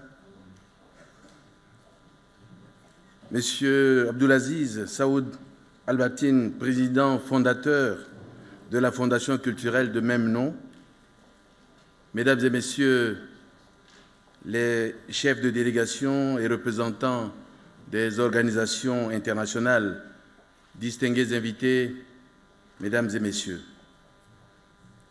permettez-moi tout d'abord d'exprimer mes sincères remerciements au gouvernement et au peuple ami néerlandais pour l'accueil très cordial et la marque d'hospitalité qui m'ont été réservées, ainsi qu'à toute ma délégation depuis mon arrivée dans cette belle ville de La Haye. Mes remerciements vont également à l'endroit de la Fondation Abdulaziz Saïd Albabtain pour la culture et ses partenaires pour avoir invité la République centrafricaine à cette rencontre et pour l'excellent travail préparatoire accompli ayant permis la réussite de ce forum. La République centrafricaine, mon pays, est honorée de se retrouver aujourd'hui avec tous les autres invités à cet important événement dont le thème nous interpelle tous. À ce titre, je voudrais faire remarquer que la paix, en tant que création sociale, est toujours susceptible d'érosion en présence de l'expression des diversités, voire des divergences qui dérivent de la nature humaine. La préservation de la paix est alors une entreprise universelle et continuelle. La culture de la paix s'impose à tous et à tous les États, et elle est renseignée singulièrement par l'atrocité de la violence, le terrorisme, les affres de la guerre, les héritages historiques et culturels des peuples. Dès lors, il est légitime que la prévention des conflits figure parmi les objectifs essentiels de l'Organisation des Nations Unies, comme l'atteste l'article 1 de la Charte. La nature des guerres et des menaces qui se propagent aujourd'hui à travers les continents nous appelle ou nous rappelle à plus de diplomatie préventive et au renforcement des initiatives en faveur de la paix et de la stabilité des nations. Plusieurs pays d'Afrique ou du monde, à l'instar de la République centrafricaine, peuvent appréhender les enjeux majeurs internationaux, régionaux et nationaux de cette autre bataille pour la reconquête et la préservation de la paix. Cette paix qui subordonne le développement durable, la sauvegarde des ressources, la protection de l'environnement et la survie de l'humanité. C'est le lieu de remercier à nouveau la communauté internationale et saluer les efforts inlassables qui témoignent de l'amitié et de la fraternité historique entre les peuples et les nations, réitérés envers la République centrafricaine, mon pays, pays fragile, qui se reconstruit peu à peu après un conflit qui a affaibli les forces de l'État, y compris les moyens de défense et de sécurité, provoqué l'effondrement des infrastructures économiques et sociales, reculé l'indice du développement humain et contraint de nombreux citoyens et expatriés, femmes et enfants, à l'exil et au péril, à la précarité et à la pauvreté. L'histoire, qui doit en être écrite précisément pour fournir des repères pédagogiques dans nos écoles, aux fins d'accroître les connaissances ici et là, développer le savoir-faire et le savoir-être des générations présentes et futures, est en mesure de mettre en évidence la cruauté et la férocité des guerres, y compris contre le patrimoine mondial qui présente un intérêt pour l'humanité. Comme vous le savez, la République centrafricaine a traversé de nombreuses crises, dont la plus violente récemment, et pour laquelle une solution de sortie de crise pacifique a été amorcée par la signature à Bangui d'un accord politique de paix et de réconciliation. Mon pays est donc particulièrement sensible à la thématique à l'honneur de la conférence de ce jour. La culture de la paix à travers l'éducation et la préservation du patrimoine de la République centrafricaine comme héritage pour les générations futures constitue des leviers inévitables à la construction d'une paix durable. En République centrafricaine, le sentier vers la paix est profondément marqué depuis le 6 février 2019 par l'ancrage de l'engagement renouvelé de la communauté internationale qui s'est portée garante pour l'application de l'accord politique de paix et de réconciliation nationale signé par le gouvernement centrafricain et les 14 groupes armés. La portée de cet acte exceptionnel est à la hauteur de l'espérance immense que cet accord a suscité chez mes compatriotes. À cet effet, l'accord politique de paix et de réconciliation contient les éléments fondamentaux pour enrichir notre patrimoine immatériel, renforcer notre identité et l'épanouissement de notre peuple. L'accord politique de paix et de réconciliation renferme les jalons vers la restauration des valeurs que sont l'unité nationale, la paix sociale, la justice sociale et la solidarité nationale, la relecture de la loi sur les partis politiques pour qu'elle soit un vecteur de promotion des valeurs de paix et de cohésion sociale. L'accord a réaffirmé le principe constitutionnel de la lutte contre l'impunité, compris de tous, car il n'est plus imaginable que la paix en République centrafricaine soit encore possible à bâtir sur l'amnistie des crimes. Un des puissants leviers de la sécurité collective, c'est le programme national de DDRR qui doit aider à la fin des violences, comme tous les groupes s'y sont engagés, d'autant plus qu'ils participeront activement à la conduite de ce processus que nous voulons diligente et arrimée à un dispositif solide, efficient et fonctionnel. En appui à ce processus, la réforme du secteur de la sécurité créera les conditions optimales pour la refondation des forces de défense et de sécurité, véritablement nationales et républicaines. Certains des nouveaux éléments proviendront des groupes armés après avoir réussi le cursus de certification dont les normes ont été établies par l'EITM, qui est une mission de l'Union européenne, et la MINUSCA, une mission des Nations unies. Dans cette dynamique d'approche globale de la problématique paix et sécurité, l'accord a permis une avancée notable en abordant des questions spécifiques telles que celles liées aux mouvements de transhumance qui sont devenus des sources d'insécurité. En prenant en charge de manière appropriée cette question, nous voulons engager les partenaires et les pays voisins à agir de façon concertée pour gérer cette question dont les implications sécuritaires sont considérables sur le plan des relations entre les communautés, sur le plan national, mais aussi au niveau sous-régional. Finalement, nous sommes fiers d'une démarche qui nous rassure grâce à sa vision systémique et constructive et qui saura véhiculer des leçons pour instruire le dialogue entre les peuples et les nations, pour prévenir des effets dévastateurs que peuvent engendrer l'incapacité de l'homme à créer et à maintenir la paix partout dans le monde. Je vous remercie. The next speaker is Her Excellence Mrs. Marie-Louise Colero Brecha, President Emeritus of Malta, and I invite her to the lectern. Your Excellencies, Head of States of Malta and Central African Republic, distinguished guests, dear friends. I would like to start my contribution by thanking the Abdulaziz Saud Albabtain Cultural Foundation for inviting me to address this World Forum for Culture of Peace. But especially to you, my dear friend, Abdulaziz, for dedicating your life to human rights and peace. And I speak like this as a citizen of the world. But also I would like to thank you as a mother for working and endeavoring for the future, for the security of future generations. Thank you so very much for all you do and for what you will be doing. And on this special occasion, on your birthday, I augur you long life.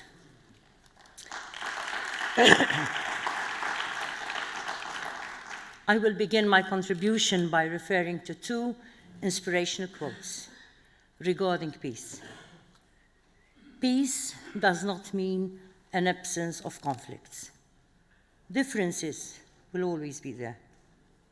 Peace means solving these differences through peaceful means, through dialogue, education, knowledge, and through humane ways.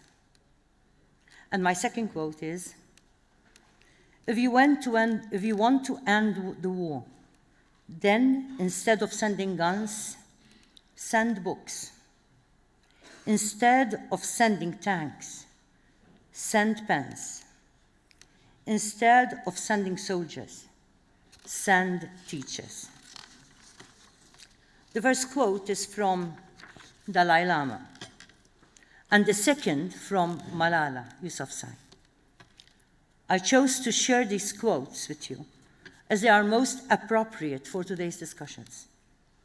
Both quotes feature education as being fundamental to building peace. In my opinion, the underlying message that has been at the heart of our discussions today was the need for peace education.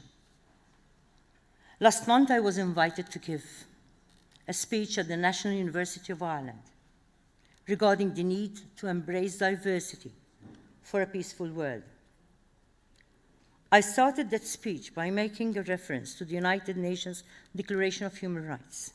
Specifically, I made a reference to the very first sentence of its preamble, which sentence underlines that peace in the world is key for everyone to enjoy their fundamental rights and human dignity. This 70-year-old sentence is all the more important today, as it provides us with guidance, which is so needed in our world, which has become so uncertain. This important sentence also makes reference to the human family, a concept which is so essential to be kept at the heart of our discussions and our endeavors to build a culture of sustainable peace. Unfortunately, as a human family, we are still struggling to fully understand and embrace our diversity. Understanding, acknowledging, and respecting our diversity is a most essential component to build a culture of sustainable peace. Peace must be the cornerstone on which all of our strategies should rest. All of our strategies should aim to build a culture of positive peace, even in the face of adversity. Building a culture of positive peace will not happen overnight. It will need investment, ownership, a conducive environment that supports it. Education plays a key role in this context. I strongly believe that education curricula at all levels, from children in kindergarten up to the highest levels of learning, must be empowered to embrace fundamental core values.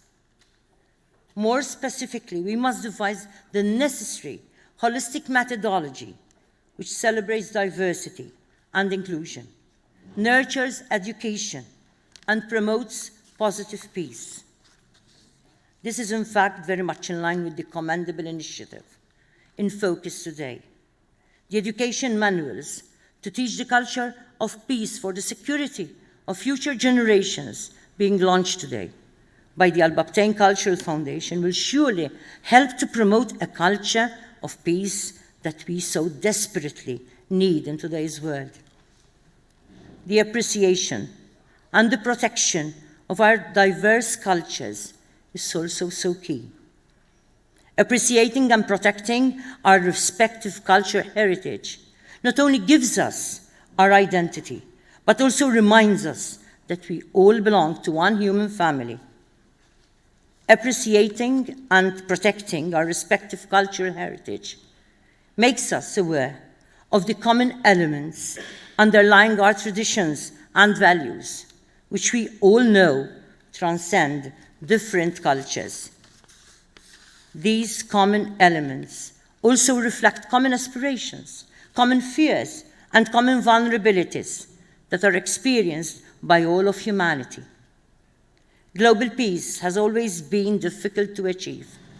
Conflicts remain a reality in many parts of the world today. Although the United Nations was established following the atrocities of war, 70 years later, war is still a reality. Millions of people are forced to leave their homes and seek refuge elsewhere. As a woman from the Mediterranean region, my country has seen and is still seeing whole boatloads of people fleeing from conflict, undertaking most dangerous journeys to reach Europe. I personally have witnessed children separated from their parents, husbands, wives, and children torn with despair, desperately looking for the family members, shock-stricken and emotionally broken mothers and fathers looking for the children, and traumatized children looking for the siblings. These tragedies continue to this day in the Mediterranean and across so many other regions in the world. Unfortunately, only the lucky few who manage to survive such traumatic situations are then welcomed by people of good faith and communities that embrace diversity and celebrates multiculturalism. Yet believing in diversity and multiculturalism is not enough. Diversity and multiculturalism needs to be part of a wider and more comprehensive rights-based approach. Education is a key component of this approach. We must make sure that migrants, asylum seekers, and refugees are welcomed into established, mainstreamed, and inclusive education systems. Specific needs, like those relating to language or belief, need to be addressed and catered for. It is important that education systems adapt and change, so as our schools will become environments that welcome and celebrate different cultures.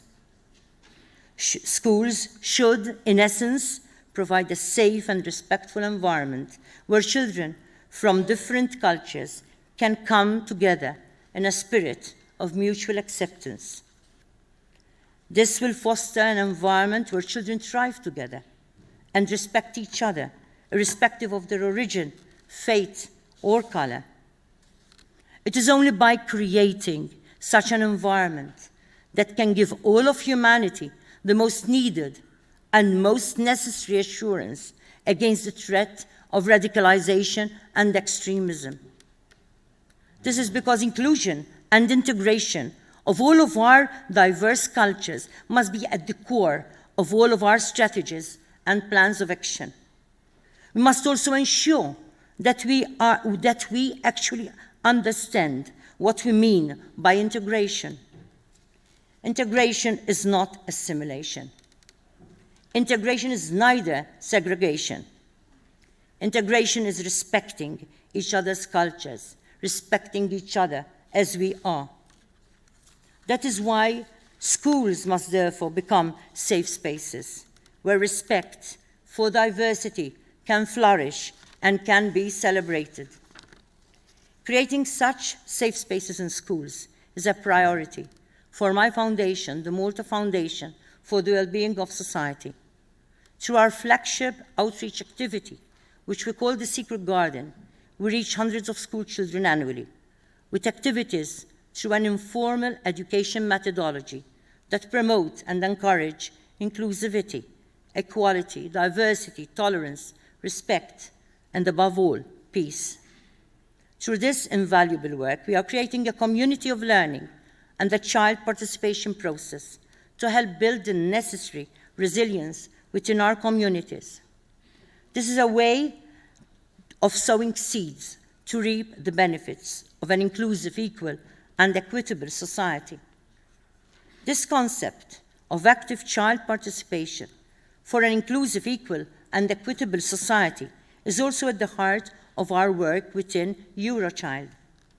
Eurochild is a pan-European network of nearly 200 organizations from over 34 countries. As president of Eurochild, I look forward to exploring possibilities of potential collaboration to enhance peace education for and with children.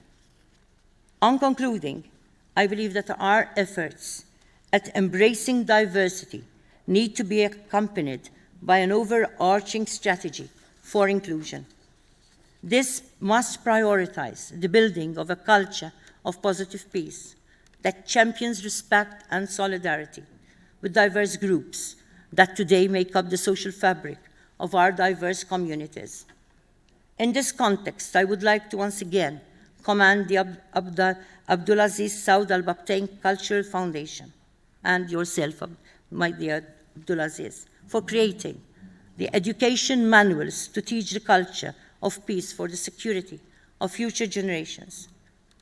Definitely, working with children and for children through the necessary educational curricula based on peace education can be a means towards building a sustainable culture of peace. Therefore, let me encourage all of us to work harder to reach this objective, as states, as communities, as international organizations, as civil society activists, but most importantly, as members of one human family. Definitely, complacency is not an option towards the building of a culture of positive peace. Let me therefore once again encourage all of us to be champions of peace. But even more than that, and as Abdulaziz Albabtain so aptly called it this morning, let's be actors for peace. To be actors, we need to go from words to action. Thank you.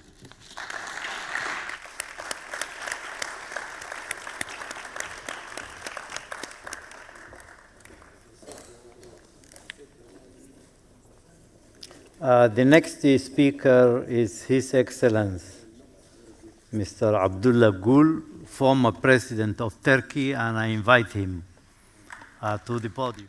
Mr. President, distinguished guests, ladies and gentlemen, It is an honor for me to be here today with you. I see many friends, distinguished people here. I would like to express my best wishes to all of you. And, of course, our friend, Mr. Abdulaziz, I thank you for gathering all of us here, and also very much appreciate your efforts in peace and education.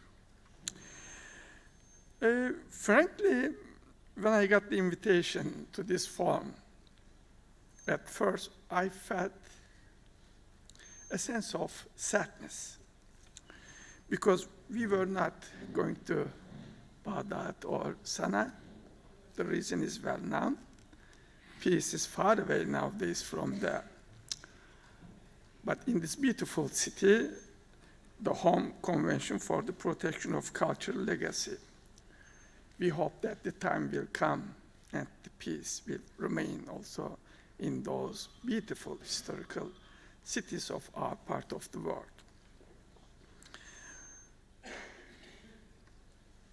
Peace, security, and prosperity are not words we would use for the region. In Iraq, not only hundreds of thousands of people were killed, millions of children were orphaned and women widowed. But also, some of the world's richest libraries, museums, and historical sites were destroyed, and the precious art collections and archaeological objects were looted. It is said that the same sequence of destructive developments is taking place as we speak in Syria and Yemen. Dear friends, since this morning, we have been listening to many valuable speeches, ideas, and contributions from distinguished participants. I appreciate all of them. Now, I would like to share my views and experiences with you accumulated throughout my political life. The fundamental requirement for happiness and welfare in a city or country or in a region is to establish peace, security, and stability. Human history is full of wars and struggles. As a result, much suffering, pain, and destruction was experienced throughout history. Those who got the lesson out of this found the way how to live together in peace, and then they were able to build the welfare. The shining example of this is Europe. Remember the political landscape of Europe between the First World War and the Second World War. Then how the war started. Then how the almost 15 million people were killed. And the most beautiful cities of Europe, continent, were destroyed. They all paid this cost and then discovered how to live together. And then the Europe, today's Europe, was created. It was based on rule of law, human rights, and free market economy. Now, has the time not come for the Middle East to take the same course and end its dark age? After so many bloody wars, suffering, and pain. It's time for the leaders of the region to acknowledge that the current situation in the region is consuming the human and national resources of their countries. This vicious circle should be broken, and courageous steps taken to reverse the fate of the region. For this, we need to democratize our world views, cultures, values, and discourses, before anyone else's.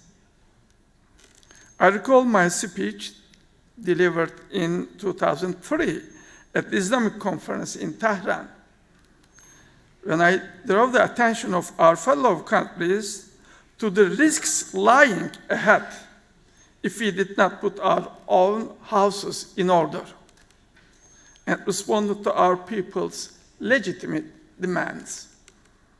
I stressed in that speech that as responsible leaders, we should urgently initiate political reforms to enable people to live in their own countries together in peace.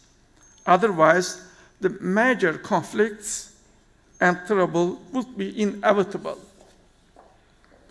It's very unfortunate that we continue to repeat the same mistakes, and as a result, unprecedented level of destruction and sufferings has swept across the Middle East and left it in ruin. Even worse, another much larger conflict is looming at our doorstep, which has the potential to cause an even worse level of destruction. It is therefore imperative to achieve peace at home and in the region.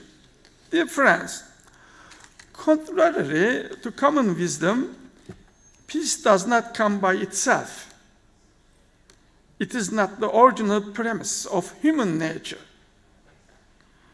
So in order to live together in peace, in a small society or in a region, we must learn to respect and show tolerance to each other's differences, be it ethnic, religious, or cultural.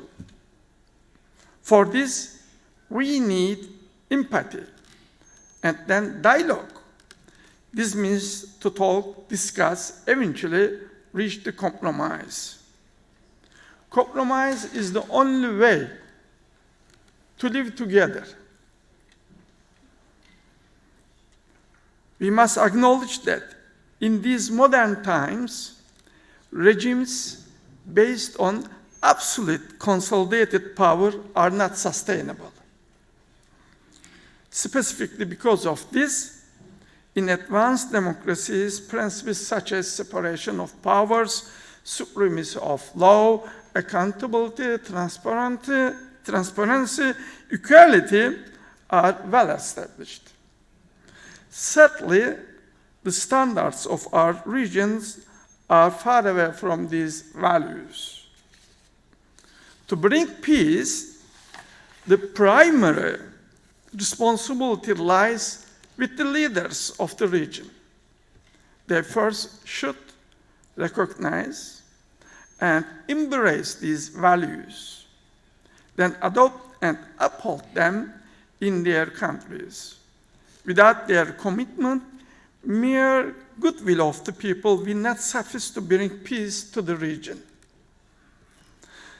The dire situation we face today should therefore remind us that democratic sophistication is the only way for us to develop ourselves with respect to human rights, dignity, equality, and accountability. As far as democracy is concerned, if some of the countries in the region, in the Middle East, are not ready to adopt democratic mechanisms in their countries, they should at least spend utmost efforts to apply the principles of good governance. Let us not forget that leadership is not just about making decisions or running the countries, but it's also about educating the masses through the leaders' statements and ideas and their visions. Responsible leaders will be proactive in establishing measures and precautions to avoid and prevent probable conflicts and crises. This alone is not enough. We also need a vibrant and active civil society, Any effort at peace without will be short-lived.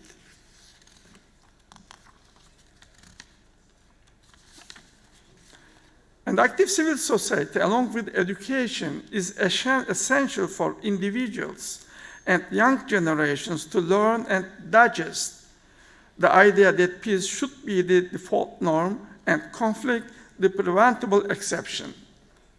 So, dear friends, we are well now, and we are all following what's happening. The wars are destructive. They undo the gains of humanity.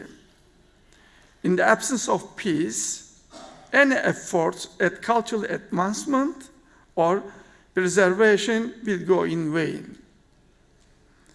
We were not able to establish, unfortunately, a sustainable peace at our parts of the world in our times. So let us not be late for our children to realize it. Thank you very much for listening.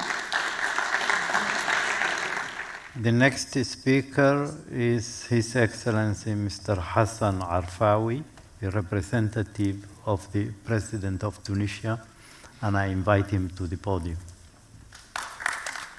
أصحاب الفخامة والمعالي والسعادة، السيد عبد العزيز سعود البابتين، رئيس مجلس أمناء مؤسسة عبد العزيز سعود البابتين الثقافية، السيدات والسادة، الحضور الكريم، يسعدني بداية أن أعرب عن فائق الامتنان وخالص عبارات الشكر لمؤسسة عبد العزيز سعود البابتين الثقافية على هذه الدعوة وما حظيت به من حسن الاستقبال وكرم الوفادة، وعلى هذه الفرصة للتوجه لجمعكم الكريم. كما يشرفني أن أنقل لكم تحيات سيادة رئيس الجمهورية الباجي قايد السبسي وتمنياته لمؤتمركم الموقر هذا بالنجاح والتوفيق، وتهاني سيادته لمؤسسة عبد العزيز سعود البابتين الثقافية لالتزامها الصادق بقيم السلام والعمل الجبار الذي تعهدت به لتجسيدها، ولا سيما من خلال عقد هذا المنتدى العالمي لثقافة السلام. وأود أن أذكر أنه قد تمت استشارة سيادة رئيس الجمهورية منذ بداية الإعداد لهذه المبادرة، ولقد رحب بها وشجع السيد عبد العزيز سعود البابتين على المضي قدما في تنفيذها، وذلك كان موقف تونس في الجمعية العامة للأمم المتحدة حين أكدت من خلال ممثلها دعم المشروع واعتبرته ضروريا للمجتمع الدولي. واليوم والمؤسسة تتوج مبادرتها بإنجازها للمناهج التربوية المتميزة التي تفضل السيد سعود عبد العزيز البابتين بعرضها علينا، فإن بلادنا ستواصل حتما دعم هذه المبادرة الحيوية، وستعمل الجهات المختصة في تونس على إدراجها ضمن مؤسساتنا التربوية. السيدات والسادة، الحضور الكريم، إن التزام القيادتين والدولتين الشقيقتين في تونس والكويت بثقافة السلام وقيمه منهجا لحل الخلافات الداخلية أو تلك التي تطرأ على العلاقات الدولية معلوم لدى الجميع، ومما رسخ هذا التوجه في كلا بلدينا تبنيه وتعميقه من قبل المجتمع المدني وما مبادرات مؤسسة عبد العزيز سعود البابتين الثقافية التي نحن بصددها إلا أبلغ دليل على هذا. ولقد حازت تونس في 15 مارس 2015 جائزة نوبل للسلام التي كرمت لأول مرة في تاريخها شعبا بأكمله من خلال مجتمعه المدني ممثلا في الرباعي الراعي للحوار.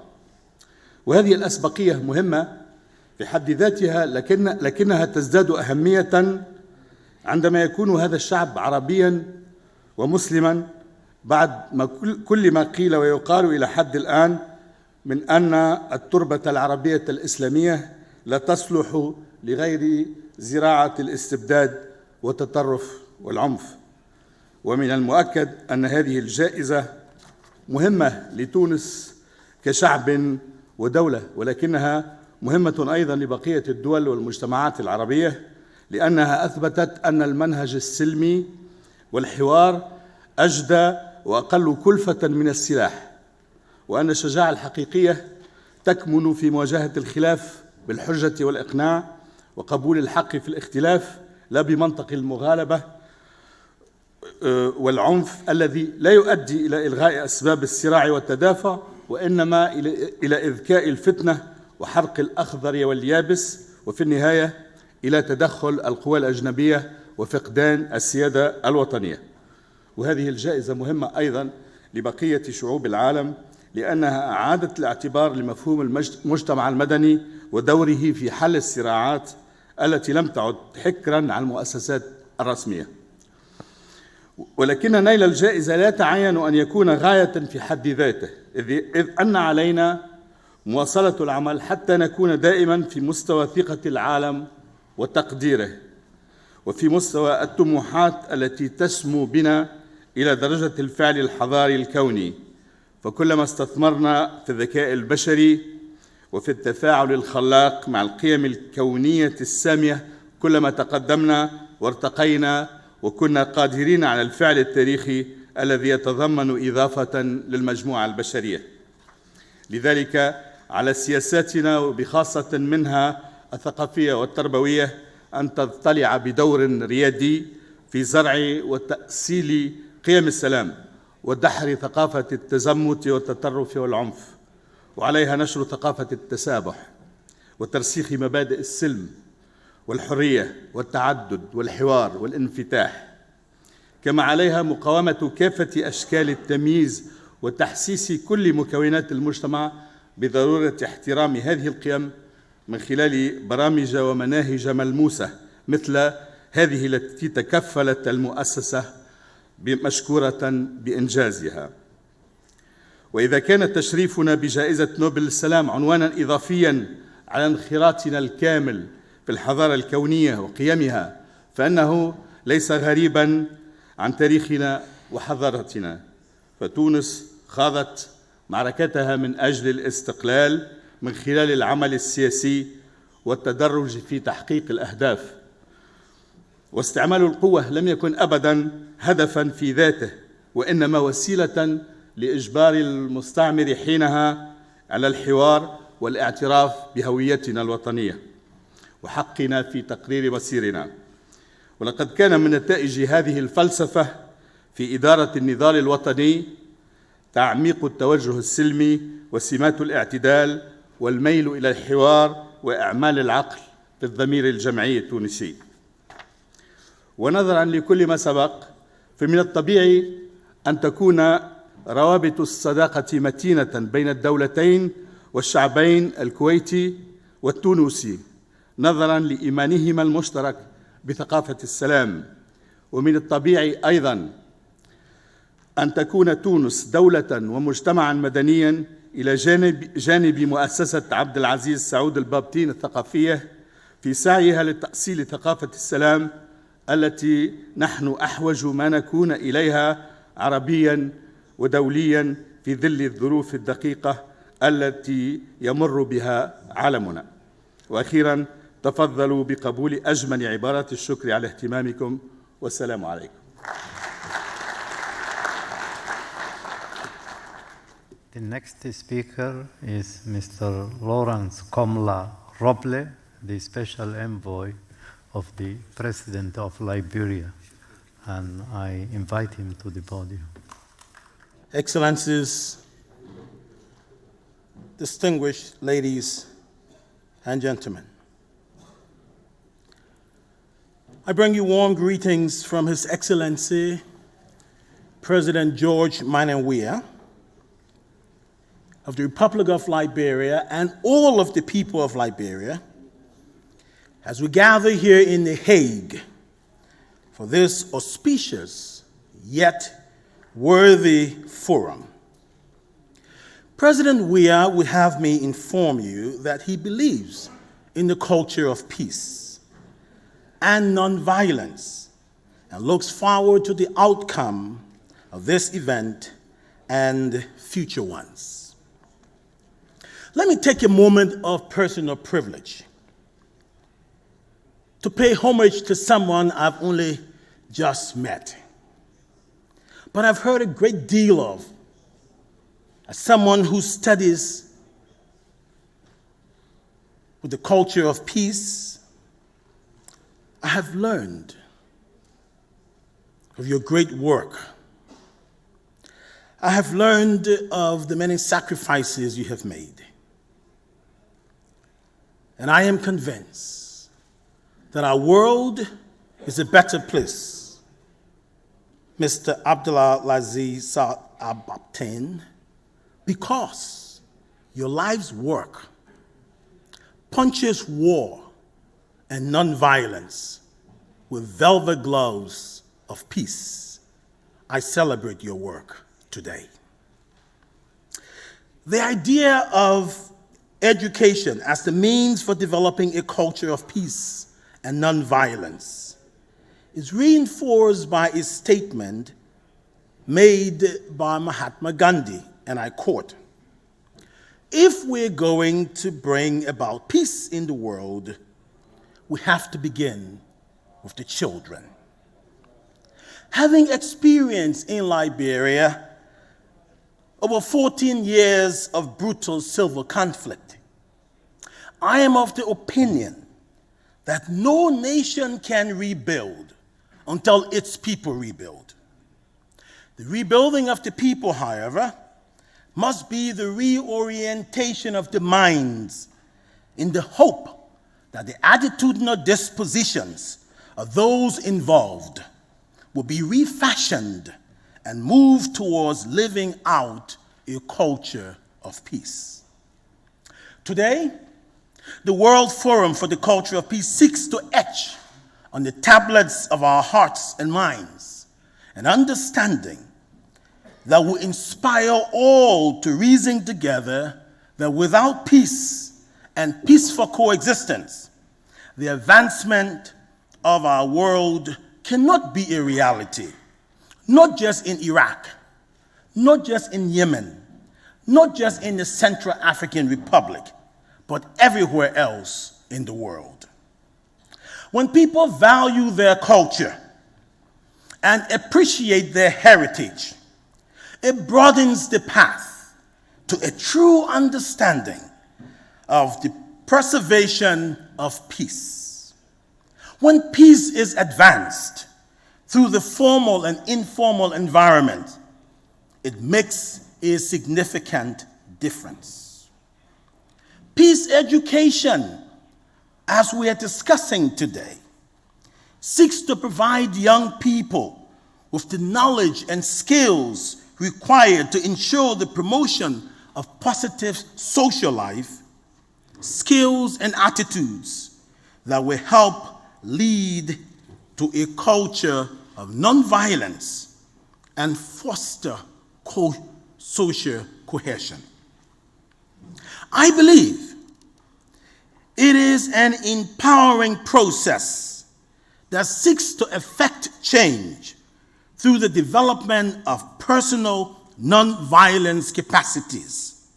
It adopts a multicultural approach to changing both people and their communities.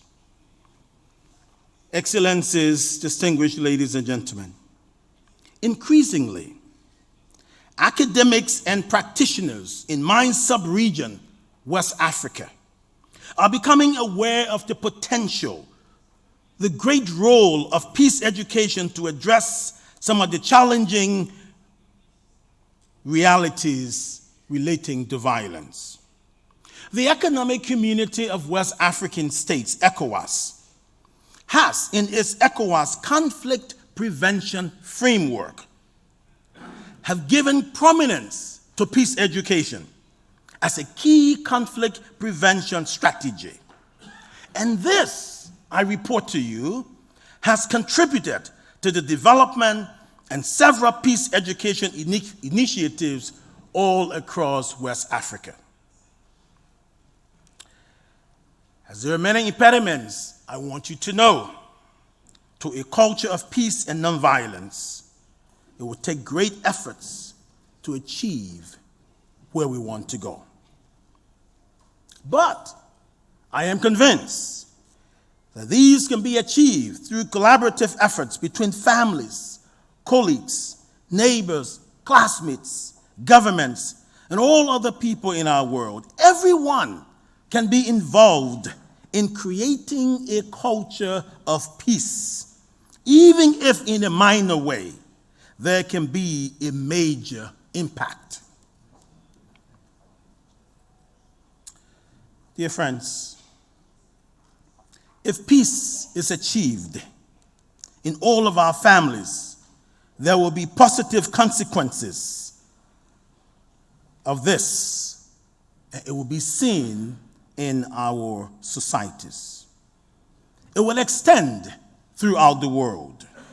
If peace is reached in our schools and classrooms, and children can extend a peaceful way of living into society, we will see the leaders of our world develop into individuals who understand how to resolve conflicts, have respect for other people and lifestyles, and who work towards the alleviation of poverty while contributing to a peaceful, productive society.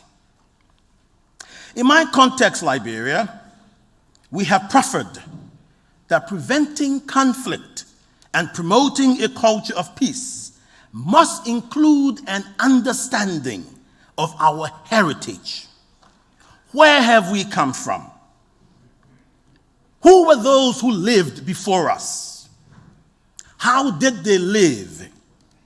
What did they do to peacefully coexist? What is our cultural heritage? How can we value, appreciate, and preserve in order to make our society better and peaceful? In a more sustainable way, we are pushing for a change of mindset and attitudes. Yemen, Iraq, Central African Republic, and other parts of our world can not only become better and peaceful when we intentionally embrace the culture of peace from within and incorporate peace education in our schools to affect the mental acumen of our children at the impressionable ages. I believe, as Dr. Martin Luther King once said, we are tied together inextricably in a garment of mutuality. When one part of our world finds itself in a conflictual circumstance, every part of our world must be concerned. And that is why I celebrate the Albabtain Cultural Foundation, because you, irrespective of where you sit in a peaceful environment, are making sure that you will not rest content until the rest of the world is in a peaceful environment. And I thank you for that. Finally, dear friends, to be able to live a peaceful and non-violent life, an individual must first have their basic survival needs met. They must have food, shelter, water. Alleviating the poverty of our people in our world is one of the first steps to creating a culture of peace and non-violence. For this to ever happen, it has to be a worldwide effort. However, it can start with individuals, and on a small scale, as we see here today with the Albabtain Cultural Foundation, as it has set out to do, not only in this event, but in previous ones and in future endeavors to come. I'm of the conviction that the simplest step is sharing your own time and resources to help others. This can be done in our own lives, in our homes, at our workplaces, in classrooms. If everyone contributes a small amount of their time and resources to the cause of alleviating the poverty of others, there would be a drastic change in the number of impoverished people in our world. When I think about the work that you do, Mr. Albabtain, in my other life, I'm a religious leader. And on Sundays, we sing a song that says, if I can help somebody along the way, then my living will not be in vain. What we are doing today, and we have congregated here, is putting together, appreciating, evaluating, and presenting curricula that will help people along the way, so that when their lives become better, our work will be realized, and the gods of the universe will be pleased. So I say to you, as I close, the curriculum that we behold today will go a long way to transforming our world, for it has become contextualized, and for Liberia, we will use it, because 14 years of war,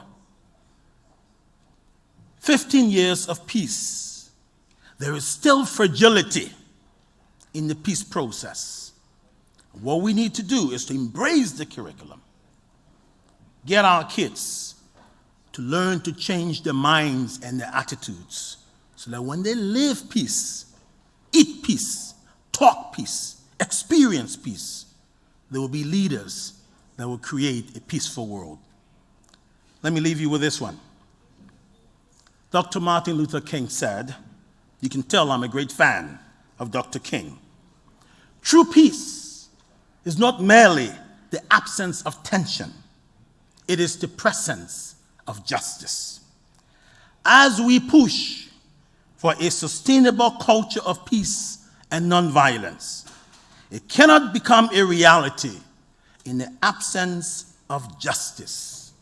Let us all work to create a just world in Yemen, in Iraq, in the Central African Republic, and in the rest of our world. Thank you. The next speaker is Mr. Ammar Al-Hakim, President of the Reform and Reconstruction Alliance of Iraq. بسم الله الرحمن الرحيم. الحمد لله رب العالمين. الله على سيدنا محمد وآله الطاهرين وصحبه المنتجبين وعلى أنبياء الله أجمعين. العم الأستاذ عبد العزيز البابطين، أصحاب السيادة والمعالي والسعادة، السيدات والسادة، اسمحوا لي أن أحييكم أجمل تحية وأشكر لمؤسسة عبد العزيز سعود البابطين الثقافية هذا الجهد الرائع والخطوة المميزة.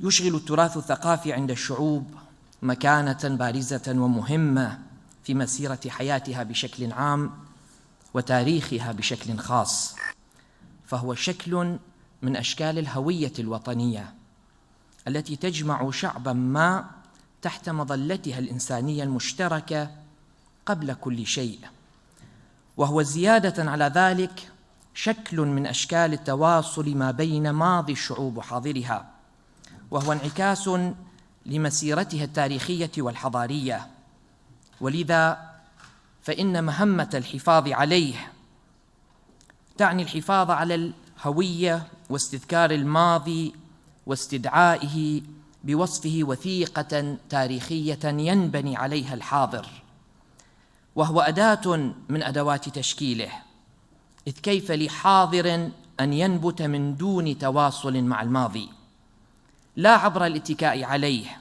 وتمجيده، بل انطلاقاً منه وتأسيساً عليه. ويكتسي التراث الثقافي الإنساني بشقه المادي، ونعني به الآثار والمتاحف والمباني والشواهد التاريخية، واللامادي ونعني به العادات والتقاليد والحرف التقليدية والمهرجانات الفلكلورية والثقافية. يكتسي أهمية كبيرة، فهو لغة كونية ورسالة سلام وطريقة لحوار الثقافات والتعرف على طريقة عيش الآخر، وغيرها مما يحسن القول عنه وتسميته بالتراث الثقافي الإنساني.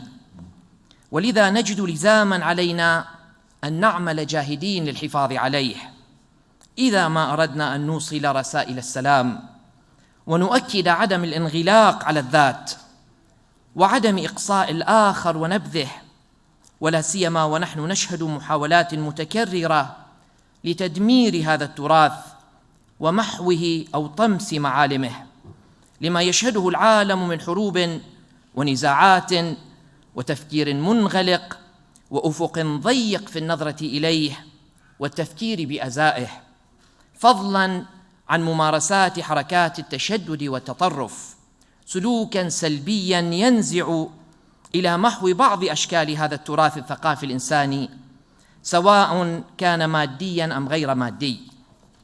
وليس أدل على ذلك من تدمير تمثالي بوذا في أفغانستان على أيدي حركة طالبان، وبذلك محيت صفحة وسفر إنساني مشترك لا يمثل البوذية أو البوذيين فحسب، بل مساحة من العالم بأسره، بوصفه مشتركا إنسانيا قبل كل شيء.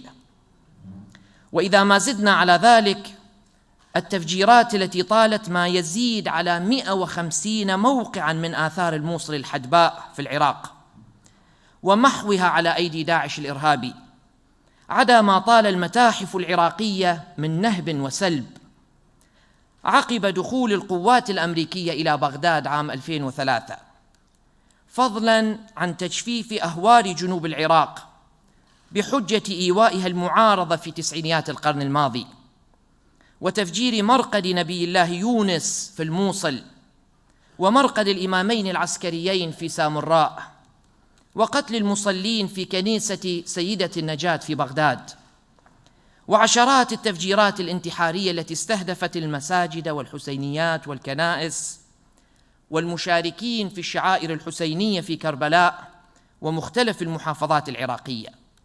وهذه أمثلة معروفة على سبيل المثال لا الحصر، وغيرها كثير مما لا يسع المجال لحصر جميعه، وهذا ما يدعونا للعمل سوية من أجل الحفاظ على هذا التراث الثقافي الإنساني، بيد أن ذلك لا يتحقق عبر خطوات جدية للحفاظ عليه لا لأهميته فحسب، بل بوصفه جزءاً من هويتنا الإنسانية قبل كل شيء.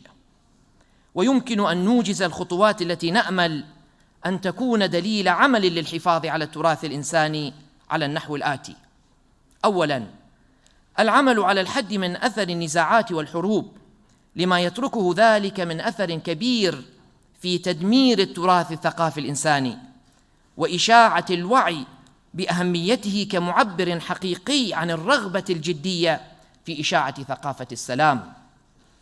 ثانياً، العمل الممنهج للحفاظ على التراث الثقافي الإنساني بوصفه لغة كونية ووجهاً من وجوه حوار الحضارات يمكن من خلاله تجسير العلاقة ما بين الشعوب وإرثها الحضاري. ثالثاً، التأكيد على التراث الثقافي بوصفه وجهاً من وجوه تأصيل الهوية الوطنية، وهو رابط لا يقل شأناً عن الروابط الأخرى كاللغة أو الدين أو المعتقد وغيرها، مما يمثل الهوية الوطنية للشعوب. رابعاً، السعي نحو تفعيل الدور الذي يمكن أن يؤديه التراث الثقافي في صناعة السلام وتقارب الشعوب، كإقامة المهرجانات الفلكلورية وأنساق الثقافة الشفاهية وغيرها، وكل ما يمكن أن يستقطب شعوب الأرض مجتمعة بود وسلام. خامساً، تضمين وصياغة الوعي الوطني ومؤشراته في المناهج التربوية المدرسية للحفاظ على التراث الثقافي وإشاعة ثقافة السلام، إذ لا يمكن أن نحقق النقاط التي ذكرناها آنفاً من دون أرضية تربوية وفكرية وتوعوية تنشأ عليها الأجيال، ولا يتم ذلك إلا عن طريق المناهج التربوية الموائمة وتهيئة الأجيال فكرياً وتربوياً لهذا التوجه. ونأمل أن تكون المناهج 17 مدخلاً مهماً في هذا السياق. سادساً، احتواء التراث الثقافي للشعوب وقبول الآخر ونبذ الإقصاء والنظرة الدونية لتاريخ هذه الشعوب وحضاراتها وتراثها، إذ مهما كان هذا التراث ومهما اختلفنا معه أم اتفقنا لا ينبغي الحط من شأنه لكونه صورة من هويتها ووجها من تمثلات تراثها. سابعا، التمكين المعرفي للشباب لتأصيل حالة التوجه إلى التراث الثقافي والحفاظ عليه والوعي بذلك، ومواجهة الفقر المعرفي بأهمية التراث الإنساني وجعله وسيلة للتقارب بين الشعوب، وتوظيف ذلك لتقريب وجهات النظر فيما بينها عن طريق توظيف النظم المعلوماتية ومواقع التواصل الاجتماعي للإنباء عن أهمية هذا التراث وكيفية المحافظة عليه وبسط ثقافة السلام. ثامناً، تعاضد المؤسسات الحكومية ومنظمات المجتمع المدني والأفراد في الحفاظ على التراث الثقافي، فهي مسؤولية تضامنية. تاسعاً، العمل على جمع المشترك من التراث الثقافي الإنساني، ونعني المتشابه منه كالملاحم أو السير أو المهرجانات وغيرها من التراث الثقافي المشترك، وجعله مناسبة عالمية للاحتفال والاحتفاء، وهو أمر يسهم في التقارب الفعلي ما بين شعوب العالم. عاشراً، تعاون المنظمات الدولية والمحلية لإنشاء مؤسسة تعنى بالتراث الثقافي الوطني العراقي بوصفه جزءاً من التاريخ الإنساني المشرف، وهذه المؤسسة لا تخلق الأمل لقطاع التراث العراقي فحسب، بل تعمل كجسر ثقافي بين العراق وجيرانه ومحيطه الإقليمي والمجتمع الدولي، وتسهل دعم الجامعات والباحثين العراقيين، وتشجع على إنشاء شواخص عمرانية مقتبسة من مشاهد أثرية وتراثية عراقية في مختلف أرجاء العالم، وتوفر بعثات وزمالات تتعلق بحماية التراث العراقي. أيها السيدات والسادة، إذا كانت هذه الخطوات توصف بأنها خطوات عملية للنشر والحفاظ على التراث ومقاومة المحو والتدمير والتأسيس لثقافة الوعي بالتراث الثقافي الإنساني عموماً والعراقي بشكل خاص، فإننا بحاجة ماسة للحفاظ عليه عبر منظومات تؤمن ذلك وتعمل عليه، وتتبنى الدعوة إلى عدم المساس به، لا لكونه يمثل هوية شعب بعينه وإن كان كذلك، بل لأنه في الوقت نفسه يمثل مشتركاً إنسانياً قبل كل شيء، لا سيما وأننا هنا في مدينة تبنت فيه منظمة اليونسكو عام 1954 معاهدة لاهاي الخاصة بحماية الممتلكات الثقافية أثناء الحرب، وبروتوكولاتها الأولى والثانية،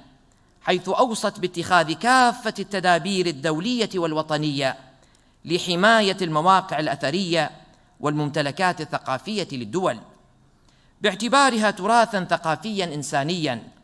وأن لا نكتفي بتوفير الحماية للتراث، بل علينا أن نسعى جاهدين ومخلصين إلى نبذ كل أشكال القرصنة والمتاجرة والطرق غير الشرعية للاستحواذ على كل أو جزء من التراث الثقافي والحضاري لأي شعب أو أمة.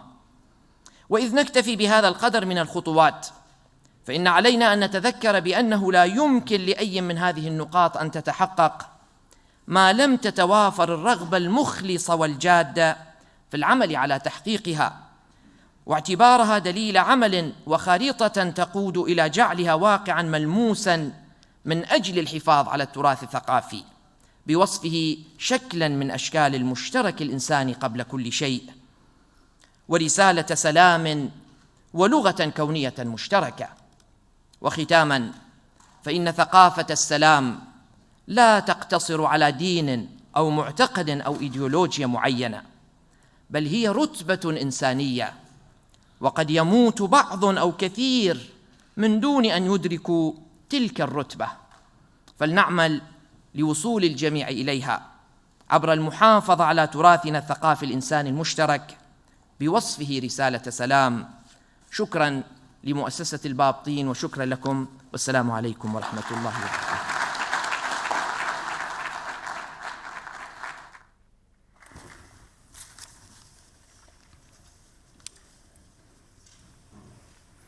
The next speaker is His Excellency Dr. Hisham Al-Alawi, the Ambassador of Iraq to the Netherlands, who will deliver a message from the President of Iraq. بسم الله الرحمن الرحيم. الحمد لله وسلام على عباده الصالحين. أصحاب السيادة والمعالي والسمو والسعادة والسماحة، الأخ العزيز الشيخ عبد العزيز البابطين، السيدات والسادة الحضور جميعا، سلام من الله عليكم ورحمة وبركاته، وأسعد الله مساءكم بكل خير.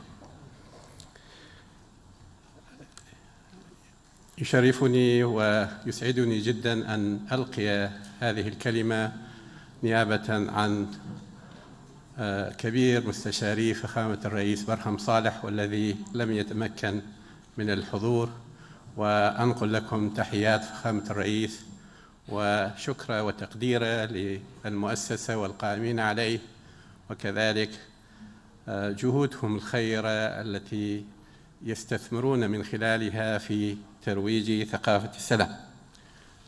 بسم الله الرحمن الرحيم. بدءا يتقدم فخامة الرئيس للقائمين على هذا الملتقى بالشكر والتقدير لتسليطهم الضوء على موضوع أثار ولا يزال الكثير من النزاعات، فآثار الأمة وتراثها سجلها الذي يؤرشف لمراحلها التاريخية ويمهد لمستقبلها. من هنا تحرص الأمم على أرشفة هذا الإرث والحفاظ عليه، ويقينا أنه من غير المستغرب أن يستهدف هذا الإرث من قبل الغير، فهو عنصر قوة للأمة ودليل عمل لمستقبلها وحافز للأجيال الحاضرة كي تبذل أقصى جهد لوصل الماضي بالحاضر. السيدات والسادة، لقد تعرض إرث العراق التاريخي للاستهداف، مرة بالسرقة والتهريب، وأخرى بالتخريب، ولم يكن استهداف تنظيم داعش إرهابي لإرث العراق مستغربا، فقد حرص هذا التنظيم الإرهابي على استهداف الأرض والحجر والبشر، فراح يفرغ حقده بتدمير إرث الأمة الذي كثيرا ما تفاخر به العراق وتناقلته الأجيال وحافظت عليه الجهات المعنية. إن استهداف هذا الإرث العظيم لم يكن كله عقائدي، بل كان أيضا بدافع السرقة والتهريب وتوفير تمويل لهذا التنظيم الإرهابي، وهو الجزء الأهم لعملية الاستهداف. ويقينا أن كل اللوم لا يقع على هذا التنظيم وعناصره، فهي منظمة إرهابية من المتوقع منها أن ترتكب الفظائع وتستهدف كل شيء، لكن اللوم الأكبر يقع على من تلاقف هذا الإرث المهرب ليتاجر به مستثمرا البخس من الأسعار الذي راح يباع به. لقد حرصت الرئاسة والحكومة العراقية على توفير كل المستلزمات من أجل استعادة ما تم تهريبه من إرث، وإنقاذ ما يمكن إنقاذه صيانة وترميما، واستعان من أجل ذلك بالمنظمات والهيئات الدولية والمجتمعية المختصة والمهتمة بهذا الجانب. لكن الدعم المقدم للعراق لحد الآن لا يرتقي لمستوى الطموح، ونتطلع لمزيد من الدعم الدولي والمجتمعي واللوجستي والفني. أيها السيدات والسادة، لم ينتظر العراق انتهاء العمليات العسكرية والأمنية وإعلان النصر النهائي على تنظيم داعش الإرهابي من أجل الشروع بالاتصال بالجهات الدولية المختصة لتقديم الدعم الفني والمساعدة باستعادة ما تم تهريبه ونهبه. كما عمل العراق على بذل أقصى الجهود من أجل الشروع بإدراج بعض المواقع الأثرية والتراثية المهمة على لائحة التراث العالمي. كما تعرفون تم إدراج 4 من المواقع الأهوارية و3 من المدن الأثرية على لائحة التراث العالمي في جولاي في تموز 2016، ونجح في إدراج الأهوار على لائحة التراث العالمي، ويتطلع إلى إدراج آثار بابل المهمة على اللائحة ذاتها، وقد أجرى اتصالات مكثفة من أجل ذلك، ونتطلع إلى أن يخرج عن ملتقاكم هذا ما يسند هذا الجهد الحكومي والشعبي العراقي.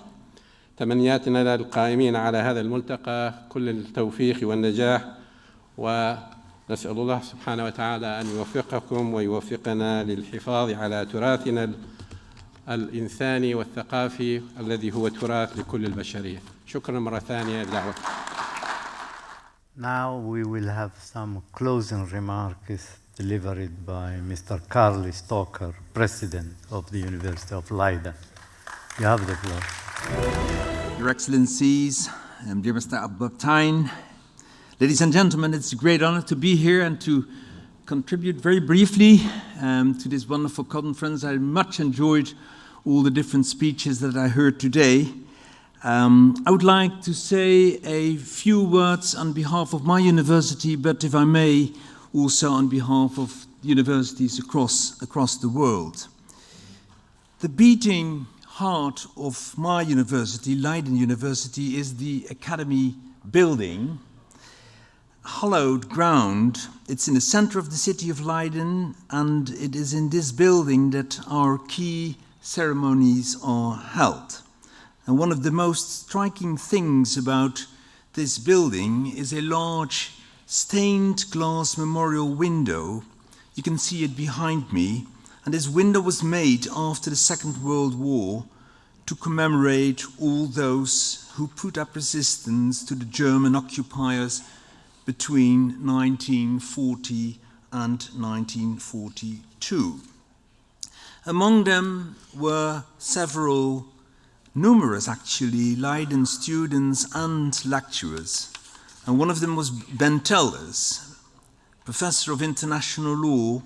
He was indeed one of them, and he was depicted in the middle of the window in his Leiden gown, and you can see him here right behind me. This memorial window, ladies and gentlemen, refers to the two fundamental aspects of peace education: the importance of remembrance and education. Remembrance is imperative because it forces us again and again to reflect on the immense human suffering caused by war. My country, the Netherlands, has been living in peace for almost 3/4 of a century, almost my age. And that may seem a long time, particularly for those of you who come from regions in which war has raged more recently or is still raging now. But although our last war was almost 75 years ago, some people still live with its consequences, many even second-generation victims. Here in the Netherlands, we remember our dead on the 4th of May every year, and we celebrate our liberation on the 5th of May. Remembrance is essential indeed. It helps us to stay motivated and to do our utmost to prevent war. However, motivation is not enough. This is much more than the desire to prevent war. It's about learning how to prevent war. And that brings me to this crucial question: what can universities around the world, what can they do, what can they teach their students about this? What knowledge do we want and do we have to instill in our students? Well, the obvious answer, of course, is knowledge and understanding of the various disciplines that are relevant to the culture of peace, which means academic subjects such as international law and international relations. But this is not all, of course. We also need to teach our students subjects in the social sciences and in the humanities, such as the languages and the cultures around the world and their history. And without this knowledge, international relations are nothing. Academic skills such as critical thinking, argumentation, reasoning and interpretation also contribute to the culture of peace.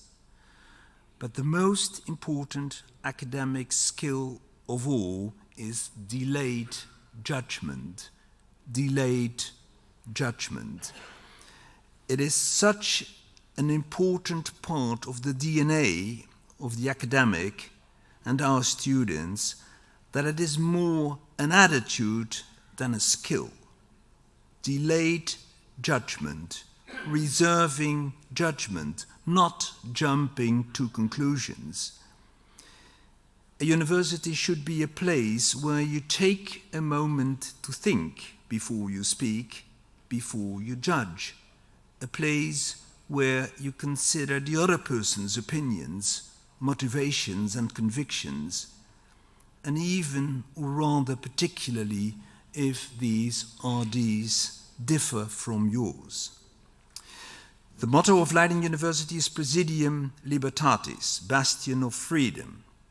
And our university, I would say every university, must be a place where all opinions can be freely expressed, even the controversial ones.